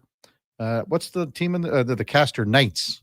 Is that what they were called? Yes, I know you guys thought they were the Raiders, which apparently had not computed with Josh until this morning when I explained it to him. You never. How come you couldn't figure that out, old Joshy boy? The Raiders. If you want the full and honest truth, I wasn't really listening. It's like, yeah, Castor Raiders. Yep, absolutely. Sounds good. Not really trying to put together anything. I didn't think he was trying to pull the wool over my eyes on that one, but I underestimated Brandon. Yeah, so it's the Knights, the Castor Knights. 16-10 was the final. Again, over $7,500 raised for the Teresita School Education Foundation. It was the last game for longtime Critter Billy Stowe, 70 years old. I think they said he played in every game except for one. Is that what it is? Very nearly. Yeah. Like every game. He did not play in the very first Critters game. Yeah. But he was there for game 2, and over the past, 30 plus years has essentially played in every one. So 70 years old, he's still going to hang out with the guys. He's coming on all the trips. I'm just looking at the team picture there. I see him with the wig on. A lot of guys have some pretty decent stuff. SKS had that siren on his head there. Well, yeah, because he didn't have that helmet on for the first couple periods, and then he wrapped his stick, which he was very proud of. He said, "This is full custom. Ordered it online, full custom stick." Then he wrapped it entirely in CFCW stickers. Probably added like 3 pounds to it. Well, that would tell you something. It was obvious during the game. Didn't have the. How about that giveaway right off the hop? Puck oh yeah, like trying to bury you and I. Yeah, just a terrible pass in the middle. More importantly, again, $7,500 raised. That's at $1,407,500 since the start of the Critters. Well over 3 decades. And again, a shout out to Billy Stowe. Next game, Duke. Next game, Redwater, December the 18th. I assume that's a Thursday. Yeah, it is because Christmas is on a and it's Thursday. this is the Christmas game, so Santa will be there. So if you're listening out in the Redwater neck of the woods, bring the kids, The Critter's great. You were kind of talking about with Eddie earlier about how everybody loves the Critter, regardless of age. But Santa coming out makes it extra special. And then there was a fight between one of the guys off the Knights and the Critter. Yeah. And that guy hammed it up pretty good, whoever that guy was. Right? He did a really good job. Yeah. Marty said he thinks that was probably the best one ever. Well, he kind of went WWF on it, right? He was kind of going, So I thought that was pretty neat too. They had the shootout here for the West Edmonton Wall, and one of the guys was Cliff Campbell. He was the last shooter. I don't know if you noticed. I talked to him after the game, Duke. And did you know that we started talking about one thing that we share in common? Age. No, he's a lot older. Well, anyway, we started talking.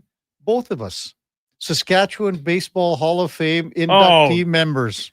Cliff Campbell. Did he like you put himself up for nomination? Don't for even that? start. Because I didn't put myself up, Duke. We know that. So let's not go there. In a way, you kind of did, though. No. Hey, have you guys ever thought about putting this team into the Hall of Fame? Oh, by the way, I was the bat boy for it, so that's part of the team. Anyways, a great night by the presented by the Cat Tech Group, Ryan and all the guys, and Tracks, Coach Lines, West Edmonton Mall, Fife and Deckel, Oil Kings, Columbia Awards, and Royal Pizza. That was a good lasagna on the way out, Duke, wasn't it? I was concerned about you. Because normally as soon as everyone gets on the bus, they immediately take to the food. And this time we had lasagna from Royal Pizza, which is very good. Yeah. It's the pizza's awesome, but it is nice to mix it up. And I was extra grateful because I've been on a heavy diet of pizza this week after the Saturday night debacle at the Chucky Slicks last weekend, where I accidentally ordered two sets of it. Like we had 6 large pizzas for 4 of us. But anyway, and yeah, you were very concerned that I wasn't eating it right away, about that I might have a heavy gut out in the game. I'm like, Kevin, we're gonna be on this bus for 2.5 hours. Now I know when to have my pregame meal, and I think the results speak for themselves. Well, I mean, you were out there. Very good, dude. Very good. And to see your jersey retired at the Beaver Dome. Yeah, the Davidson first ever senior Outlaws jersey. Davidson retired. There's 3 jerseys that are hanging in the Beaver Dome in Castor. Shane Doan, who's from Halkirk. Nearby, yeah. Darcy Tucker. He's actually Castor, but a little town outside. It was the rink attendant was telling me that. And then the Duke, Davidson. It's Davidson, 06 on it. Do you know who it is, Duke? I assume it's Mel. Yeah, Melody Davidson. She started working there for the Parks and Rec department. Yeah. So yeah. There's a few different communities that get to lay claim to Mel. Obviously, growing up kind of out in the Oyen area, her family originally from my neck of the woods in Delburne. So, and then the jersey up in the rink in Castor. Kent McKenzie takes in KK having bully tendencies and then strong arming his way into a Hall of Fame, a wolf in sheep's clothing. Ha ha ha! Love that one, Ken. It's good. Brent Ursulik just texted in, "Hey, what was the name of that song? I'm heading to Saskatoon with the wife and the family. I need to know the name of that song." Well, that's a little bit south of Saskatoon, Sonny James, and the Duke responded to Brent. Corey texts in. We're talking about high school football, and it's not an easy subject to break down. There's so many facets here. Even Nail says, I'm not sure that there's an answer in minor sports. Personally, I've witnessed both sides. One side is the child skilled enough, scouted from his hometown. The other is moving the child from place to place, school to school, putting them in front of everyone. Results can vary. Love the sport and sticking with the passion is what makes the difference. Yeah, I mean, there's so many things here, Nail, so many other ways to look at it. Corey says, I wouldn't be surprised if our Dawson becomes great in the next couple of years. They've gone from around 100 homes to 6 to 7. So when they get the influx of kids, they should be able to pick and choose their team. There was another comment earlier, Duke, about the amount of houses being built in South Edmonton with no high schools. Well, where are these kids going? Where are they going? Well, they're going to have to find somewhere. Delta Valley Jeff. Good segment, fellas. My nephew's the starting quarterback for the Cochrane Cobras. I'll be streaming both semis this weekend. Go Cobras. Go number 7, Joe Stevenson. Our trivia winner, Duke, do you have a winner yet? Well, let's give him the answer first. The answer is James Cook III. James Cook III last night had a pretty decent game. where he rushed for 116 yards, broke that big touchdown. We were watching that. We actually got to see that on the Yes. bus, and you were feeling pretty confident. But I was like, hey, I actually kind of needed this for a little parlay I'd put together, a little sprinkle. Didn't end up winning, but that's okay because I had Texans money line. So Well, you had Woody Marks over 74 rushing yards. I did. Yeah. That was good, but I needed him to punch one in as well. Mm-hmm. Instead, they had a couple short passing touchdowns to Kirk and Higgins. And yeah, strong night from Khalil Shakir. Yep. 110 yards on 8 grabs. So that's a strong performance in PPR. But that's what do we always say, man? Those red zone targets, the red zone touches, they matter a lot. And obviously, Cooks didn't come from inside the red zone, but touchdowns can make a big difference. And he had a couple grabs himself. Three receptions for 13 yards. In a full PPR, he's got 21.9 points. Compared to the 19, obviously, that Shakir racked up. So a little pretty close, but after that, it was pretty slim pickings on the fantasy front last night. Extremely disappointing night for Josh Allen. Oh, 51 points last week. 51.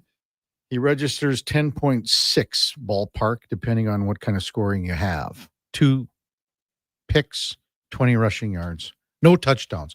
3 other games, I believe, or 2 other games. This is his third one where he's had 0 passing touchdowns and 0 rushing touchdowns. So we had quite a few correct answers, did we not, Duke? We did. A couple incorrect ones. Some of them, I think, facetiously so, such as Jamar Chase, Jackson Smith, and Jigba. Obviously weren't playing last night, and Jamar Chase is not playing this weekend at all. And Joe Burrow's status, I don't know if you caught this, Kev, just in the last little bit. Yeah. Zach Taylor not confirming one way or the other if Joe Burrow is going to play. Got to be a smoke screen, no? On Sunday. Yeah, but what way? What's it a smoke screen in what direction for? I just finished putting all the names into the wheel. I just spun it. Kmart. Kevin Martin. The Great Bear. The great Kevin Martin. You know who that is? That's the impersonation of Wild Bill Hunter. Oh, okay. That was in 1993 at the Flexi Coil Curling Classic in Saskatoon. The great Kevin Martin, the winner. That's hopefully Bart Hunter's listening. I don't know if that's an impersonation of his dad that's any good or what. But all right, Duke. We better get to a game or two here. Yeah, I suppose so. Hey, we're running out of clock here in very short order. Again, Eddie has taken out and requested 2 games that are earlier. Jacksonville -3 at Arizona. New England -6 at Cincinnati. Tampa Bay at the LA Rams is the Sunday night game -7. I had the first pick out of this 3 lot. And you took the Bungles. I take Cincinnati +6. Wow. Well, I hate to say, Kev, because your pick's already been locked in. Yeah. This line is now 7. Oh, that's good for me then. No, it's already locked in. You wanted to make your pick early. No. It's locked in. No. We say the line is when the pick is made. If it changes before kickoff, that doesn't matter. Like I had to move mine to 6 last night. Let's just have a look here. No way. Let's redo this then. So what, you want the Bengals at 7? I would think you would. If you wanted them at 6, you love them at 7. How did I get screwed on this? Yes, of course I'm going to take Bengals. All right, I'll give that to you just because I'm a good guy. And I'm not a Wait till old man Baker hears about this. And I'm not a cowardly bully. Wait till old man Baker hears about this. Cowardly bully. The Sunday nighter, that's a big line. Especially for a Bucs team that's actually getting players back. But the Rams have looked like maybe the best team in the NFL through 11 weeks on aggregate. So it's kind of tough to pick against them. I'm gonna go with Eddie's other pick. I'm gonna take the Jags on the road in Arizona to cover 3 points. Okay. I think the Cardinals are hot garbage. I think they're terrible. Quick question: do you think that this line just moved because of the news about Burrow or lack thereof news, I should say? Just because they say he's questionable? Yeah. I think that mattered. Played a part in it for sure. So that leaves Tampa Bay and the LA Rams, Duke? For you, yeah. That's a tough one, isn't it? Tampa Bay's not been playing that well lately, have they? But they get Godwin back. Yeah, that's a lot of points, isn't it? That could be a push. But here's the thing, and I don't know if you had seen this throughout the week, and I haven't checked today's practice reports yet, if they're even necessarily out yet out on the East Coast. Illness running through the Bucks locker room. Baker, Igbuka, I think a player or two on defense, all kind of like listed as questionable, but it's with an illness. I'm gonna go listen, Duke, because MTR is whining now. MTR, what would you do with this big Tampa Bay at LA? But I'm gonna go back. It's gonna be Cincy. It was locked in at +6. I don't want to be that guy. So Cincinnati +6. So now you're getting bullied, Kevin. By you. No, I gave it to you. You just got bullied by MTR. No, a listener. It's the right thing to do, because I bet old man Baker is going to be freaking out on this, because you know why? Because his eyes are getting bad, and he thought that the spread in the other game last night it was 8. No, it's the yeah. You said it on the bus because it was 5.5, and you're like, yeah, my father-in-law tried to tell me it was 8, and I was like, so what? Did he think it was 8.5?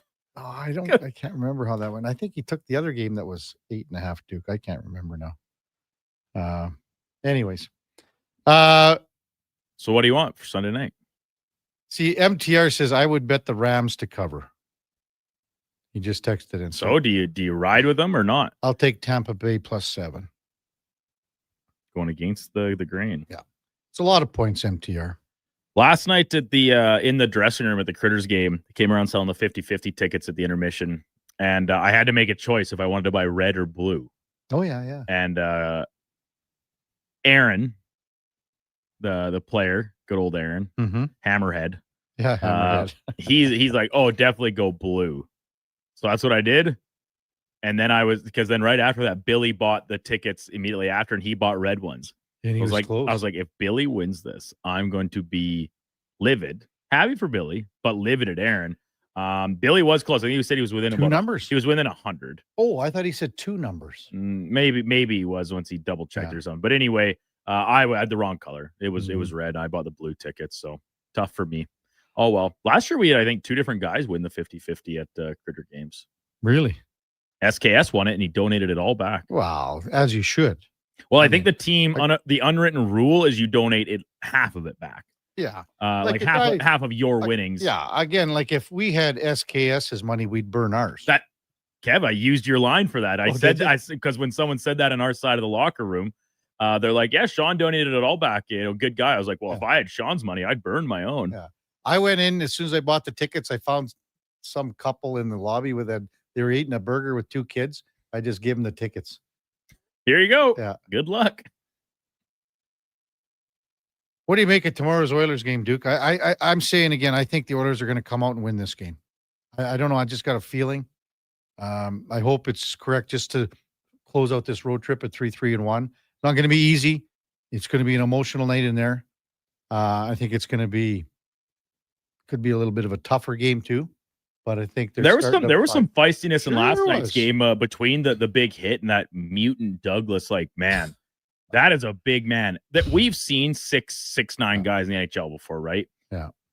I don't know if I've seen a guy look that big out on the ice, and I'm talking like even Chara, because Chara was so slender. You could tell he was bigger than everyone. But watching Douglas skate around in that blue jersey was like, holy crap, that guy is huge. I think I'm in step with you there about it having a little bite to it and some edge. These two teams do not like each other. We've heard some kind of whispers and things about how heated it got between the lines between these teams with some of the comments and barbs being traded back and forth. You know, people don't forget that. You don't forget. So I'm sure that'll spill over, even if there's some new faces and guys out due to injury. There's been some encouraging signs for the Oilers, right? If we go back to the Washington game, they really dominated the play in the second half of it. Now, they couldn't get the save when they needed it, and they end up not being able to tie the game before the empty net goals go in. Yesterday against Tampa, they were far and away the better team for 40 minutes, seemed to run out of steam a little bit in the final frame before losing in overtime. So there seems to be some progression, some positive building.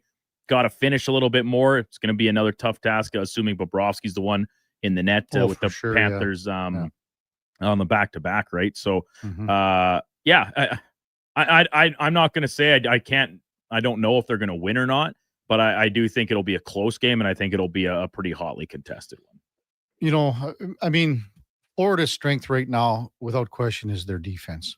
And they have a big defense. I mean, their defensive stoppers are big. I mean, Ekblad's a big body. Seth Jones is a big body. Nico Mikkola is the biggest of them all. I think he's a 6'6". Forsling, we've talked about how well he defends. And for the most part, when you look at the injuries that they've had, they've stayed relatively healthy on the blue line. Also wanted to give a big shout out to former Oiler Jeff Petrie on the blue line now in Florida, had the Silver Stick presentation for reaching 1,000 games. You know, you think about when Petrie came here and started here, was a second-round draft pick back in almost 20 years ago. He was drafted the year the Oilers went to the Cup final. And then, you know, that was the big story that I always remember, because his dad pitched for the Detroit Tigers. I was like, why would a guy, you know, and he's when you watch Jeff Petrie take some swings in the batting cage, it's pretty, you can tell that he's been around the dugout a long time. But he had and he was one of those guys that probably got away here. He got away from the Oilers when they weren't sure what direction they were going. And, his time here wasn't that long, just a few seasons. Probably most notable known for his time in Montreal. A long career in Montreal, but this is a guy that's trying to search for a Stanley Cup. He had a bit of a run with Montreal in the lockout season there, but other than that, really hasn't had to sniff much in the playoffs. So he's rolling the dice and thinking, man, maybe Florida gets back there again and I've got an opportunity. Coming up at the top of the hour, it is Fantasy Frenzy with the former Rochester T-Bird, Connor Halley and the Duke of Delburne. At 12 o'clock, it's the Lowdown with Alan Mitchell till 2, and Jason Greger drives us home with the Jason Greger Show till 6. We got Fox Sports all night long until the Triple S in the morning at 9 o'clock. And then we got Hoop City with Paul Sir and the fabulous Josh Fenwick, who will be rocking and rolling tomorrow, 10 till 2, talking all things basketball. Pre-game show at, 4 o'clock tomorrow. Puck drop, 5 o'clock. Oilers and Panthers. Post-game show to follow with Andrew Walker, Donnie P, and Landon Ferrero. We'll be back with you Monday morning at 7 bells. Before all that, time now for a Sports 1440 update brought to you by AWS Welding Supplies in Nisku. Product sales, servicing, calibrating, free same-day delivery of in-stock items to Leduc, Nisku, South Edmonton, your one-stop shop for all things welding, awswelding.ca. Hey, thanks everyone for listening today, all week, and thanks for all the great texts. Thanks for the convo on the text line. We could not do this without you. We really appreciate your input every day. Hope you have a wonderful rest of your Friday and a fabulous weekend. We'll see you back here on Monday morning at 7 bells. Until then, here is the Duke. This is the Sports 1440 update.